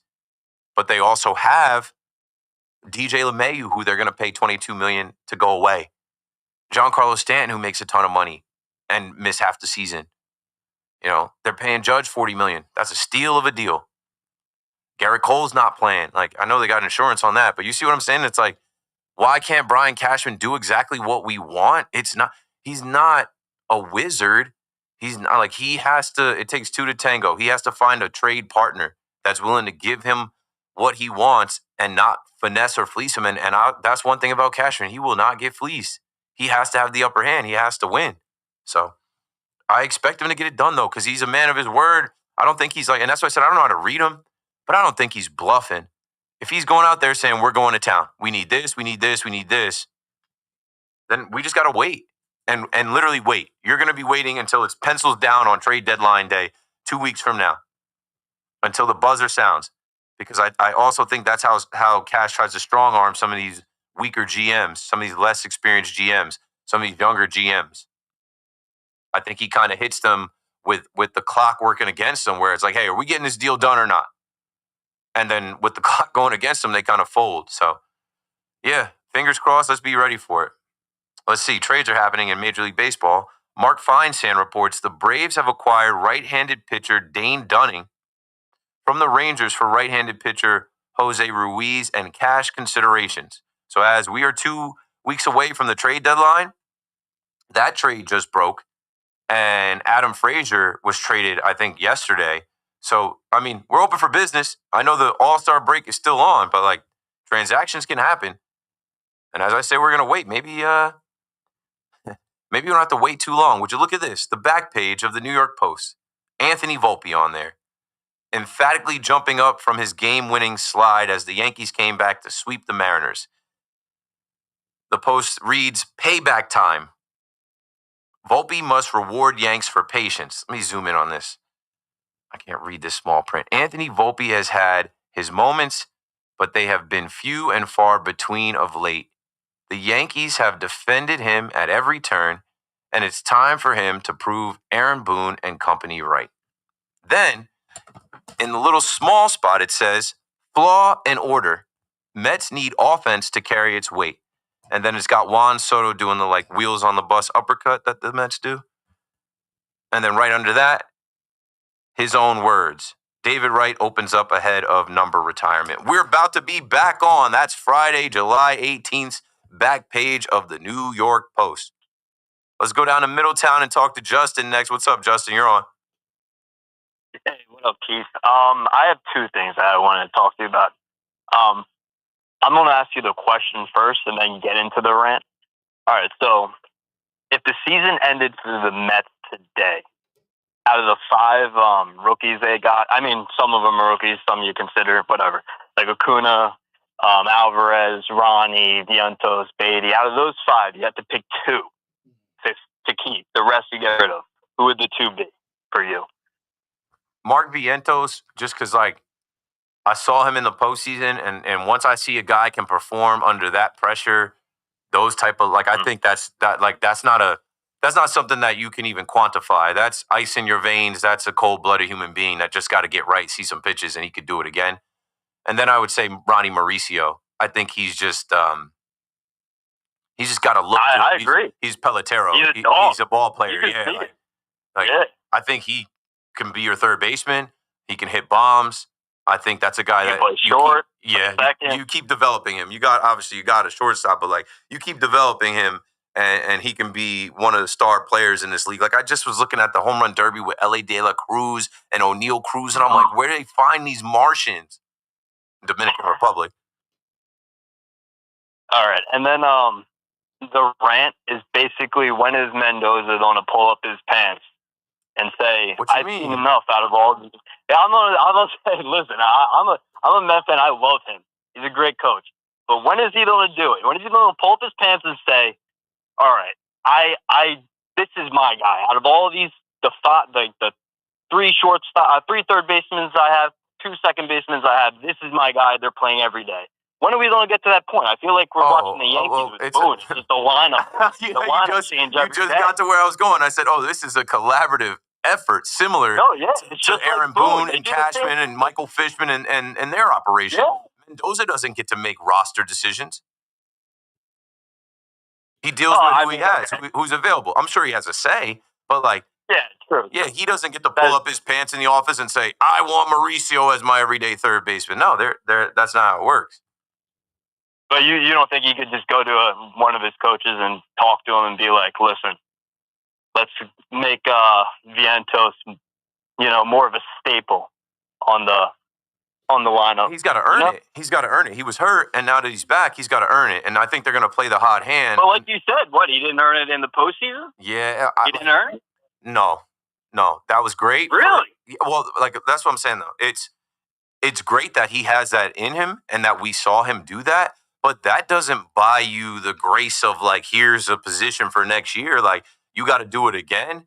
And I believe he can do it again, but there are other people. There was a moment in time in the last couple of weeks where I'm like, Mauricio might have jumped Vientos. Obviously, Vientos showed himself in the Kansas City series. Yeah. I know Ronnie, he's something. He is something. Yeah, and I thought that they were going to send him down. I thought, with Marte and then Winker and then Jared Young. I don't know why they were even playing the Jared Young game for a while. I was like, they might send him down. You just mentioned his name. I thought you bought his jersey. No. Thanks for the call, Justin. 888-808-1019. Let me sneak another call in before we go to the break. Frank is in Manhattan on the Fan. Go for it, Frank. Hey, what's up, Keith? I'm a Met fan, but I just want to ask you, your Yankees used to be against giving pitchers 8-year contracts. Why did they? You talk about Soto going to be in 5 years, going to be a DH. How do you give Max Fried 8 years? Yeah, I don't know if Soto's going to be a DH in 5 years. Just want to clear that up. I don't know if Soto will be a DH in 5 years. But I will say this: David Stearns prioritizes defense. He's had his struggles right now. We also read a John Heyman article where we learned that Juan Soto's guilty pleasure in New York is Italian food. I'm sure he's also eating good with the Dominican food. In 5 years, he might not have the wheels to patrol right field and Citi Field. At 31 years old, the Mets have struggled so long. Thanks for the call. The Mets have struggled so long with that DH spot. You got one right there. It might not take 5 years. So, that's what I'm saying. We don't know. I can't predict the future. You can't predict baseball. But, if Juan Soto keeps eating good, there's your DH. Now, Max Fried, and it's funny because, y'all love to throw Max Fried at the Yankee fan. Why did Max Fried choose the Yankees? Someone even tagged me in something so dumb. They were like, at All-Star, Max Fried couldn't draw the Yankee logo without looking at his hat. And they were like, Keith, if this was Soto, you'd be freaking out. I don't know how many times I get tagged. What if this was Soto? Jazz Chisholm hits 3 home runs in the home run derby. I get tagged. You'd be all over him if it was Soto. I'm like, what are you talking about? I watched Soto live in L.A. win the home run derby. He never has to do it again. What are you talking about? If Max Fried can't draw the logo, maybe he's not artistic. Maybe he just doesn't have the freehand ability. Max Fried chose the Yankees, and if you listen to him, he said, when the Yankees come calling, right? He talked about what the locker room said. The locker room, when you enter the locker room, says something like pride, passion, compete, prepare, win. He's like, those are my core values. Of course, the Yankees gave him 8 years. They had to do that. They had to outbid the Red Sox, who ended up getting Garrett Crochet, and then also the Blue Jays, who were in on him. If this is a guy you want, don't let your 2 division rivals outbid you for him. The Yankees pivoted from not paying Juan Soto to paying Max Fried, and I am glad that they did. Big shot of the night coming up. Open mic coming up. 1 hour to go. KM to AM returns right after this. BT and Sal argue like your group chat.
Good evening at 11 o'clock. I'm Marco Belletti.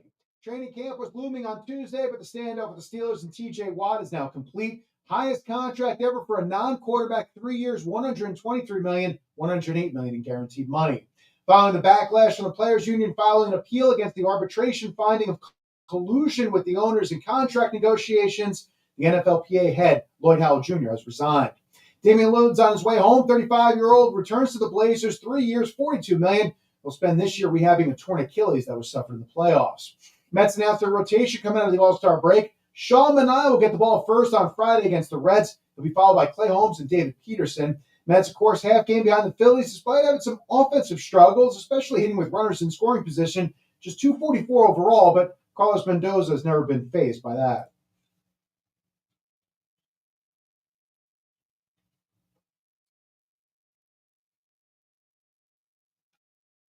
Yankees hit the road for the Braves to kick off their second half, and 5 players tied at the top, 4 under after one round of the Open Championship. Scotty Scheffler's one back, Rory McIlroy and Phil Mickelson 3 off the pace. 86 degrees, clear skies, Central Park. That's what's happening. I'm Marco Belletti.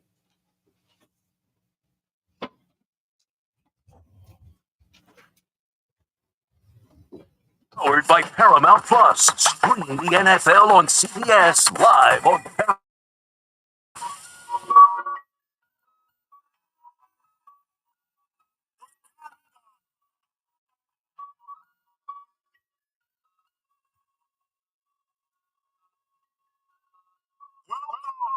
The big shot of the night is brought to you by WFAN and me, Keith McPherson. Bright lights, big city, New York. You know we got a bunch of big shots.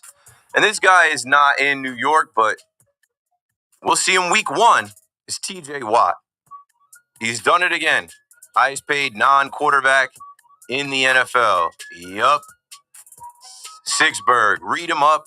And his $41 million per year jumps past Myles Garrett, jumps past Jamar Chase. He's a 4-time All-Pro, 2021 Defensive Player of the Year. He's got a 3-year, $123 million extension with the Pittsburgh Steelers, and they mean business. They mean business. They went out there and got Aaron Rodgers' a song that doesn't end. They got Jalen Ramsey, Darius Slay. I mean, they don't want to go 9-8. They do not want to go 9-8 this year. They want to get their 7th Super Bowl. 888-808-1019. You know, I wanted to talk about the Jets and the Giants a little bit. I feel like with the Jets, like I tried to force some Jets conversation earlier in the week, and you can just tell when things aren't moving the needle. You're like, I'm not a Jets fan. We did see Garrett Wilson make it official and sign today. Repping the Mets fans, had the whole Mets hat on, him and Brett Beatty are type. But I'm like, wow, I mean, for the Jets to be miserable for so long, for them to have this new regime and for the new regime to do right by 2 of your best players, I thought there'd be a little more juice. I thought there would be a little more energy. You know what it is? This week on WFAN, we were missing "Stop Walking Around Work Like a Loser" and "I'm a Loser." We didn't have BT or Evan to talk about the Jets signings. Maybe Saturday we'll hear from Joe B on it. But I felt like there wasn't enough juice around the Jets. I think Morash might have alluded to that too. I'm doing these shows on Monday and Tuesday coming off of Garrett Wilson and Sauce Gardner signing. I thought that would be a little bit of a jolt, a little bit of a bump. Like, those guys are likable guys. They're good players. And they're going to be here for the rest of the decade. I thought that there'd be more of 888-808-1019. I thought there'd be more Jets, more Jets. You guys are beaten down. That's what the Jet fan is so beaten down. It's fool me, can't fool me. Fool me, can't fool me. Fool me, I'm out. You can't fool me. Can't fool me if I'm out. Not again. Nope. Got to win something. Like, the Jet fan is not going to be excited about the Jets until they're like, they got to go 6-1 for the Jet fan to get excited. I hope not. I hope it doesn't take 6-1. That's tough to do for anybody in the league. 888-808-1019 for the Jet fans to get into this last hour. Even with your just thoughts and concerns, even if you're a Jet fan that doesn't believe, like, call up and tell me why. What is it about Aaron Glenn or Darren Muji or these signings that make you say, nah, same old Jets? Like Woody Johnson's not even going to be around. He just bought Crystal Palace or something, soccer team. Like, Alex, do you know anything about Crystal Palace soccer team? Who they play and like? Crystal Palace just won the FA Cup. So what's the FA Cup? So FA Cup is like the biggest domestic trophy you can win in England. So they're legit. So the past like few years they've had some ballers on their team. So like they have players right now that are like wanted by bigger So Woody Johnson is coming in at the right time. He's going to be more consumed with that. Like this is the trophy that they just won. They just beat Manchester City in the final, and like it's their first major trophy ever in their history. Okay, I know Manchester City. I just think Woody Johnson likes being over there anyway, and we know when he was an ambassador to Donald Trump, he was stayed in London and stayed out of the way, and I think he's out of the way right now. I think he's happy with who he hired. They interviewed the whole world with the 33rd team to land on Darren Muji and Aaron Glenn. I think Jets fans are going to be surprised that they have like an actual offense, defense, like an actual NFL team. I might have to go stop by and see what training camp looks like coming up soon. Sorry to interrupt, but there's this like whole controversy where the reason why Crystal Palace sold that like the amount of shares to Woody Johnson is because when you win the FA Cup, you automatically qualify for Europe. Yeah. But the thing is, the main owner of Crystal Palace also owns a team in France, and they were also in that same like conflict of interest Europa League. And the thing is, you can't have one owner for two teams. They can't compete in the same competition, which is so stupid because there are other teams that do that, but for some reason like they just wanted to do it now with and out of nowhere here comes Brick Johnson all bricked up like, yeah, we'll take them. All right, back to the phones. Manny is in Clifton on the Fan. What's up, Manny? Manny, you're live. Oh. All right. Let's see where I want to go now. Not Manny. Let's go to DJ in East Brunswick on the Fan. Let's go, DJ. What's going on, Kev? Been a long time, man. You know what? I mean, Kev, Ken. What? Yeah, it's close enough. My bad. It's close enough. KM. Yeah, Keith. My mom named me Keith, like Keith Sweat, Keith Murray. You know what I mean? I got you, Smooth. All right, so my point was about Cashman. Cashman can trade, but he can't develop. Ever since Judge, besides Judge, when have you seen a really high talented person come out of that system? I don't know, man. I can't say any of the guys on the team. Like, he's not going to get any credit for Clark Schmidt, and Clark Schmidt's not really high talent. I'm trying to think of all-stars that they've developed. Well, I mean, King is all right besides his injury right now. Yeah, but we can't even. King was here. King came from the Marlins, was here for a handful of years, like 2-3 years, and then went to the Padres. I'm blanking on anybody else. You're right. You're right as far as like Cashman doesn't develop anybody. He's a GM. They hit on Judge, and Judge is one of the best players ever. But like they missed on the Gary Sanchez's, Greg Birds, Miguel Andújars of the world. It's the same thing what I was going to say. I mean, we're both Cowboy fans. Like I said, I called before. You can't hang your hat on a Michael Parsons without a ring. As great as they without a contract. As I'm talking about T.J. Watt, like Micah Parsons' money just went up with what they paid T.J. Watt. They can't pay Micah Parsons now. They don't have it. Well, they have it. But like against it's stupid how they've structured the Dallas Cowboys team. You know we have it. That's Jerry just being Jerry. Well, we're never going to win one until Jerry goes, God forbid, God rest his soul, when he does. Yeah, but I'm just saying, like they have a projected $29.53 million in dead cap money. like they have to hire real football people. They have to actually hire some GMs, some guys that like know what they're doing as far as signing players and making this happen. Because I think Jerry just kicks the can down the road because he has so much money, and he's like, these guys aren't going to leave. We'll figure out a way to pay them. But you got to talk to agents, and you got to figure it out. You got to figure out the roster. Like, you got to fill out the roster. Keith, me, you, and your producer could do a better job than what Jerry's doing right now. No, for real though. I wouldn't have paid Dak that much money. They have fumbled Dak's contract 4 times. There's no way. I was hoping, remember I called you, I think, like, before he signed, and it was just at, like, kickoff, and he announced he signed for the most money ever. I was upset. It's like I was sick to my stomach. Why? Let him play out that last year and see what he wants to deserve to get paid. Because they watch ESPN and NFL Network where people are like, this is preposterous. This is crazy. You don't have your quarterback locked up long term. Dak put up MVP numbers 2 years ago. Dak is one of the best quarterbacks in the NFL. Jerry's like, all right, run him the money. Yeah. And it was foolish because CeeDee Lamb was holding out in camp and they didn't pay him until 2 weeks before the season. That's not enough time. It's just dumb. Yeah. No. It's debauchery there. It's just stupidity. Yeah, thanks for the call, DJ. I'd rather not. It doesn't make any sense.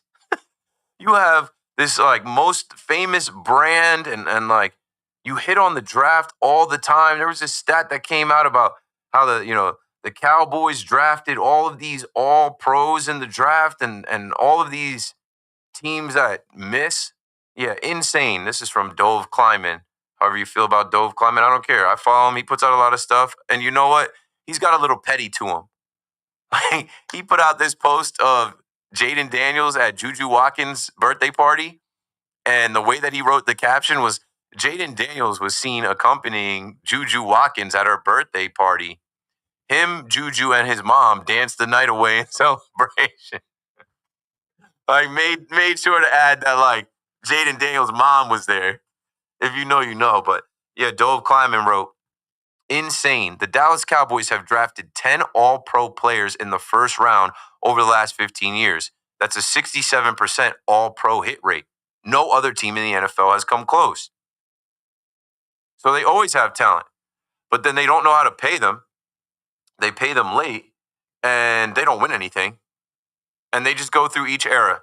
They'll have Tony Romo, DeMarco Murray, Des Bryant, Jason Witten, DeMarcus. Like, I have all these guys on one team, can't get it done. And they're in that right now. Micah Parsons, CeeDee Lamb, Dak Prescott. They just added George Pickens. I think they're going to be better this year. Luckily, they'll play the Giants twice, but they're not winning anything.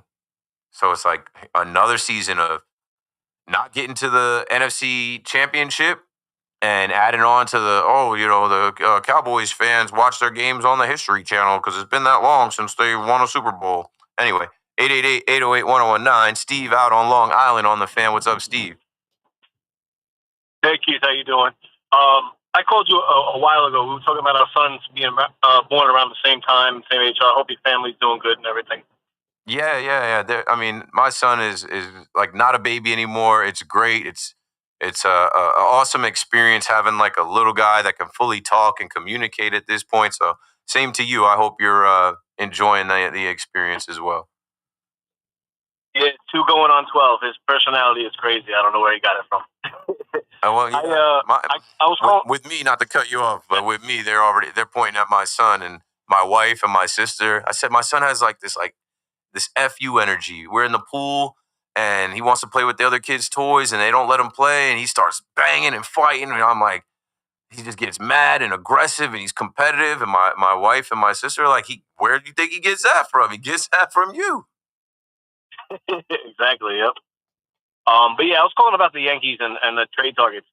So piggybacking off of a caller, I think 2 callers ago, saying about how Cashman can't develop and, his time is now.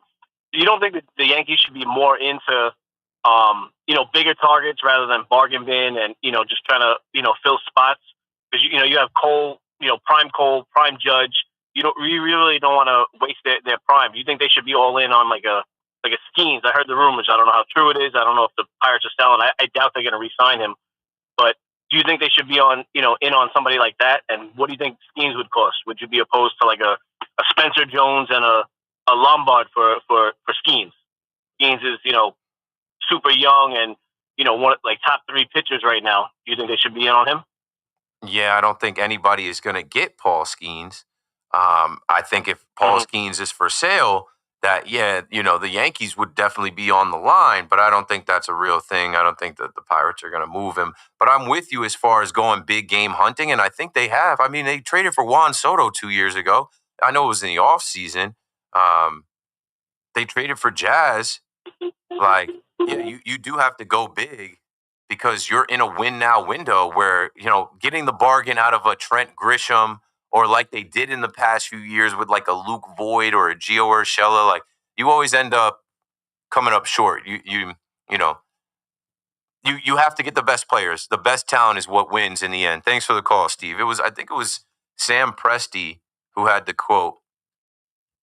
I need to just save this quote. It was like, short cuts cut long runs short.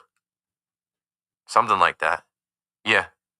Short cuts cut long runs short. That's Sam Presti, the general manager of the Oklahoma City Thunder, who just built that team into a champion. And I think that's a message that, like, Cashman should put up on his wall. But he knows, and every GM has to know that. If you take the shortcuts and you try to, patchwork this thing and go bargain bin and get these guys, and, but also, like, that could also mean the shortcut of, hey, if you do go all in right now for these rentals, you're going to cut your long run of perennial postseason performances short. I don't know. That's why I said I don't envy Cash. I don't envy his position. It's a tough position to be in. He said it himself. When you're the New York Yankees, if you don't finish in first place, if you don't win the World Series, it's a failure. He knows that, you know that, and I know that. So right now at this trade deadline, he's getting ready to make sure that this team can get back to the World Series and potentially win it again. And he knows he can't have a lame trade deadline because it's going to get loud. Sam is out in Rockland on the Fan next. What's up, Sam? Hey, Keith. Thanks for taking my call. I want to make 2 points. First, about the Jets. So the reason why Jets fans are so pessimistic, it's called pattern recognition. I mean, every season they do this. They make one move to get you excited, and then everything collapses, heartbreak. So, yeah, that's why I think Jets fans are so pessimistic. Yeah, I hear you, too, with, like, the new coach. It's like another defensive coach, another new hire, and it's like we've seen this episode before. Exactly. Wake me up when we start winning. I understand that, too. Exactly. That's the first point. Second point is about the Yankees and Suarez. So, assume they trade for Suarez. Do you think they'll pursue him in the offseason? It depends. If they want to bring Lombard up and they're that committed to Volpe. Yeah, I was just saying, like, if... So let's say they're sliding Lombard at third, or maybe they let go of Jazz Chisholm. I don't know, when is this contract up? I think Jazz is under control for another year, and Jazz is also only 26.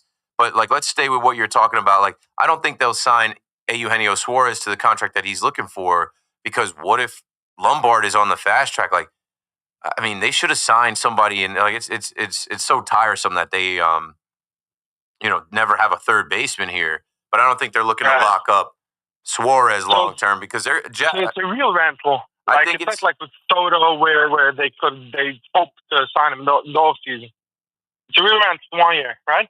Yeah, half a year. Yeah, just the second half of the year with Suarez. Like, hey, hopefully this guy can give us a pop the rest of the way, and we can win a World Series, and then we say thank you for your time here, but we're not interested in signing you long term. He's going to get a big deal, and the Yankees aren't going to pay it. So what prospects would you be willing to give up?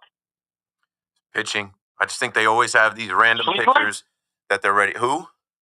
Schlittler. Maybe Schlittler. But, like, I think if you give up Schlittler, who is making starts? Like, Schlittler is in the rotation right now. Well, maybe they could get a deal with Zach Allen. Or exactly. Then if you give up Schlittler, you better have another move. Like, we might see a series of moves where it's like, okay, Schlittler goes first, and then they bring in another starter, and that clears up. But I think if they acquire a starting pitcher, maybe they can move Schlittler over to the bullpen. And we've been talking about that too the last couple of nights. That like having a flamethrower like that coming out of the pen. He sounds picture perfect for an inning or two. Yeah, strike out some guys. Yeah, exactly. I'm sure Cashman's got all of these things on the table. Thanks for the call, Sam. 888-808-1019. Talking trade deadline, but also talking NFL, Jets, I just think it's different with the Jets this year. I want to believe it's different. I don't know if they're going to end the drought and make the playoffs. I don't know if I think that like Aaron Glenn is legit. I think the synergy between him being a Jet and being a player in this market and being drafted here, I think him also like I just like the guy because when he was in Houston, and you guys probably all know this because we talked about this when they were looking for coaches. When he was in Houston, he went into the restaurant business, and he's from Texas. He's a whole Texan, Texas A&M. Like ended his career with the Texans and was ready to just start opening up a chain of restaurants. And he was unfulfilled. And he told the story about how he was yelling at the TV and watching games. And his wife was like, if you want to coach, go coach. And then when he decided to get into the coaching world, he got it out the mud. He started at the lowest levels and worked his way up so that he could learn everything about how the organization is run that way. So you have a head coach that is coming in, and he's not coming in like a Rob Saleh. And I'm not trying to throw Rob Saleh under the bus, but like Rob Saleh didn't play in the league. Rob Saleh got blessed with some opportunities to coach and become a defensive coordinator, and then was thrown into a head coaching role where like he wasn't ready for it.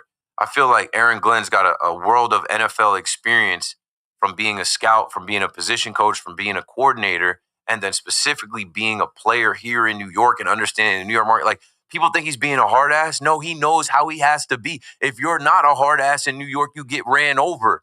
If you don't have some type of attitude, moxie, belief in yourself, you get crushed. So I don't know. I believe, and I want to see.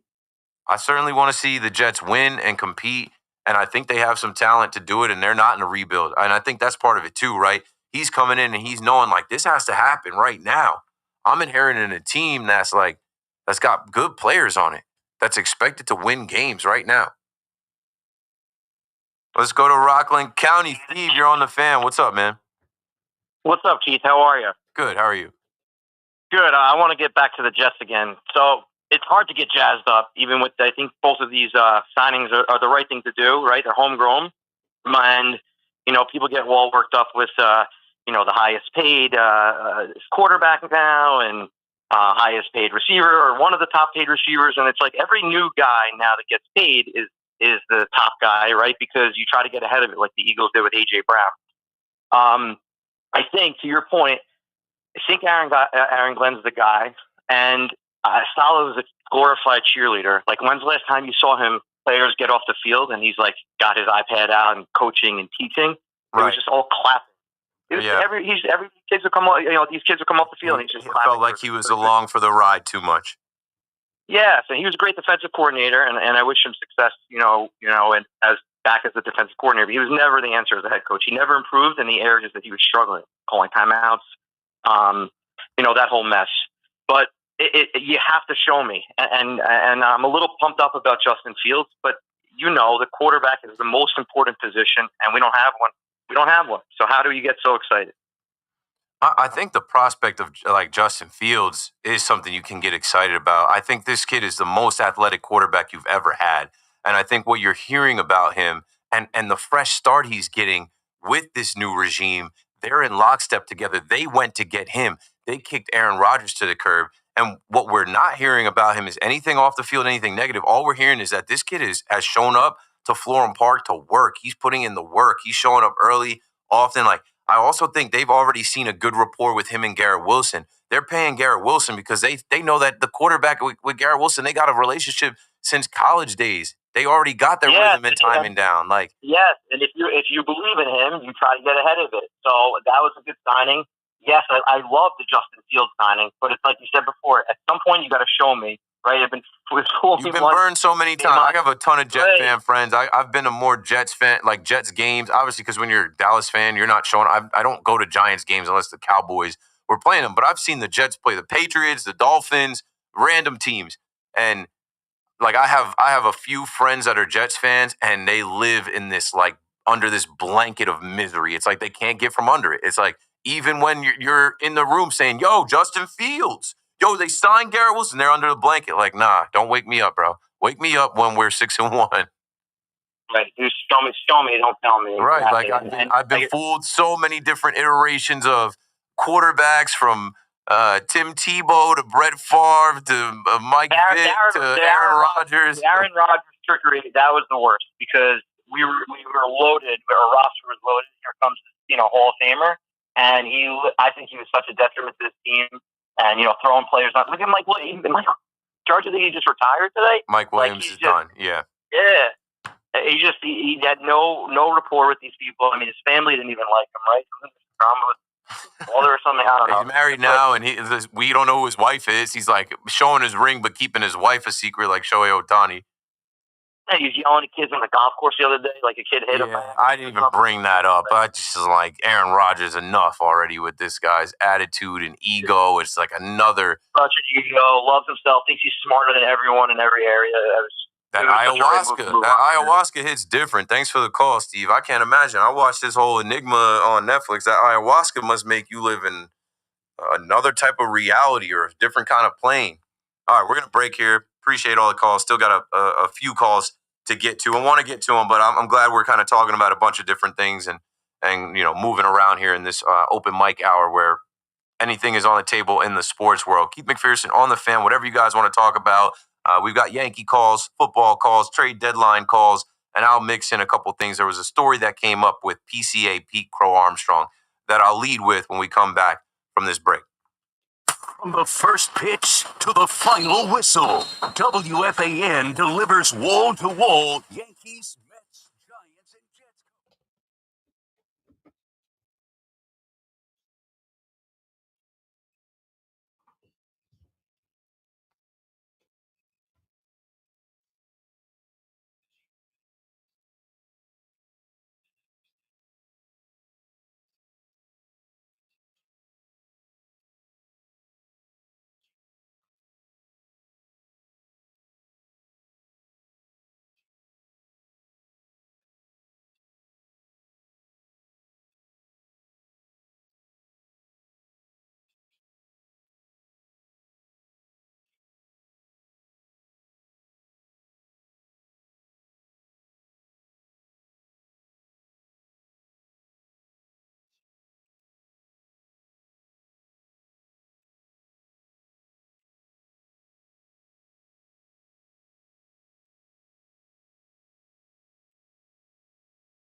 Posting on my Instagram right now. Go check the new Instagram drop. Shout out to the boy Gabe. Shout out to the boy Will. We out here. We working. Shout out to Super Saiyans.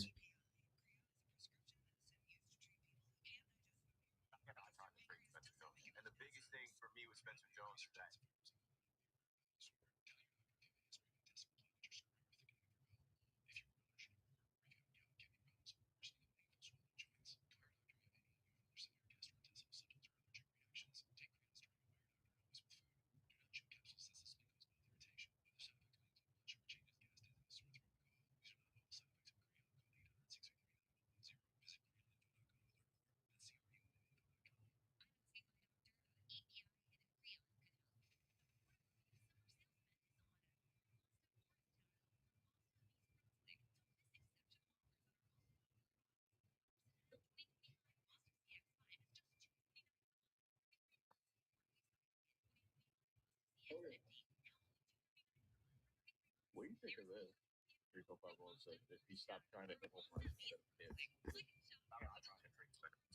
the biggest thing for me with Spencer Jones is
All right, let's bring it home, folks.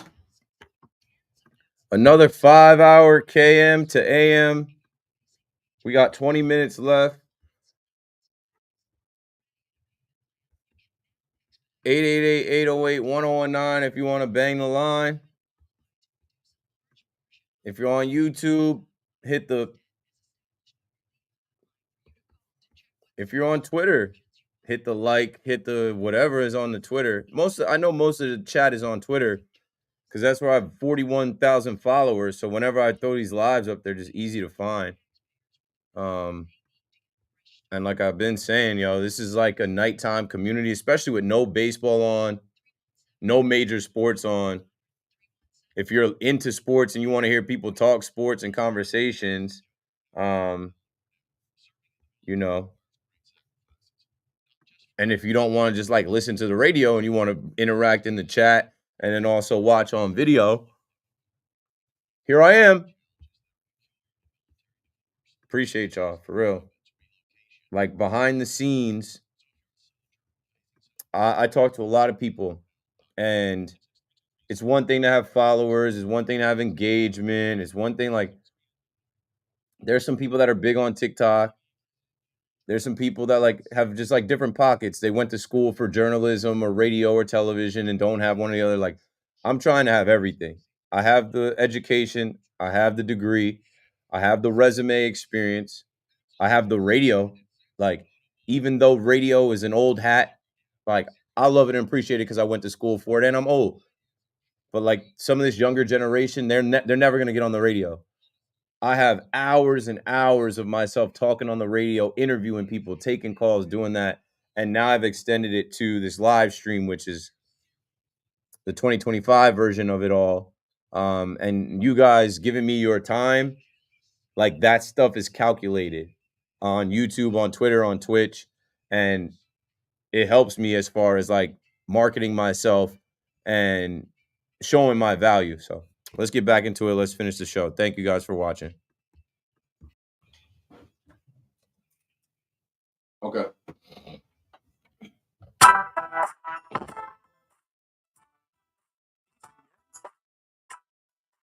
last week at the stadium, I seen two different guys with jerseys that said PCA on the back. Maybe it was the same guy. There was this dude hanging with the terror squad, black dude. He had a PCA jersey. Maybe he had two PCA jerseys, one gray one pinstripe one, not Mets, Cubs. So there's an article out there about Pete Crow Armstrong, and I think it's funny, right? Pete Crow Armstrong looks like he could be in that show, Pete, and Pete. You guys remember that? That's how I'm dating myself. They say aging myself. The Adventures of Pete and Pete, not Pete, and Pete. That's Ed, and Eddie. The Adventures of Pete, and Pete used to be on Nickelodeon way back. Way back. My brother would know it better than me. But Pete Crow Armstrong looked like he could fit in with those guys. There's an article out there about how, the Mets were trying to get him back. So I don't know if you guys use the Twitter machine, which is now called X, the Elon Musk machine. But earlier today, die-hard Met fan Donovan Mitchell said, "Just found out Pete Crow Armstrong was on the Mets. LOL, I'm sick." Where were you at during the whole Javi Baez? So the article out there around the Mets and Pete Crow Armstrong says that the Mets were trying to go Pete for Pete. Bleacher Nation, which is the Cubs, a Cubs fan vlog, says, wait. The Mets tried to get Pete Crow Armstrong back from the Cubs? Yes. 5 years ago, the New York Mets selected Pete Crow Armstrong with the 19th overall pick in the 2020 MLB draft. A year later, he recovered from early season shoulder surgery. He was traded to the Chicago Cubs at the trade deadline for Javi Baez and Trevor Williams. 4 years after that, Pete Crow Armstrong has turned into a legitimate midseason candidate for the NL MVP. Before, when I was telling you there was a top 10 list that was put out by Fox, and Fox left the top 10 players in baseball, they left Juan Soto off that list. They also had Pete Crow Armstrong as the midseason NL MVP. Can you imagine if this guy wins MVP? He's going to steal Juan Soto's bonus money. Anyway, the Mets are trying to get him back. The Mets are like, wait a minute. So about that Pete thing. And this is where I say, they never loved him. They never showed this guy the proper love. They were trying to trade Pete Alonso to the Cubs to get Pete Crow Armstrong back. And the Cubs are like, no.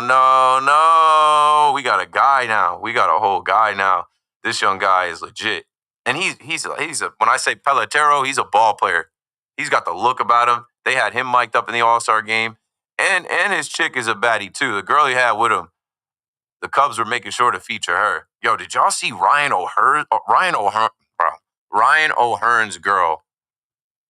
Some of them, I've been to a few of these red carpets. I went in Seattle. I went in LA. Some of these ball players, bro, they pull straight up 9s and 10s, as they should. Some of them not so much. I won't list the guys where I was like, you guys are millionaire baseball players. How do you not Anyway, I thought that was interesting. Pete Crow Armstrong was traded away from the Mets, and the Mets tried to double back and get him back, and they were trying to trade the Cubs Pete Alonso, and the Cubs said no. And now the Cubs have this guy, and they also had Javi Baez, and now Pete Alonso for Pete Crow Armstrong. The Mets tried to make that happen, and it didn't go down. And now PCA, he might go legend out there. He might go legend out there with the Cubs. He fits with the Cubs. He looks like a Chicago Cub. I'm glad he's not a Met. Izzy in New Haven on the Fan. What's up, man? Thanks to you and the group for taking my call. I'm interested to hear your thoughts on these two things. One being the fact that the winner of the Home Run Derby won using a torpedo bat, and two being the sale of the Tampa Bay Rays this week for $1.7 billion. I know they don't spend any money, but when they do, it's super efficient.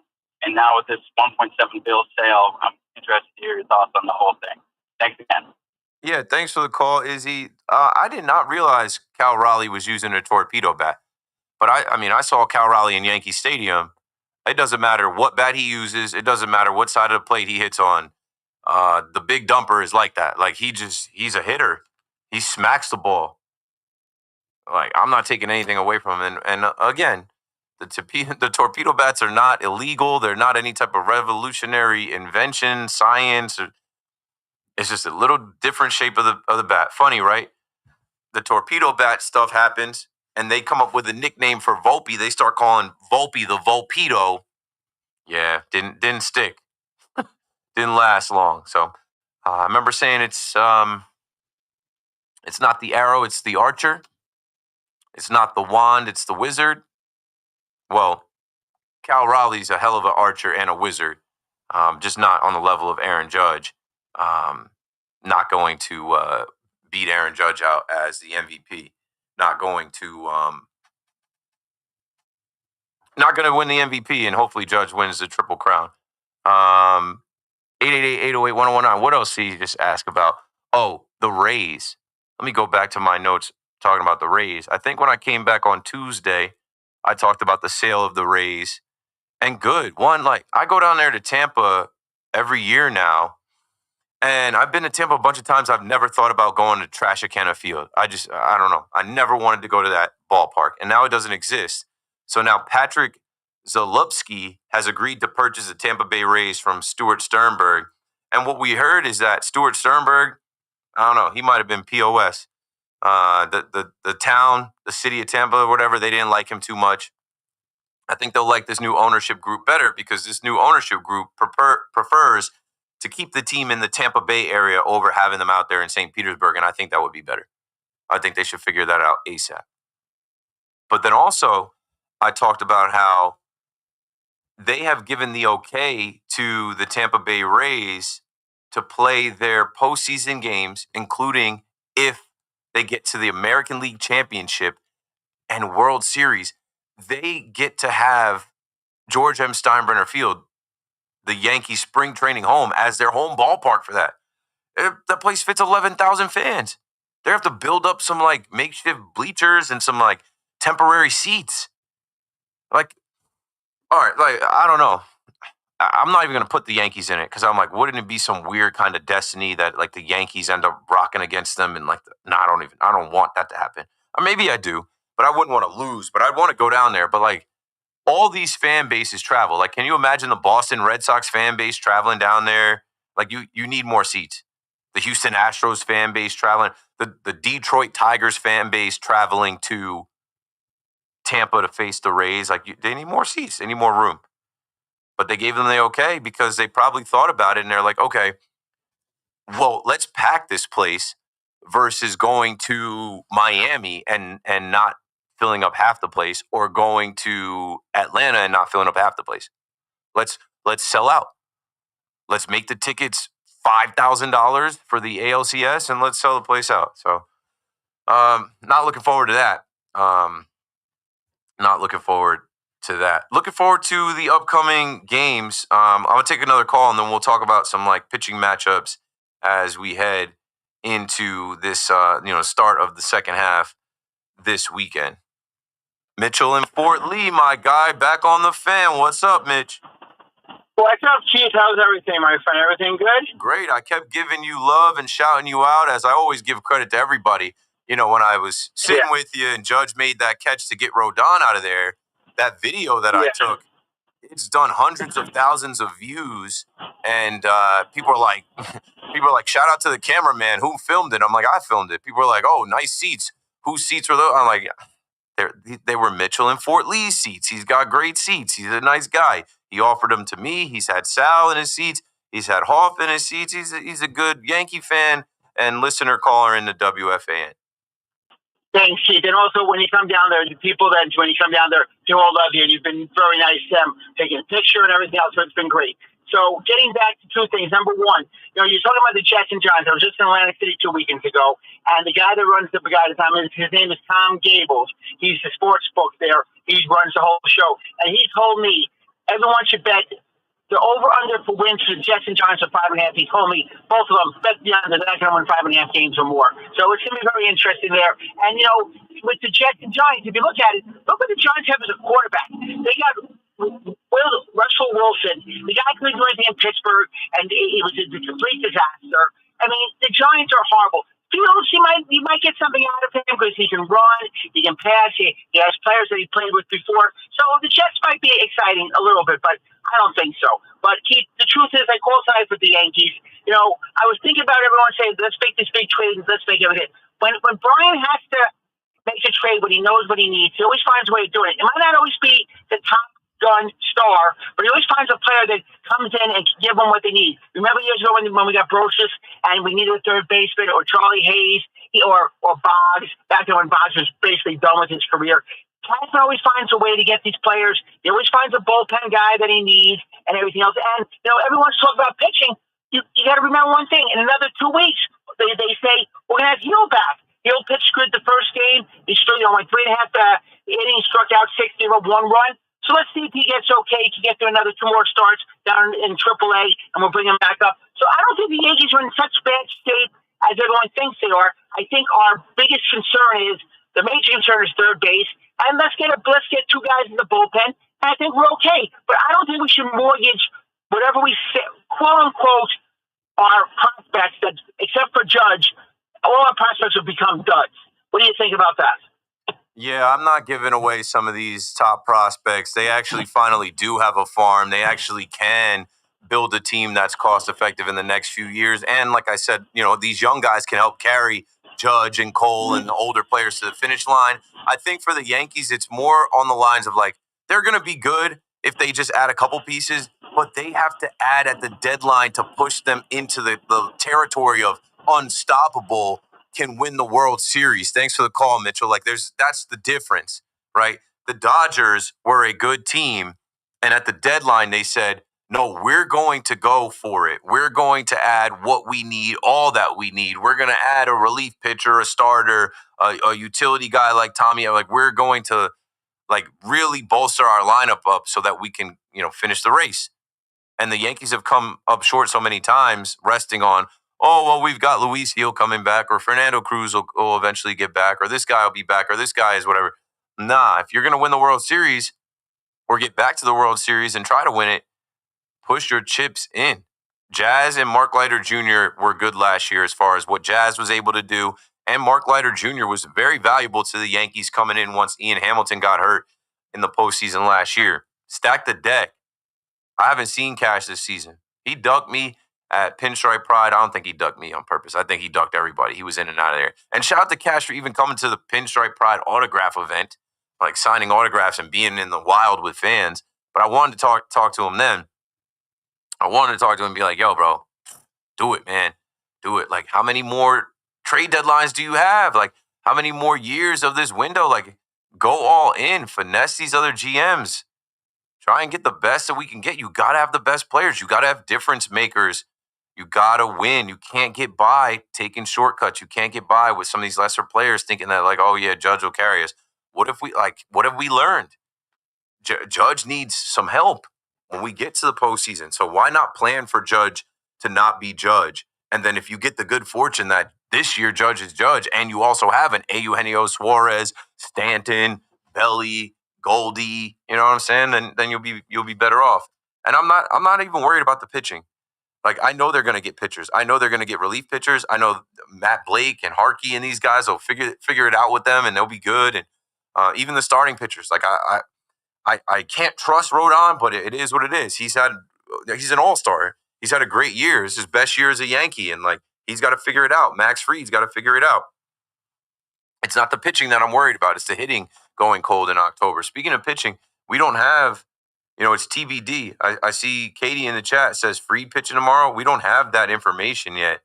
As far as the Yankees are concerned, they haven't put out, at least I haven't seen any reporters drop that out there yet, how the Yankees are going to line things up in Atlanta. But the Braves put their pitching out. So let me go to that. I know Spencer Strider will pitch tomorrow. And then you will see, it says TBD when you go to MLB. Then you will see Joey Wentz. But I did see a report earlier that Holmes would pitch, but not Holmes. Elder, Clay Holmes is set up for the Mets. Elder should pitch for the Braves on Sunday. But the Yankees don't have their second half 3 that's going to go in Truist Park. No, it's Holmes. It's Holmes on Sunday. So I hate when this happens because sometimes you get these guys online and you don't know who is who. There's this tweet. It's Strider, Holmes, Elder versus the Yankees this weekend. This guy's not a credible source. And I clipped that earlier today at 1 o'clock. Delete. But then when you go to MLB now, you see how it lines up. And it'll be Spencer Strider on Friday. it'll be Joey Wentz on Saturday, and then it will be, last but not least, Holmes on Sunday. And for the Mets are going to line up Sean Manaea, Clay Holmes, David Peterson against the Reds this weekend. And you got to feel pretty decent about that. You got to feel pretty good about that, right? Sean Manaea back. Holmes, you probably would have liked to have Senga in the mix. Clay Holmes got to figure it out. Hopefully he's good coming off the All-Star break, getting to rest so he can make a push. And then, I mean, at some point you'll move Clay Holmes into the bullpen, right? So, yeah, there we go. Okay, last call of the night goes to John in Connecticut on the Fan. What's up, John? Keith, we spoke in March. I told you the Red Sox were back. Dismissed me. You said that you probably would never hear from me ever again. Guess what, Keith? Here's Johnny. And I was going to call you guys. What did you win? What did the Red Sox do? Because the Red Sox beat the Yankees twice, because the Red Sox have a 10-game win streak. We'll see you again. You still got to finish the race. Let me get into it. So I was going to call you after the Raffy Devers, right? After the sweep and the Raffy Devers trade, but I don't want to deal with a bunch of Yankee casuals that don't know ball, and I have to explain to them why the Devers trade was okay and how you sound like a casual. What are you celebrating on July 17th with the Boston Red Sox? We got a future. What's your future? What's the Yankees' future? You've got Shane Spencer 2.0. You set the bar so low that George Lombard is going to be your next Tony Volpe. Those are your two best prospects. Volpe? They wouldn't even be our top. I can't end the show like that, John. I got to let you go, bro. What's our future? We're trying to get back to the World Series this year. What's our future? We have all-stars, 4 of them, on this team right now that aren't going anywhere in the next couple years, mixed in with the Cody Bellingers of the world, the Ben Rices of the world, the Jason Dominguez of the world. And then here comes the Spencer Joneses and the George Lombards and whoever else Brian Cashman sprinkles into this team. The Red Sox grind my gears, bro. They celebrate nothing. Okay, you traded Raphael Devers, good for you. Okay, you're hot right now. You might cool off, though. There's been a whole week break. That 10-game win streak is cool and all. Let's go. We'll see you. I think in August. You're also in 3rd place. What are you celebrating? Because you beat the Yankees twice? Because you called me in March? Yeah, okay. You called me in March. I don't remember the call. Thanks for calling back. Why? I guess WEIE or WEEI or 98.5, the hub is not lit up there in Boston. I get Boston calls all the time. I think it's the internet too, because I'm streaming on Twitter. Got the 41,000 on Twitter. So, these Boston fans, they lurk in the mentions and replies, and they want to be noticed. They want Yankee fans to care about them. We don't care about y'all. Your rivalry is weak to us. You guys pop champagne over beating the Yankees. They're just bro, relax. It's July 17th. You haven't won anything. When you do, I'll give you. You got it. Call back, John. When you win the division, when you win the World Series, I've seen Boston win plenty World Series in recent time. I'll give you that. But I've also seen you beat bums, beat last place. So, chill. We have a future. Yeah, you called up some young guys. Congrats. That's all I got. I'm done. Special Saturday show coming, though. I'm off tomorrow night. C-Mac is coming up next. Good night. Sports Radio 101.9 FM.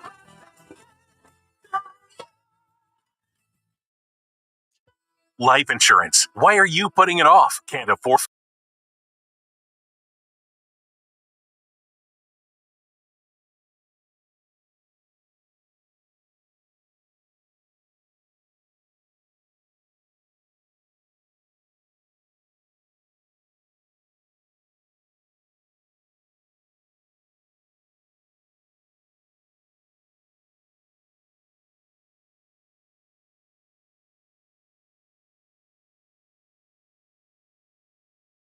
Yo, I'm out.